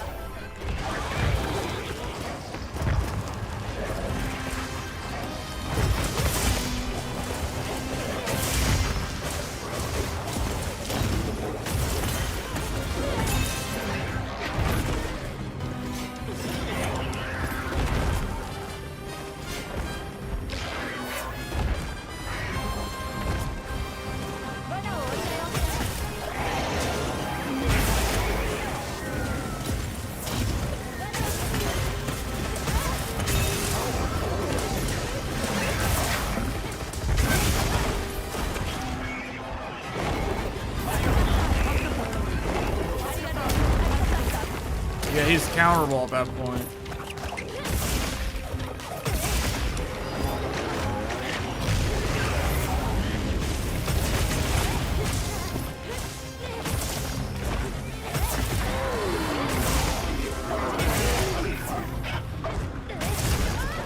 Arkveld will be in like 2 minutes.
All the elemental absorption.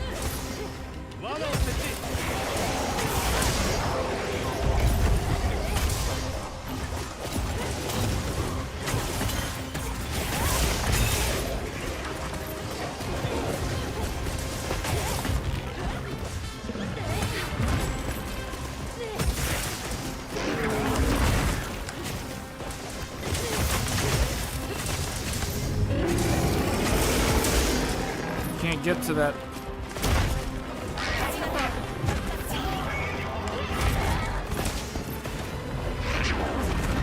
Raydow's gonna enter from the slope, so make sure you get to this side. And did I say Raydow? I meant Arkveld. Yeah, bring him over here.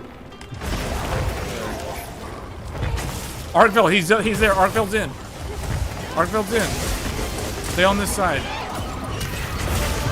Yeah, there comes the music. Okay. I gotta get my, oh. Oh man.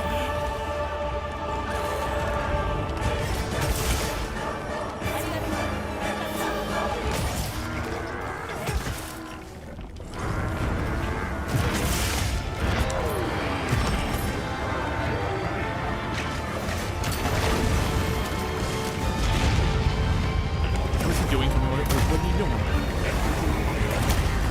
He just comes over here. Why? He just wasted all those attacks on me. You're supposed to be attacking New Udra, not me.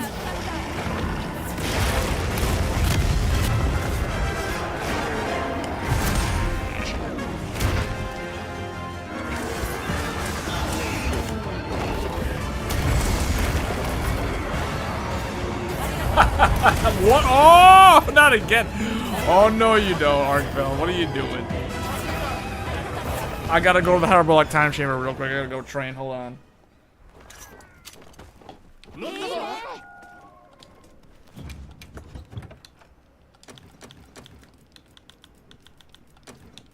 I guess I'll put these in too, just in case.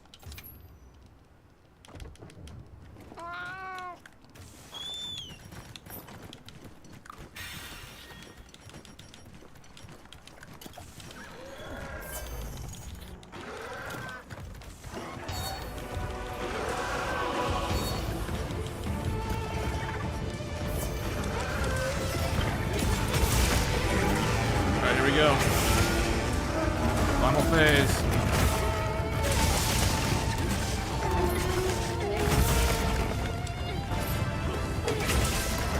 Flare activated.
That was nice.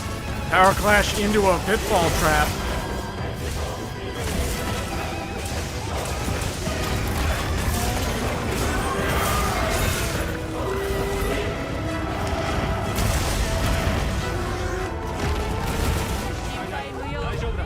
Oh wow, we were doing really good. Wait, what? Wait, there was carding up until here? What? I didn't even notice. People were carding up until this point? Well, I feel like the DPS was really strong though. I feel like we're doing really good DPS on that one.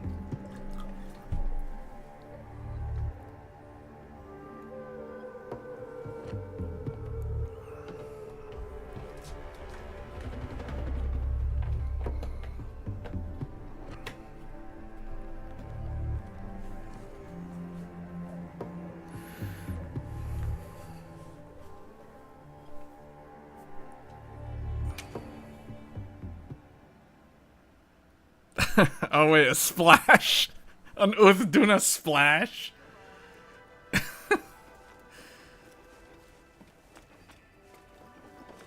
Oh man. I mean, the more I do the hunt, this is true for all of us, the more you do this, the better you get at seeing the move set and knowing when to react or how to react better. And that's what will ultimately increase the clear or quicken the clear time.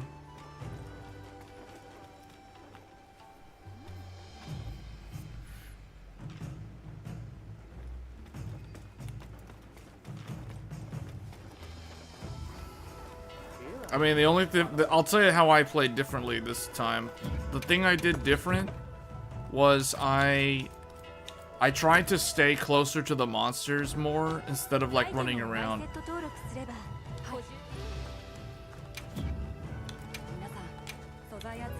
Like rather than running around, especially when the second monster, when there's two of them together, in the previous runs, I would like try to line them up, or I would like run to one and then the other one would chase me from, you know, I would try to get them to fight each other, but then I figured, well, why don't we just like finish off the one that's already low on health anyway.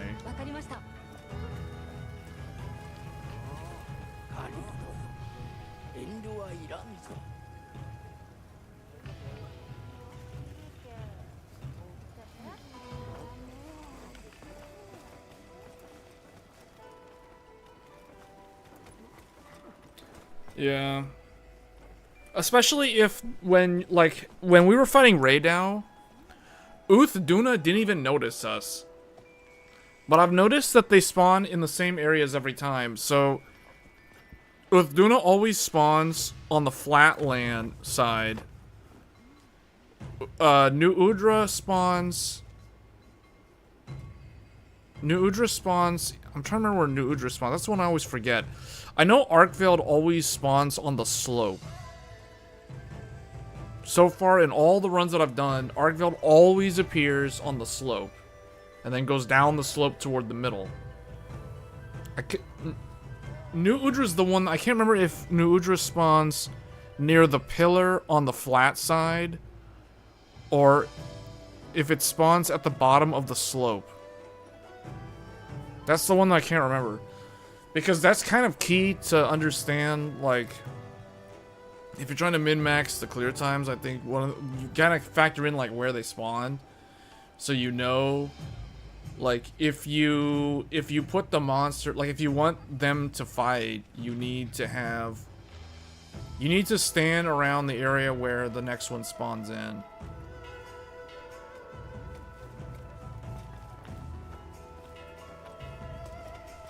Yeah, because we were at, like, 30... What were we at? Like, 35... We did 35 minutes for the final cut. I feel like, well, you know, I don't know how much longer it would have gone to fight Arkveld. I feel like we were fighting Arkveld pretty good for a while there.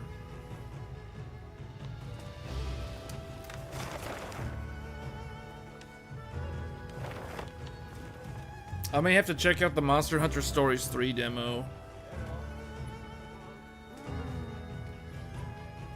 Well, that's what I figured, because he spawns in at around... He spawns in at around 20 minutes remaining. Because I've been watching the timer every time. Like, it's about 8 to 9, I would say on average 9 minutes between each spawn where they drop in.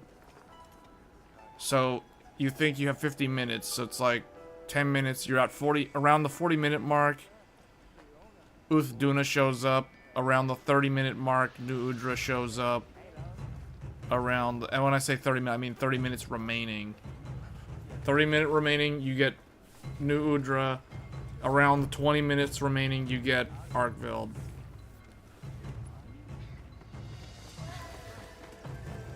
Well, you could have died to the splash damage. What I noticed is the splash damage. Because I'll perfect guard Raydao. Like when he does his big like slam down thing with his wing. I'll perfect guard that.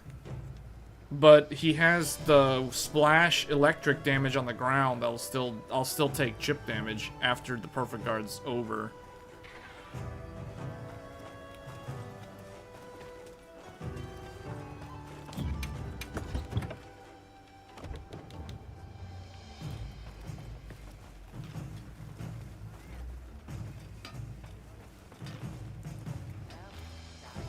If you guys want to do it again, I guess I can do it one more time.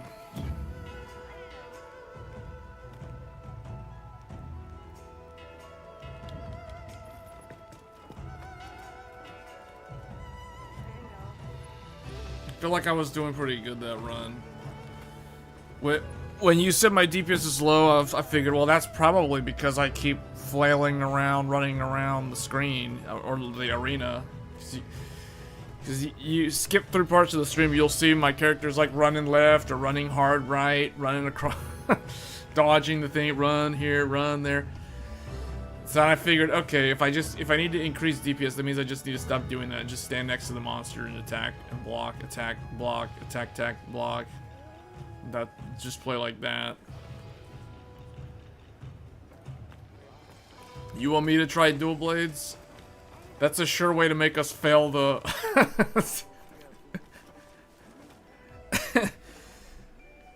If I can't block, I don't think we're gonna be passing this anytime soon.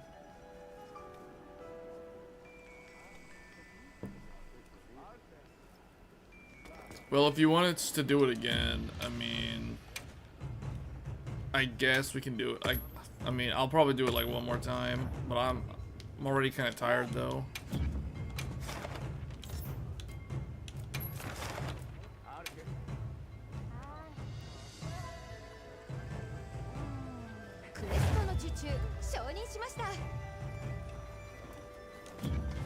I had to send the invite again.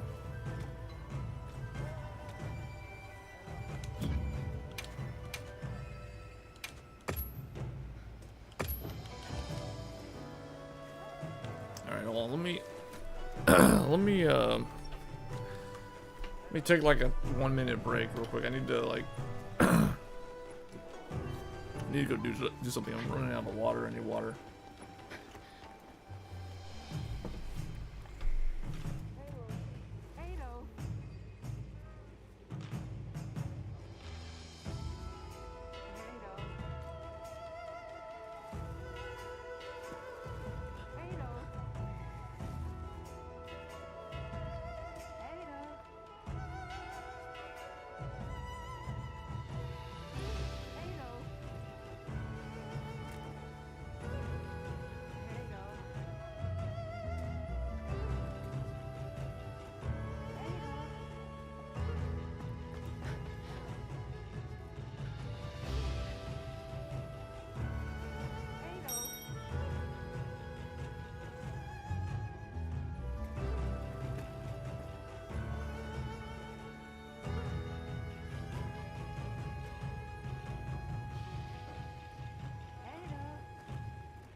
Okay, did he get the thing? He's in the link party. He just needs to join the quest.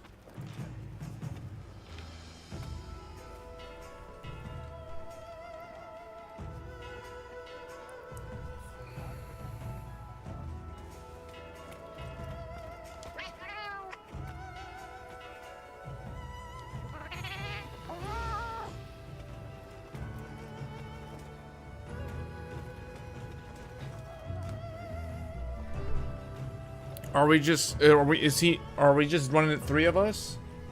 Or what's going on? Did I miss something?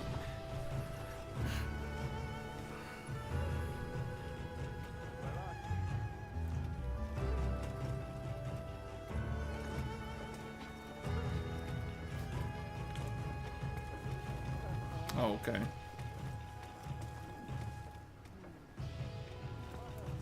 This Palico's name is Sekiro.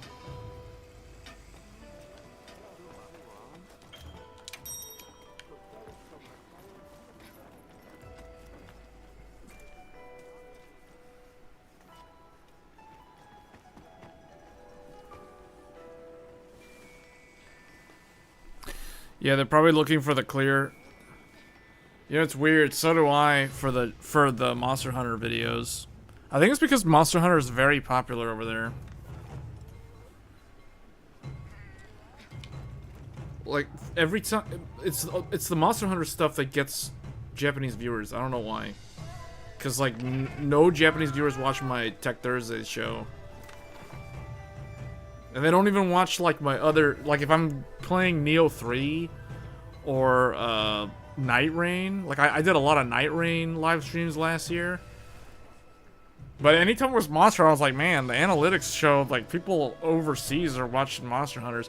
It's weird because, you know, in the West, Monster Hunter got criticized so much because at least people who play on PC, because apparently people think that it's like, it runs so bad, but I mean, I don't have any problem running it, so I don't know what the issue is, but every time I say that, people point out that you know, you're using computer hardware that most people don't have. But I have shown the game running on other computers in the past, and it was playable in all cases. I mean, I have a really good video that I did when the game came out last year that shows that the CPU was the biggest determining factor of the performance of this game. Because people would complain and say, oh, I spent like $2,000 whatever on my new computer and the game runs terribly. And then you go and look at, when they post their specs, it's like, oh, they bought a clearance computer with a pandemic CPU in it, and they're complaining about the game running poorly. You know? Now with the performance patch, the game's like, it's still CPU demanding.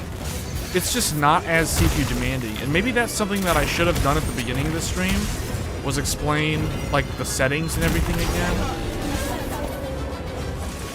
Because one of the things that's changed is their implementation of direct storage. Last year I hypothesized that one of the ways Capcom would improve the performance of this game was by changing the way that the game does direct storage. And they absolutely did that with this recent performance patch. Although I think they changed it in January. Uh-oh. We have a cart. We have a cart. What do? Do we just restart it? Do we restart? I don't know, guys.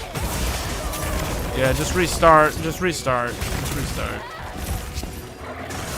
Here, guys, just restart. Hold on. Oh my gosh. Oh my gosh. Yeah, just restart.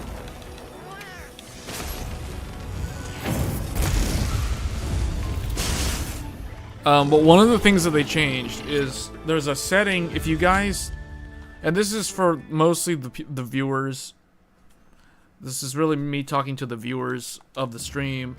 I just wanted to point one thing out real quick, is if you look in the game, in the settings, so right here, where it says PC specs, and then it shows you your PC specs. But down here, notice at the bottom, it says direct storage.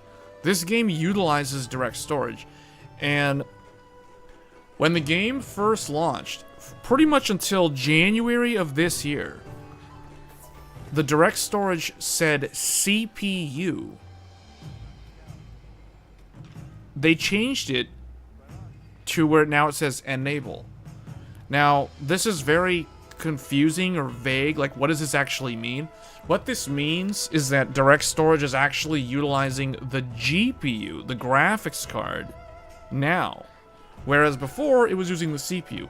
And that change is a massive, massive change. Because it reduces the CPU dependency by a ton. Because basically what direct storage is, for those that don't know what that does, that is how Capcom is allowing the game environment to load into your viewport. It's basically what you're seeing on the screen. And it's basically, it uses something called compression and decompression. It's decompressing the game textures that you see on the screen. And the way it did this up until last month was using the CPU on the computer, not the GPU. Which means you would think, like, oh, you have a bunch of graphics. Why are you using the CPU to do the decompression instead of the graphics card? Well, it's because they were using the older version of direct storage. They were using direct storage 1.0, which uses the CPU. Another game that notably did this is a game called Forspoken, which we covered on this channel a few years ago. And that game was from Square Enix, the guys who do Final Fantasy. In fact, the engine that Forspoken is using is the exact same engine that Final Fantasy 15 and Final Fantasy 16 are using. Final Fantasy 16 also uses direct storage, but it uses GPU-based direct storage, not CPU-based direct storage.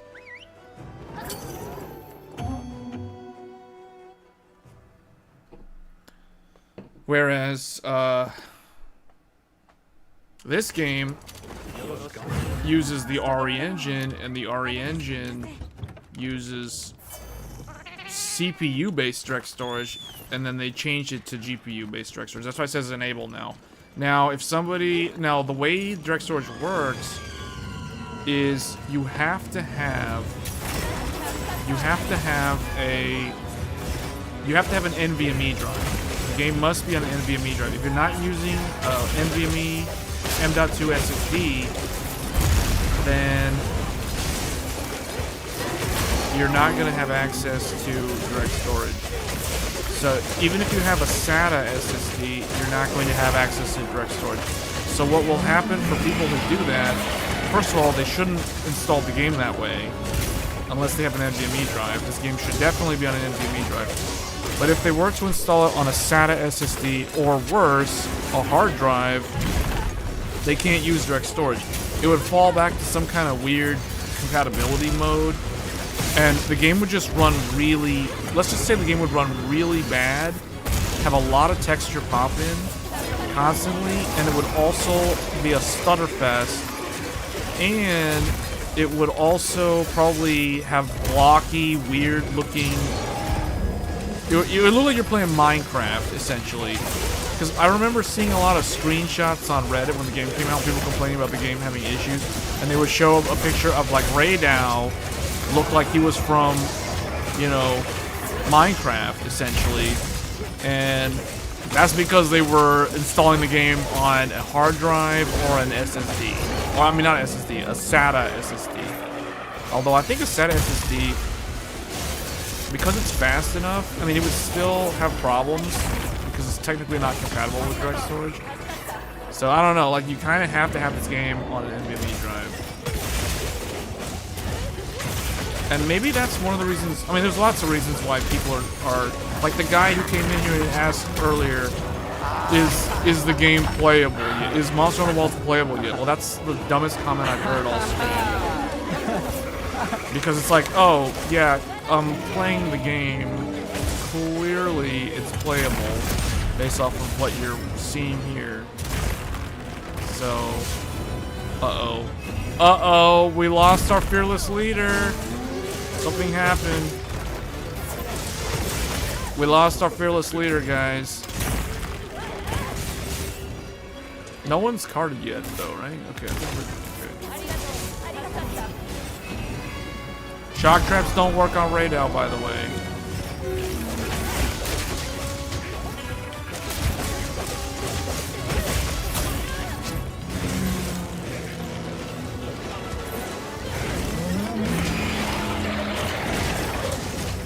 You got kick? Okay, hold on. I'll see if I can get you. I gotta. Oh. Hold on. Are you still in the link party?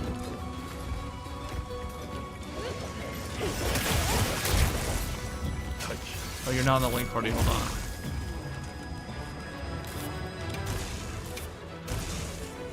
Wait, what?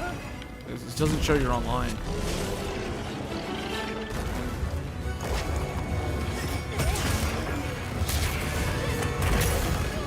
Yeah, I know what you're talking about. You know, that happened to me a lot back in April when the game was new. Actually, it was like March, or it was like early April, late March last year. I actually opened a case with Capcom, and they did that. They didn't, I don't know if they even ever did anything, but they said they would look into it. And then the problem just kind of like stopped happening for me. So, I don't know. I really don't know if Capcom did anything. I basically told them that, for those that don't know, this game utilizes Microsoft Azure. So yeah, it's using Xbox's data center for the multiplayer connection. I learned that from them. So they're renting the server side from Microsoft. So it's funny because everyone's like, oh, PlayStation, Xbox. Well, behind the scenes, Microsoft. Even though it's a game, it's a Capcom game, but it's Microsoft. I'll see if I can get you back in.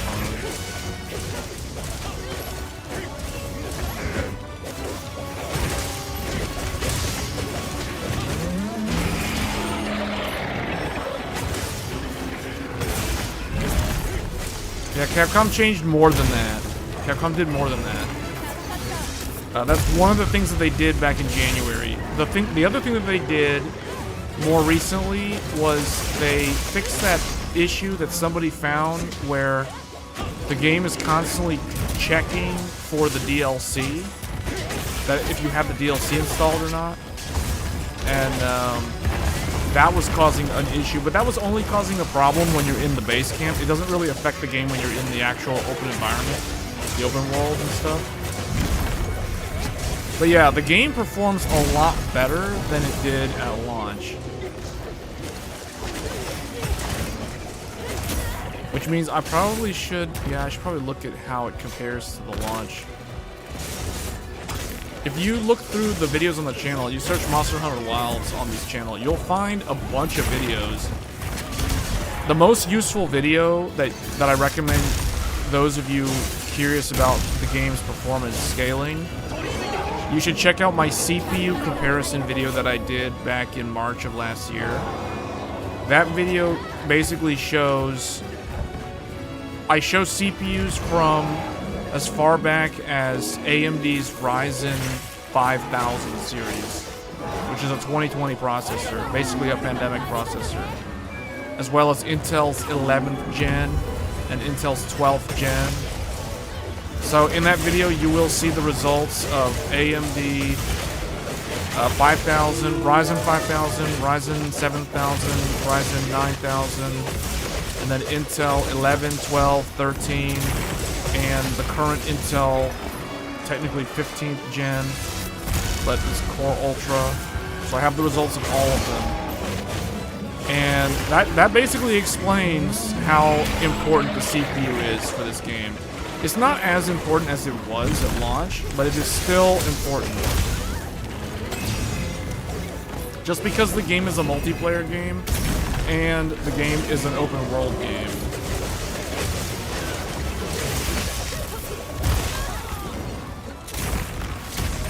Oh man, this is close.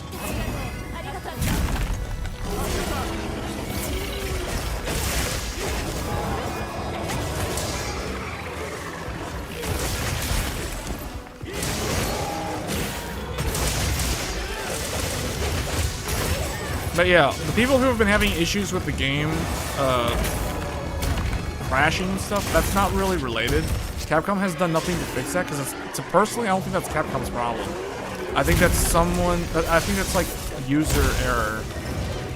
Because if the game's supposedly crashing, why is it not crashing for me?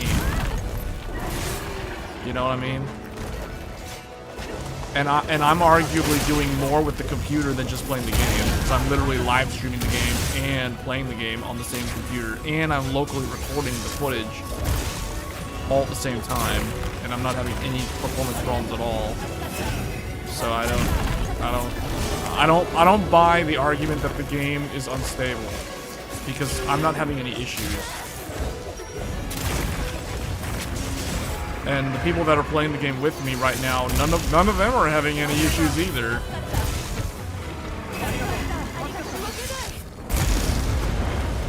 Okay, right now. Oh, Duna. Okay, help us out. Help us out. Help us out. Do some big damage. Big damage. Big damage. How do people chats on your screen? What? Huh? You're talking about in the game? Oh, that's in the game though. That's not on you. That's because they're doing it from in the game. You're talking about the game's messaging system. Because it's separate from YouTube. The YouTube is in the browser. The messages that you see on the screen are the messages in the game. Oh boy.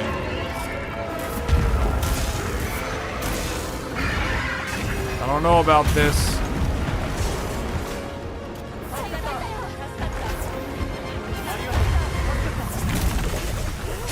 Come on, Raydow.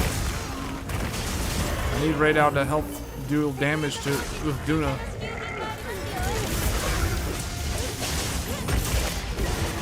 Go get him. Get him with Duna.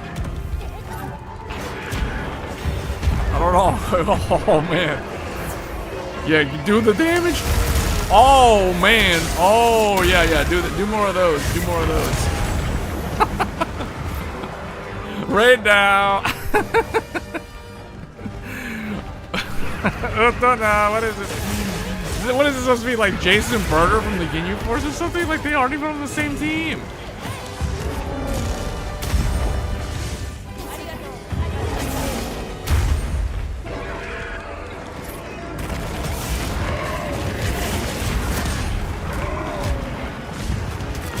What? I was blocking. How did he do that? How did that even happen?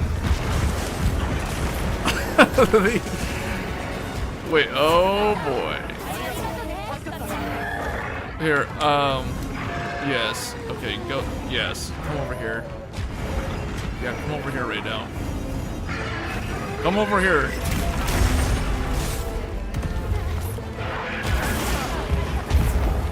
Yay, barrel roll.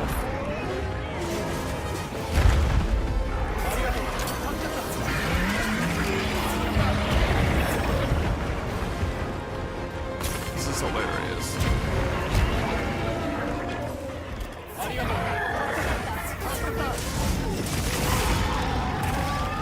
Yeah, beat him up. Get him.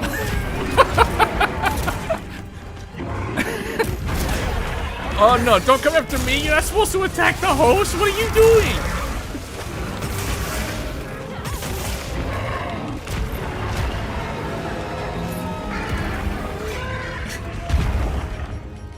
That's like if this was like the Jerry Springer show. Like they'd be arguing with Jerry Springer. You're not supposed to argue with the host, man. You're supposed to argue with each other.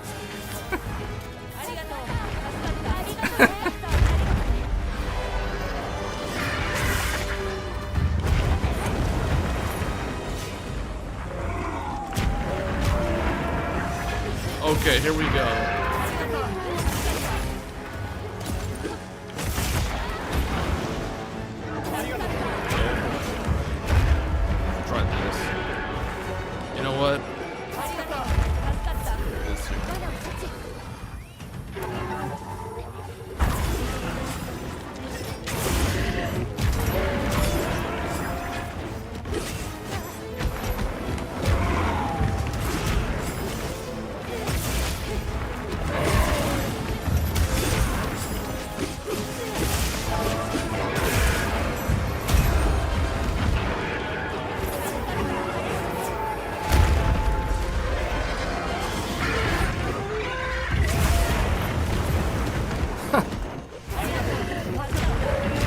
It's like I'm stuck on the wall.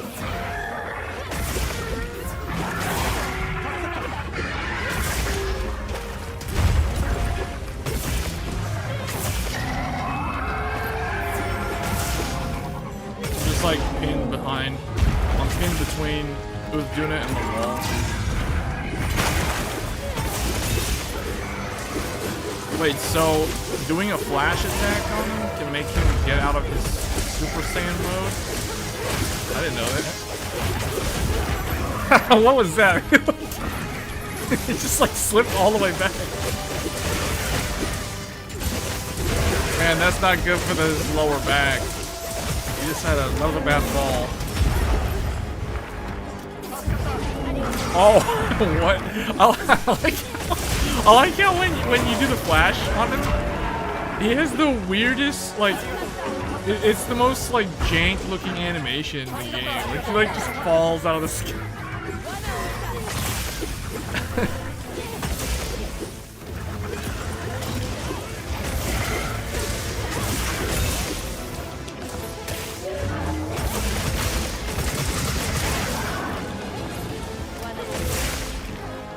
Oh, wait, this is up.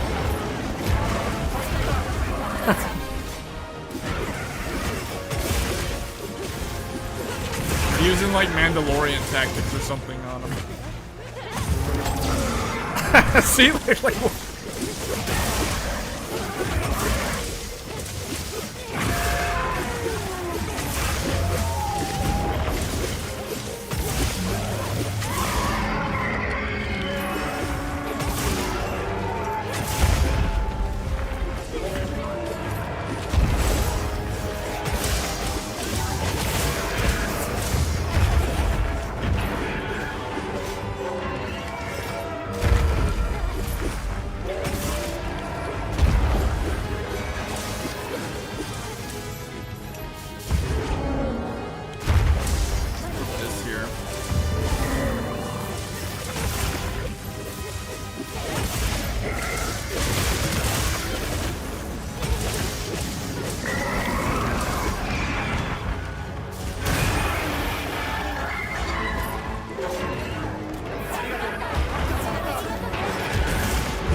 likes to do the barrel roll. I want to try these.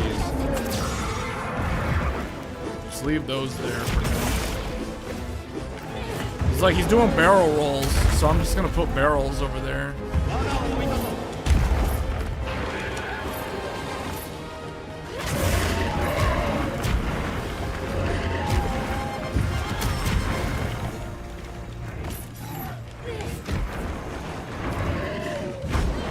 I remember those being a key thing in Monster Hunter World.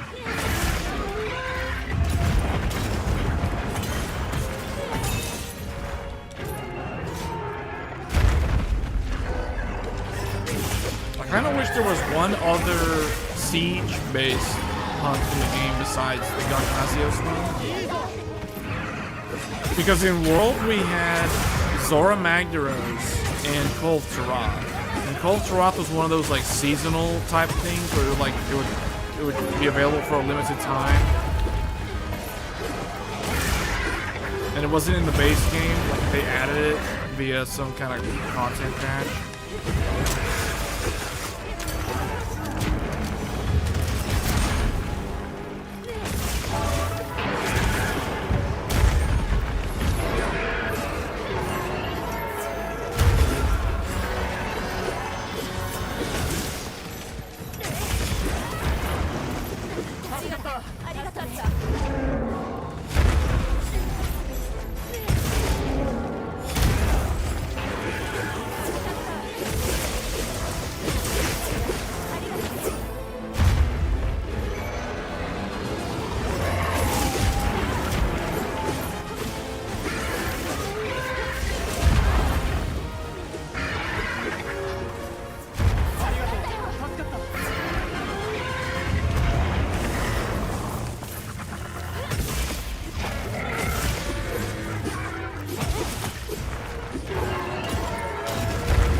Udra's here, watch out. Oh, he spawns on this side. Okay. So New Udra and Arkveld spawn on this side. Who's the one that spawns on this side? Unless it's random. Unless it's not a fixed position. Just stay behind, who's doing a stay on this side of him. Let him, like, deal with that thing. I don't want to do that. Yeah, go get him, go get him. Go get him.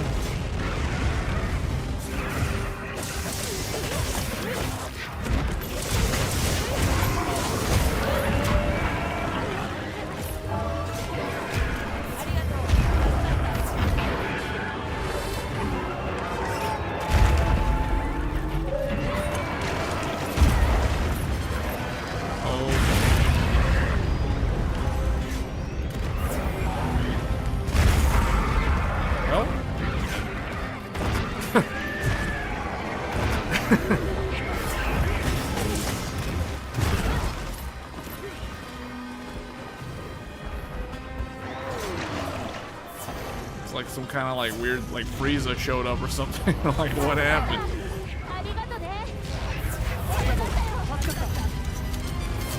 This is piercing fire. Wrong one. Wrong. Okay, where'd my thing go?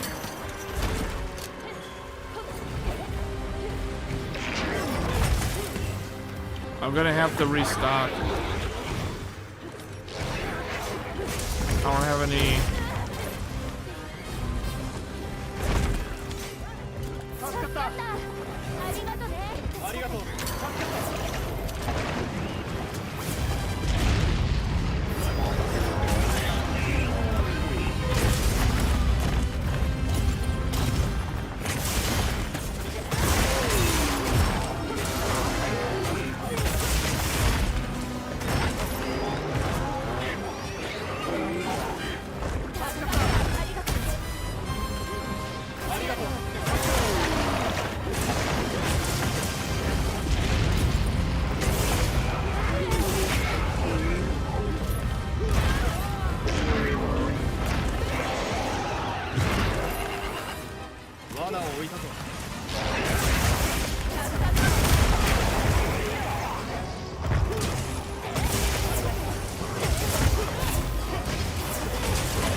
Oh man.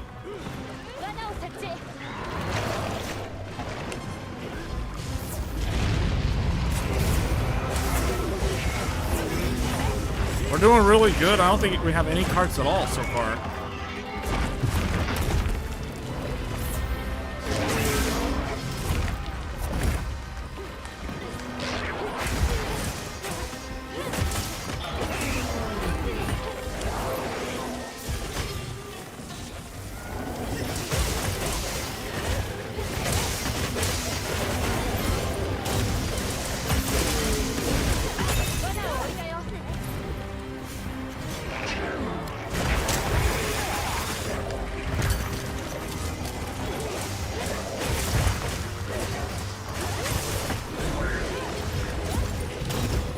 Gotta power up.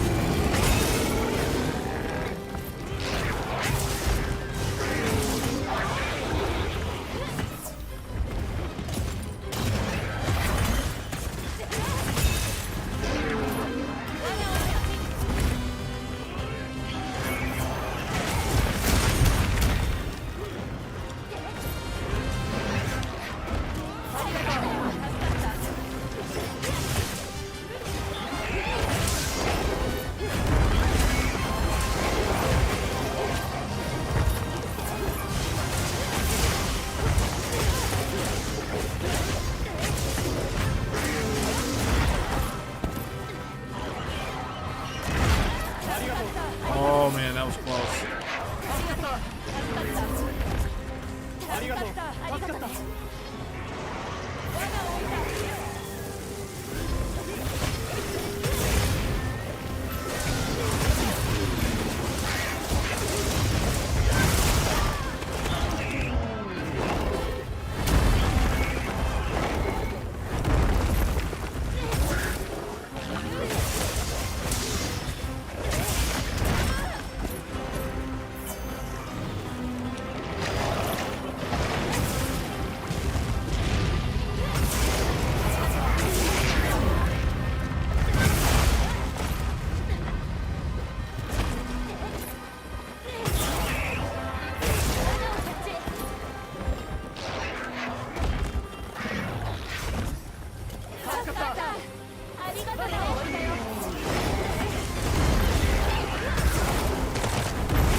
Oh, wow.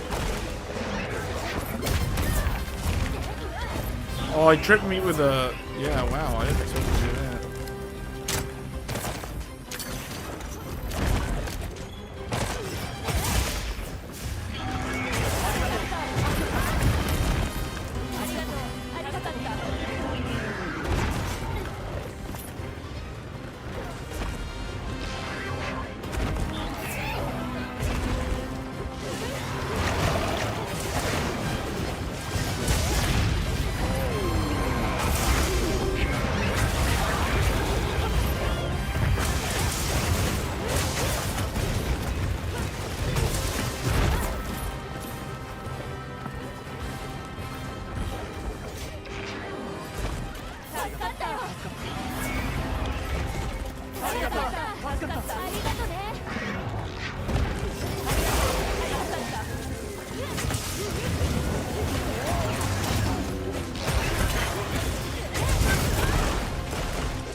Doing good.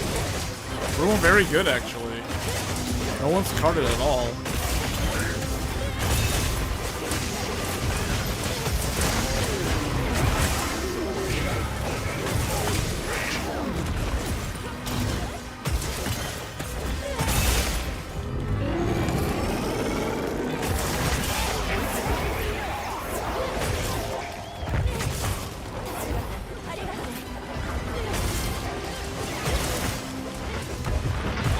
I wonder if... I don't think we're gonna kill him before Arkveld shows up, but I'm wondering, like, if we were, in theory, would that speed up Arkveld's arrival, or would we still have to wait? I think it would speed it up.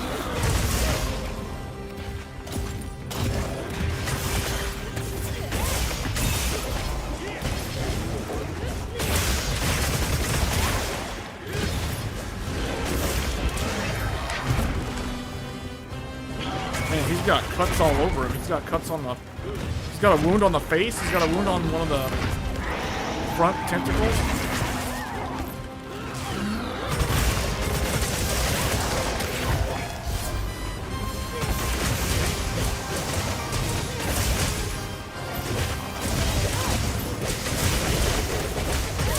Arkveld's here. Arkveld's here. Watch out. Behind us. Oh, no.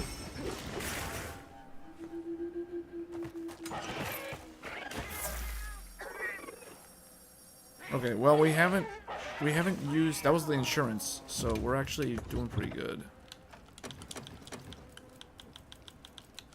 I didn't realize that was like 50% health.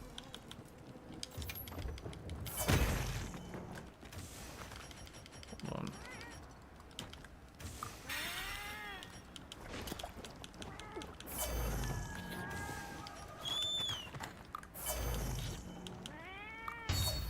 There. Alright, here we go.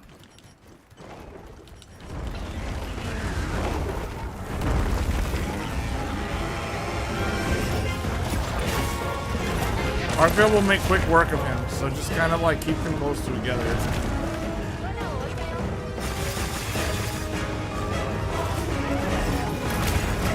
There, see, told you. He'd finish him off really fast.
Oh man, that's funny. Yeah, that actually helped me. Him getting, I got stunned, and he got shocked.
What?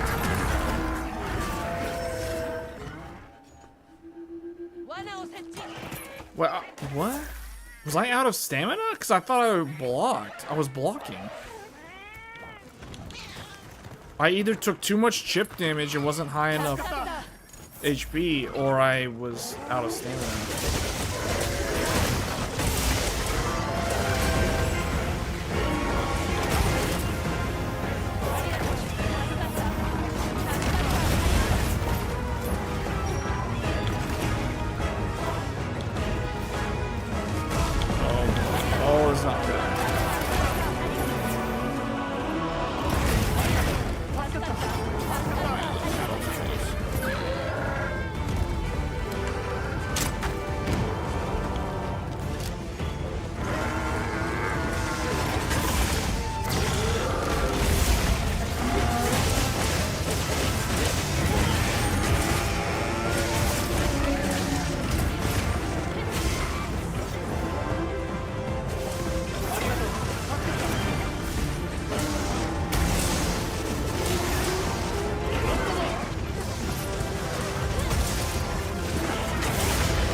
Flash has no effect on him anymore.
die to low health and no stamina?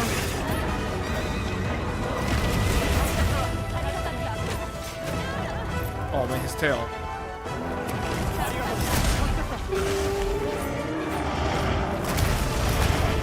This is a big wombo combo. That's the big Street Fighter combo.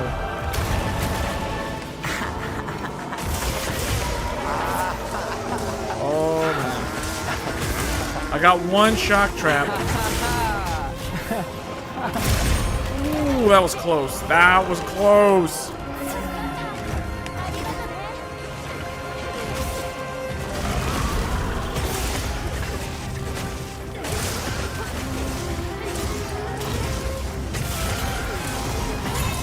Oh, I missed. That would have been like 800 damage right there.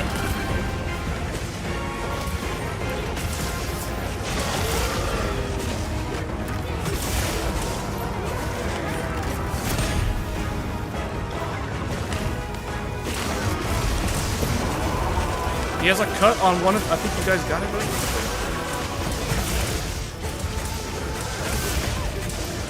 Getting close.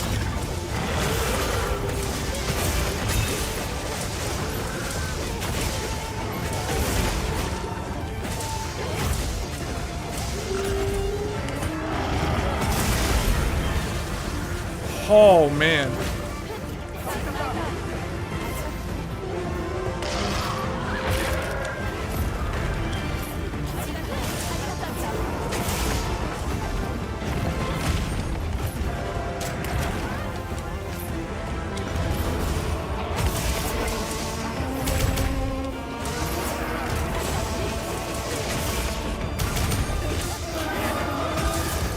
Watch out. You know, I just noticed that you can actually quick counter that. You can quickly counter that where he launches forward, but it's like the window on that is so short.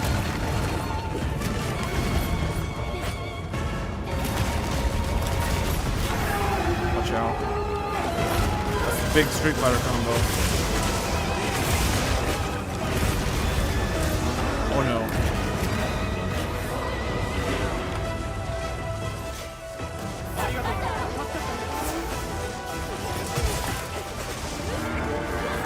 He's gonna start tiring out. I got one. Okay.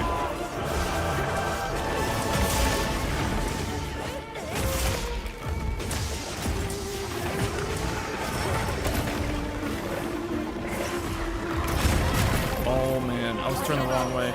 I was turning the wrong way.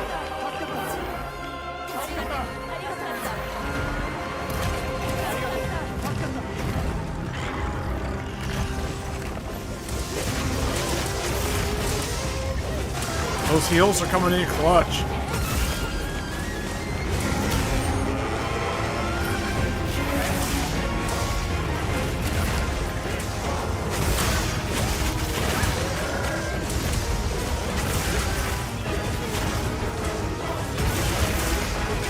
The tail has a wound on the tail.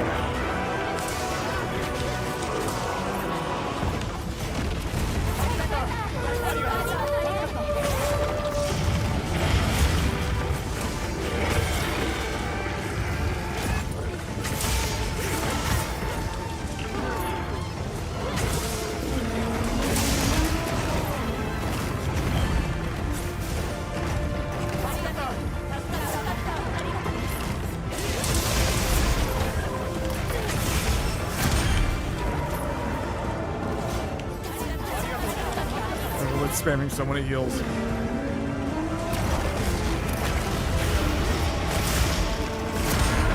Alright, here we go.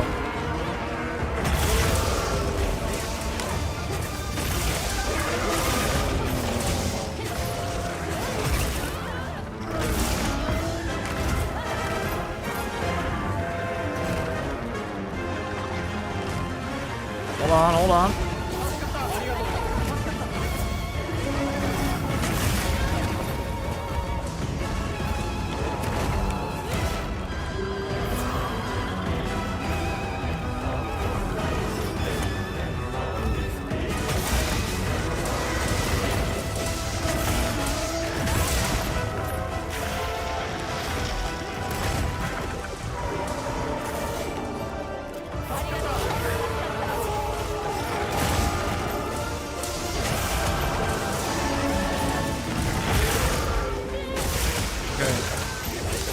the left, there's a wound. There.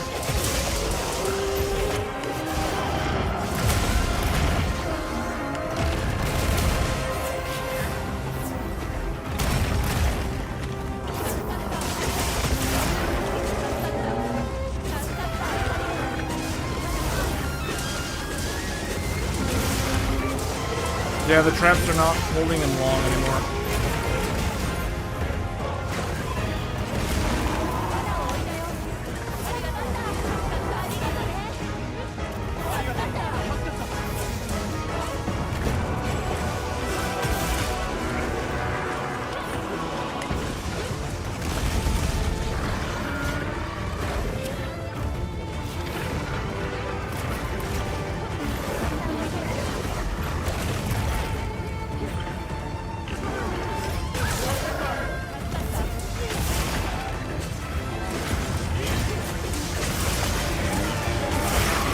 There.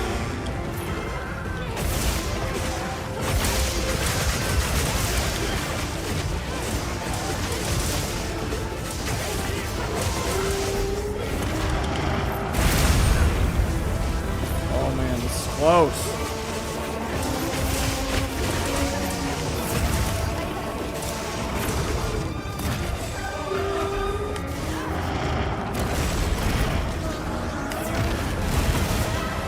What?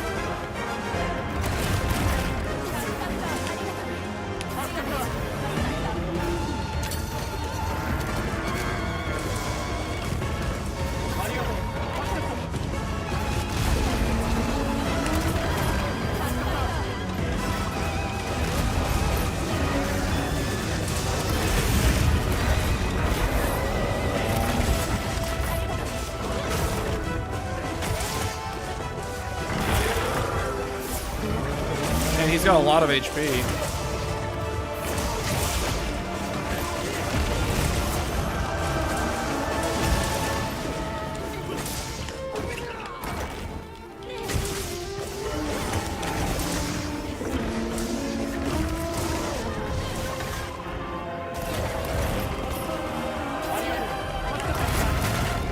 Oh, man.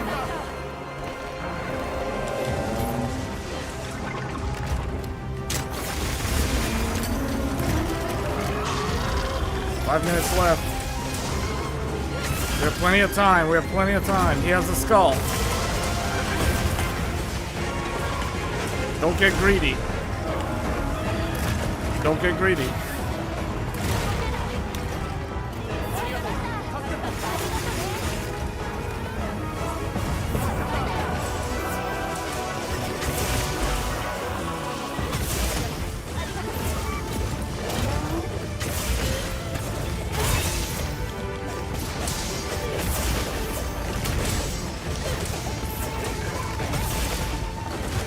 This thing is tough. It's got like so much HP.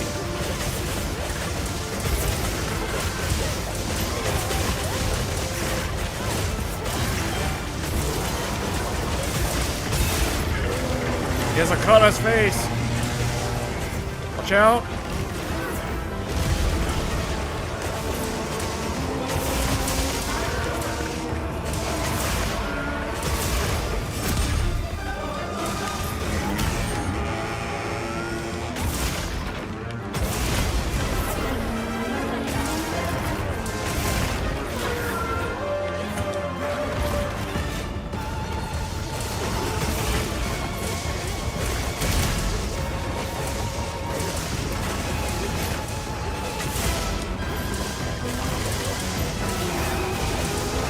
Watch out. He's gonna do the big combo. Oh, he's too tired.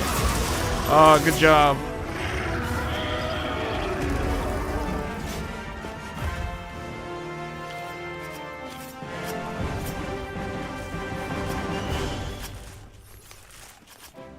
Yeah, I think this hunt is probably the hardest one in the game. I mean, people might still think that Savage Omega is, but I don't know. Savage Omega seems like a very... It's like a very choreographed hunt in the way, because it's like... It's basically a Final Fantasy 14 raid fight, so it's kind of hard to compare. But I think this one seems like it's the.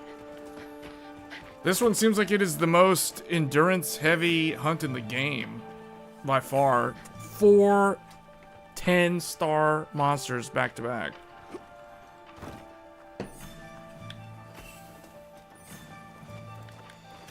That was a better clear time than the other one. 3 minutes and 18 seconds. That's pretty good clear time.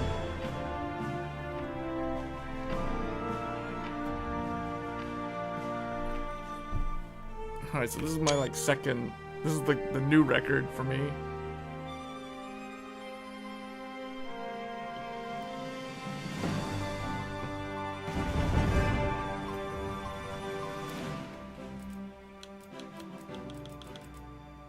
New Udra Flame Gem. I think that was the only one that I had, only at like a few of those.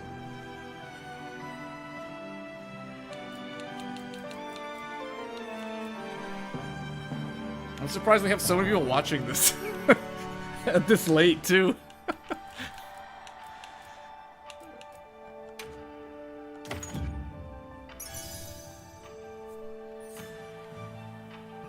Oh, you know what? This actually seems not bad. I like when Divine Blessing level 3 is on one of these because then I don't need to put it on the actual armor set.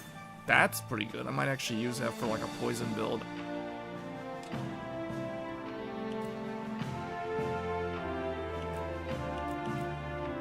What's this one? Bleeding Resist 3. That's very situational. Another one with Divine Blessing 3 and Paralysis Attack. I kind of like that one. I like the ones that have Divine Blessing 3 because I almost always use that.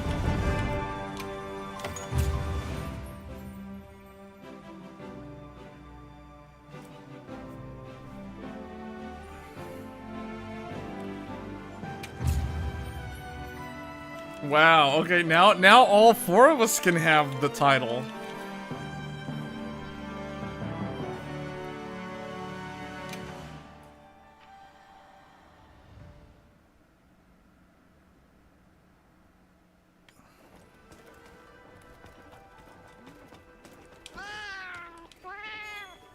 Huge delivery. Okay, I just want to do one thing before we end the stream here. I want to point out the changes that they made to the performance of the game. So, like I was saying earlier, for those that weren't watching at the beginning, I think I should have done this at the beginning of the stream, but we have way more viewers now than we did when the stream started, which is really interesting. So, one of the things that changed is direct storage now uses the GPU instead of the CPU. So that's a big, big difference. And the other thing they did was they reduced the polling rate for checking for the DLC. And there's a couple of other things that they did too. They added settings. They added like graphic settings that make the game less demanding. Where is that? I don't even know where that is. So it's like here? Yeah. So they added some stuff in here, like you can change the density. Well, actually, no, you can change the render distance, I think, or some other. There's like some settings that they did where it reduces the number of NPCs that you see immediately or things like that. Now, I didn't bother to change any of that. I'm basically running the game at max settings. Ray tracing is maxed out. High-res texture quality pack. But the thing is, you can't really use the highest res texture pack unless you have enough VRAM on your GPU for the resolution that you're running the game at. So in my case, I'm playing the game at 4K resolution, as you guys can see here, 3840 by 2160 on a Sony InZone M9 27-inch 4K gaming monitor. And here we have this set to highest texture. Now that means that the game, now the one thing that the game kind of lies about is the VRAM usage. Like it says it's using 10.74. I can guarantee that's not actually accurate. It's actually using way more than that. I think it's just because it does a lot of caching or something. So it's actually using... It looks like it's using 14.3 or around 14 gigabytes of VRAM right now. Which is a lot, but it does also tell me that they kind of reduced the... They kind of changed the way the memory management works for the game. Because it used to use a lot more. It used to use like 21 gigabytes of VRAM. And it still might do that. It might be because I'm in the base camp or the hub that it's not using that much. But this is where the game is very CPU demanding. In the towns, in the base camps, the environments where there's a lot of players on the screen, like this place, for instance. This is where the game is going to be very CPU demanding. And then when you're outside in the open world area, the game, it shifts quite a bit to be more GPU heavy, because there's stuff like volumetric fog, there's draw distances, and there's those sort of things. But all the NPCs, which are all the different animals, the monsters themselves, those also are very CPU demanding. So the game is one of the most demanding games that has come out in recent history. And it being an RE Engine game does mean that it can provide good visuals, but like Capcom went for a certain stylistic look that it doesn't have the same kind of visuals that you would think an RE Engine game would have, if that makes sense. Like if you think of Resident Evil, in fact, Resident Evil Requiem is an upcoming example of how RE Engine games are supposed to look. Devil May Cry 5 is an older game that is another one that is not a Resident Evil game that uses the exact same engine that this is using. Dragon's Dogma 2, which is a game from 2024. That game also has a different kind of look that doesn't look like your typical RE Engine game, but yet it uses the engine. So basically, if the game uses a lot of open environments and a lot of NPCs, they can't really achieve the same sort of visual quality that they can get with a single player game with smaller, confined game environments like Resident Evil.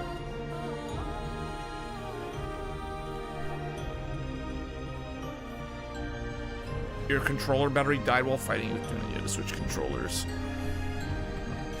Well, I don't even have batteries in mine. I just use this, and I just have it plugged into the USB cable all the time. I don't know. I mean, I didn't even bother to pair the Bluetooth on this controller with the PC. I just plug it in and use it like it's a wired controller.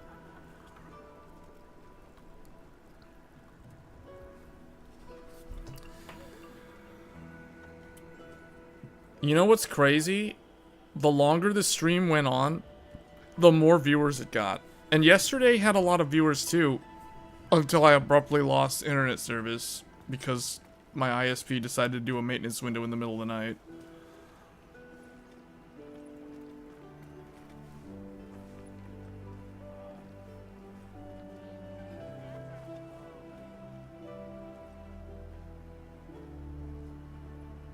You pulled your PS2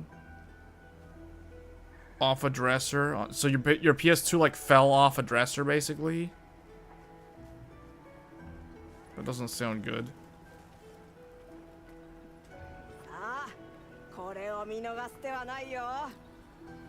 Anyway, good job guys on the clear. That was a much cleaner run than the other one. The one where we had disconnects and other problems.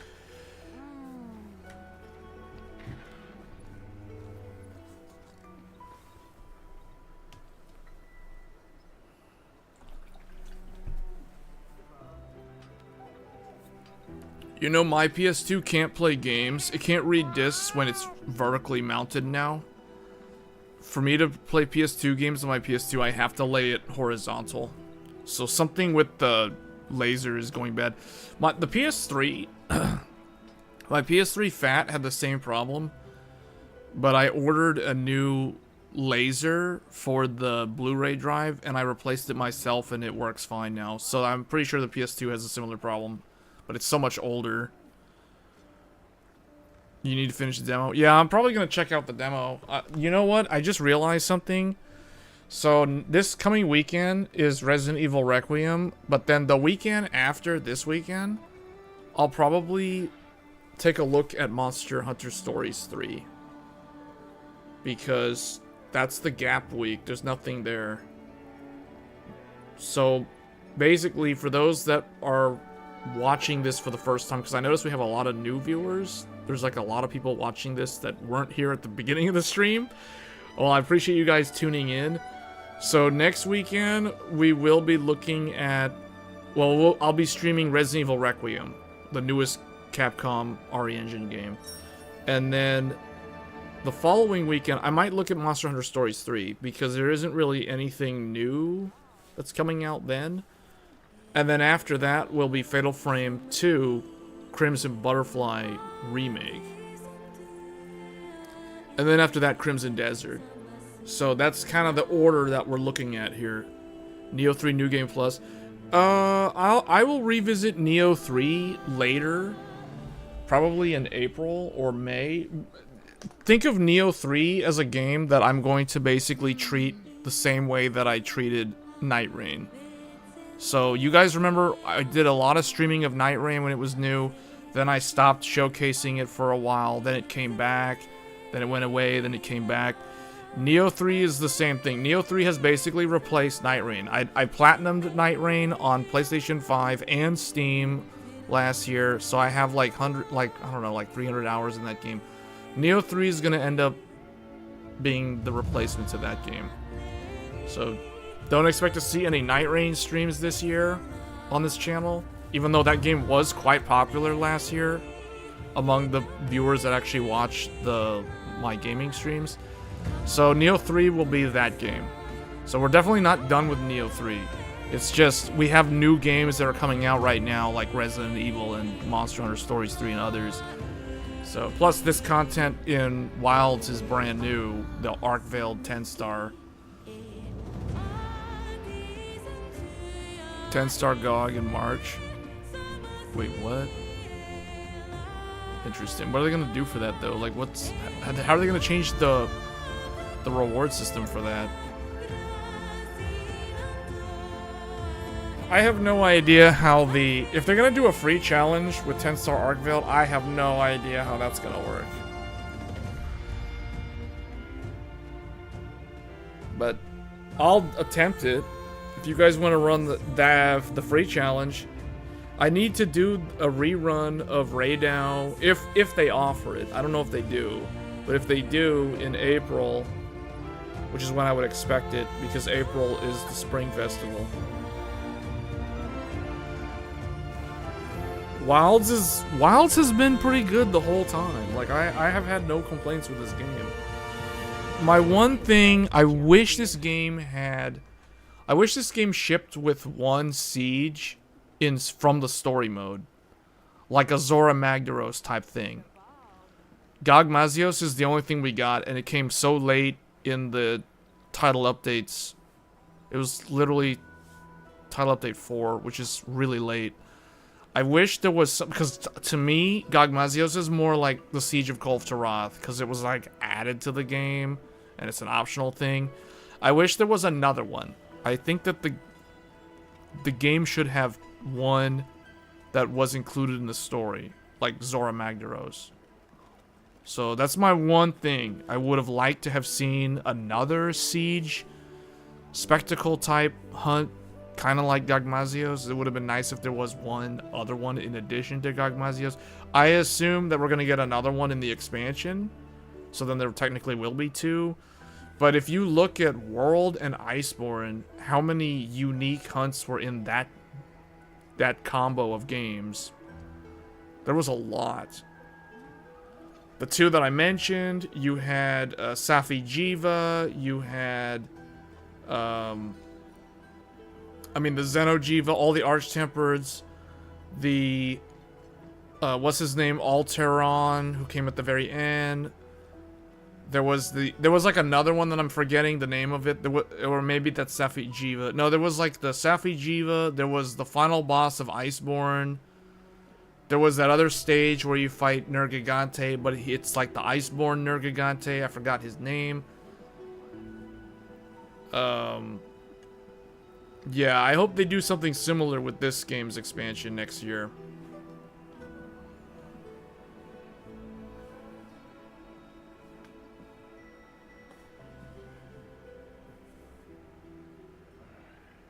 Ten Star Zoshia is on the 4th of March. Is that the 4th of March or the 4th of April?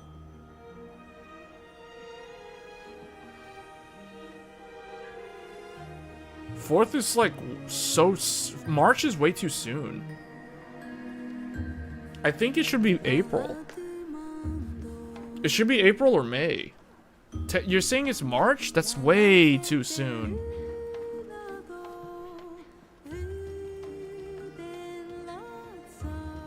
That's way too soon because they literally just put Arkveld in the game. Ruiner Nergigante. Yes, Ruiner. I was trying to think like it had some kind of cool name. I was gonna say Dirge. Dirge Nergigante. That didn't sound right. But you know, there were also like, there was the collab stuff. There was Ancient Leshen and The Witcher 3. There was Behemoth and Final Fantasy 14. This game got a Final Fantasy one with Omega. But they did, there was also like Dante from Devil May Cry was in that game. There was the Resident Evil collab. There was that collab with like that one Japanese franchise that looks kind of like Dynasty Warriors. I remember that weird armor set. Yeah, World had so many collabs, now that I think about it. It had a lot compared to this game. And we're talking like base World. I'm not even talking about Iceborne. Iceborne had others too. It didn't have as many collabs, but it had a lot more like unique content, I guess. I mean, looking at the map, they did the same amount of places because you got your Ancient Forest equivalent here. You have your Wildspire Wasteland, your Valhazak Valley. You have your Coral Reef place and your Elder's Recess.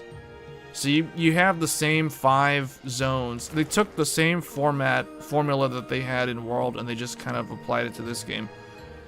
So I expect for the expansion next year, which will be like a year from now, for those wondering, they'll add probably like 2 new zones. There'll be a zone similar to the ice zone that Iceborne had. I don't think it doesn't have to be an ice place because we already have an ice place. In fact, it won't be an ice place because we already have an ice place.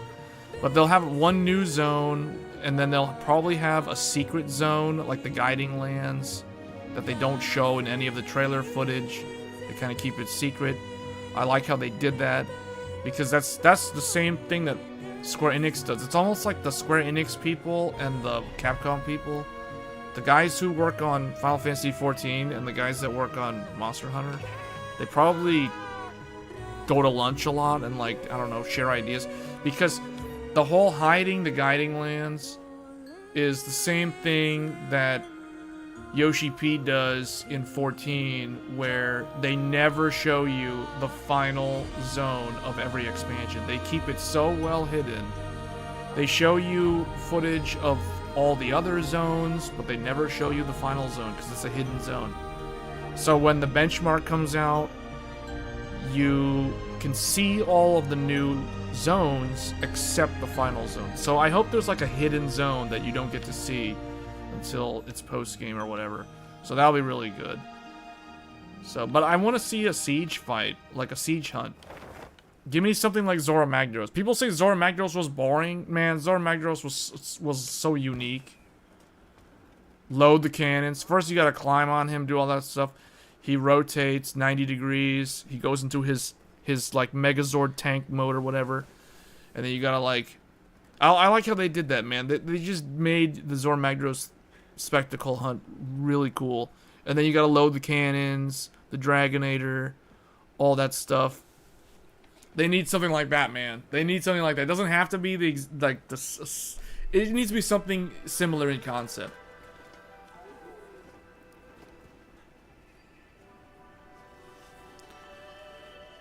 Gagmazios is more of like the Siege of Kolf. Well, okay. I was gonna say Siege of Kolf Tarath. Siege of Kolf Tarath was also very unique, though.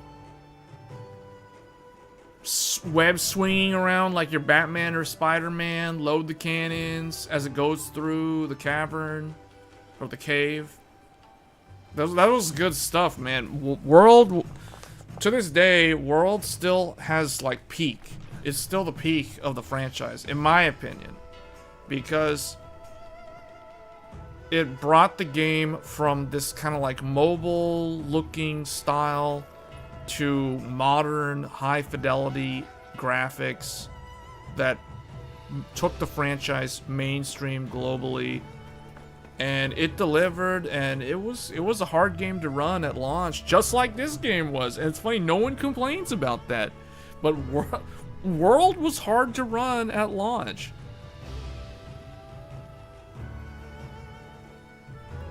It was hard to run until they introduced the DirectX 12 client. When it launched, it was a DirectX 11 client, and like a GTX 1080 was only doing like 45 frames per second at 1440p in that game. I know because I had one. That's what I was using. And the AMD RX Vega 64 was doing the same thing. It was like 45 FPS at 1440p. The most powerful GPU you could have in that era was the GTX 1080 Ti, and the GTX 1080 Ti could barely hit 60. It was barely hitting 60 at 1440p in Monster Hunter World at launch on DirectX 11. It wasn't until DirectX 12 came out. DirectX 12 came out like I think 6 months later or something, and it was like way later. It was actually after. It was after Behemoth Extreme. It was around the time of The Witcher and Ancient. No, I don't think it was that far. I forget exactly when it was, but DirectX 12 was added to the game, and then anyone who was on an AMD Radeon graphics card, all of a sudden the game ran so much better. If you were on Nvidia, it ran a little bit better. It didn't run that much better, but it ran better.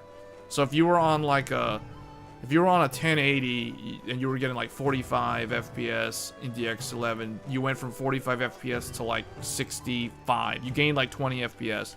But if you were on like an RX Vega 64, you went from 45 FPS to like 80, 90 FPS. It was such a massive difference going from DX11 to DX12 in Monster Hunter World. So this game has received a similar update. It runs so much smoother now than it did at launch. It's almost like going from DX11 World to DX12 Iceborne in terms of the performance difference. That's how different it is. So I mean, I may have to test this game with a lower end computer to really notice the difference, because this computer has never had a problem running the game, and now it just runs even better than it did before. But this is basically a game developer's computer, so it's got near infinite RAM and copious amounts of VRAM and multiple graphics cards. So this is not your typical gamer computer, and I recognize that. So I might need to showcase the game again on a different computer next time instead of this one. You just copy the FSR settings and man, it runs. Yeah, man, I told you. Told you. It also looks better than normal. So here's the secret thing that no one knows about. It's this setting right here. Upscaling sharpness. It literally, because Capcom defaults it to like 0.5. 50%. This is the default. This is default. But you crank it to 100%, it literally tells you right here. Adjust the level of graphical detail used when upscaling. The higher the number, the greater the level of detail. This is how you get the game to look better than World. Pro tip, the game can look better than World. You just gotta know how to change the settings, because the defaults don't do it justice.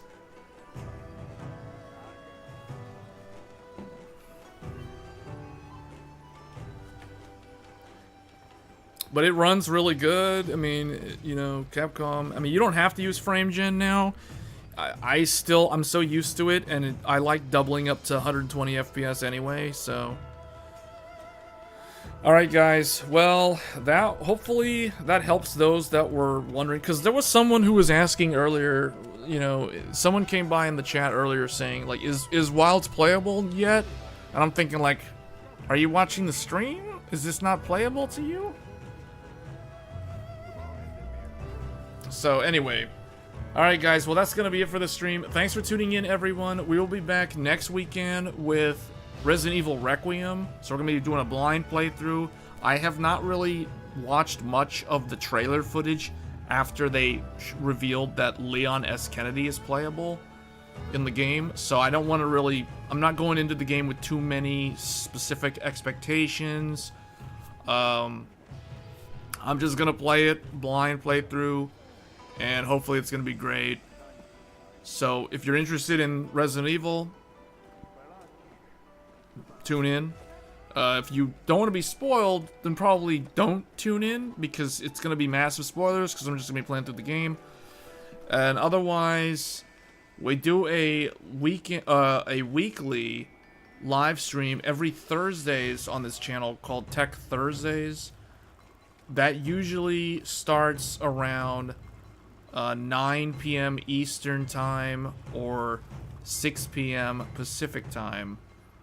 So if you're interested or you want to tune in, we go more in depth on technology. It's not really a gaming focused live stream. It is focused on things like the PlayStation 6, Microsoft's strategy for Xbox, upcoming games, upcoming computer hardware, you know, like the upcoming graphics cards, the upcoming CPUs. We do a lot of like that kind of content. So if you're interested in that, you can tune in to Tech Thursdays. That tends to have the larger audience of viewers. Most people that watch my content watch it for the tech stuff rather than the gaming stuff. The gaming stuff is really something I only do on the weekend. But yeah, feel free to tune in to Tech Thursdays if you want. I would appreciate it. And otherwise, I'll see you guys next weekend with Resident Evil. Thanks for tuning in, and take care.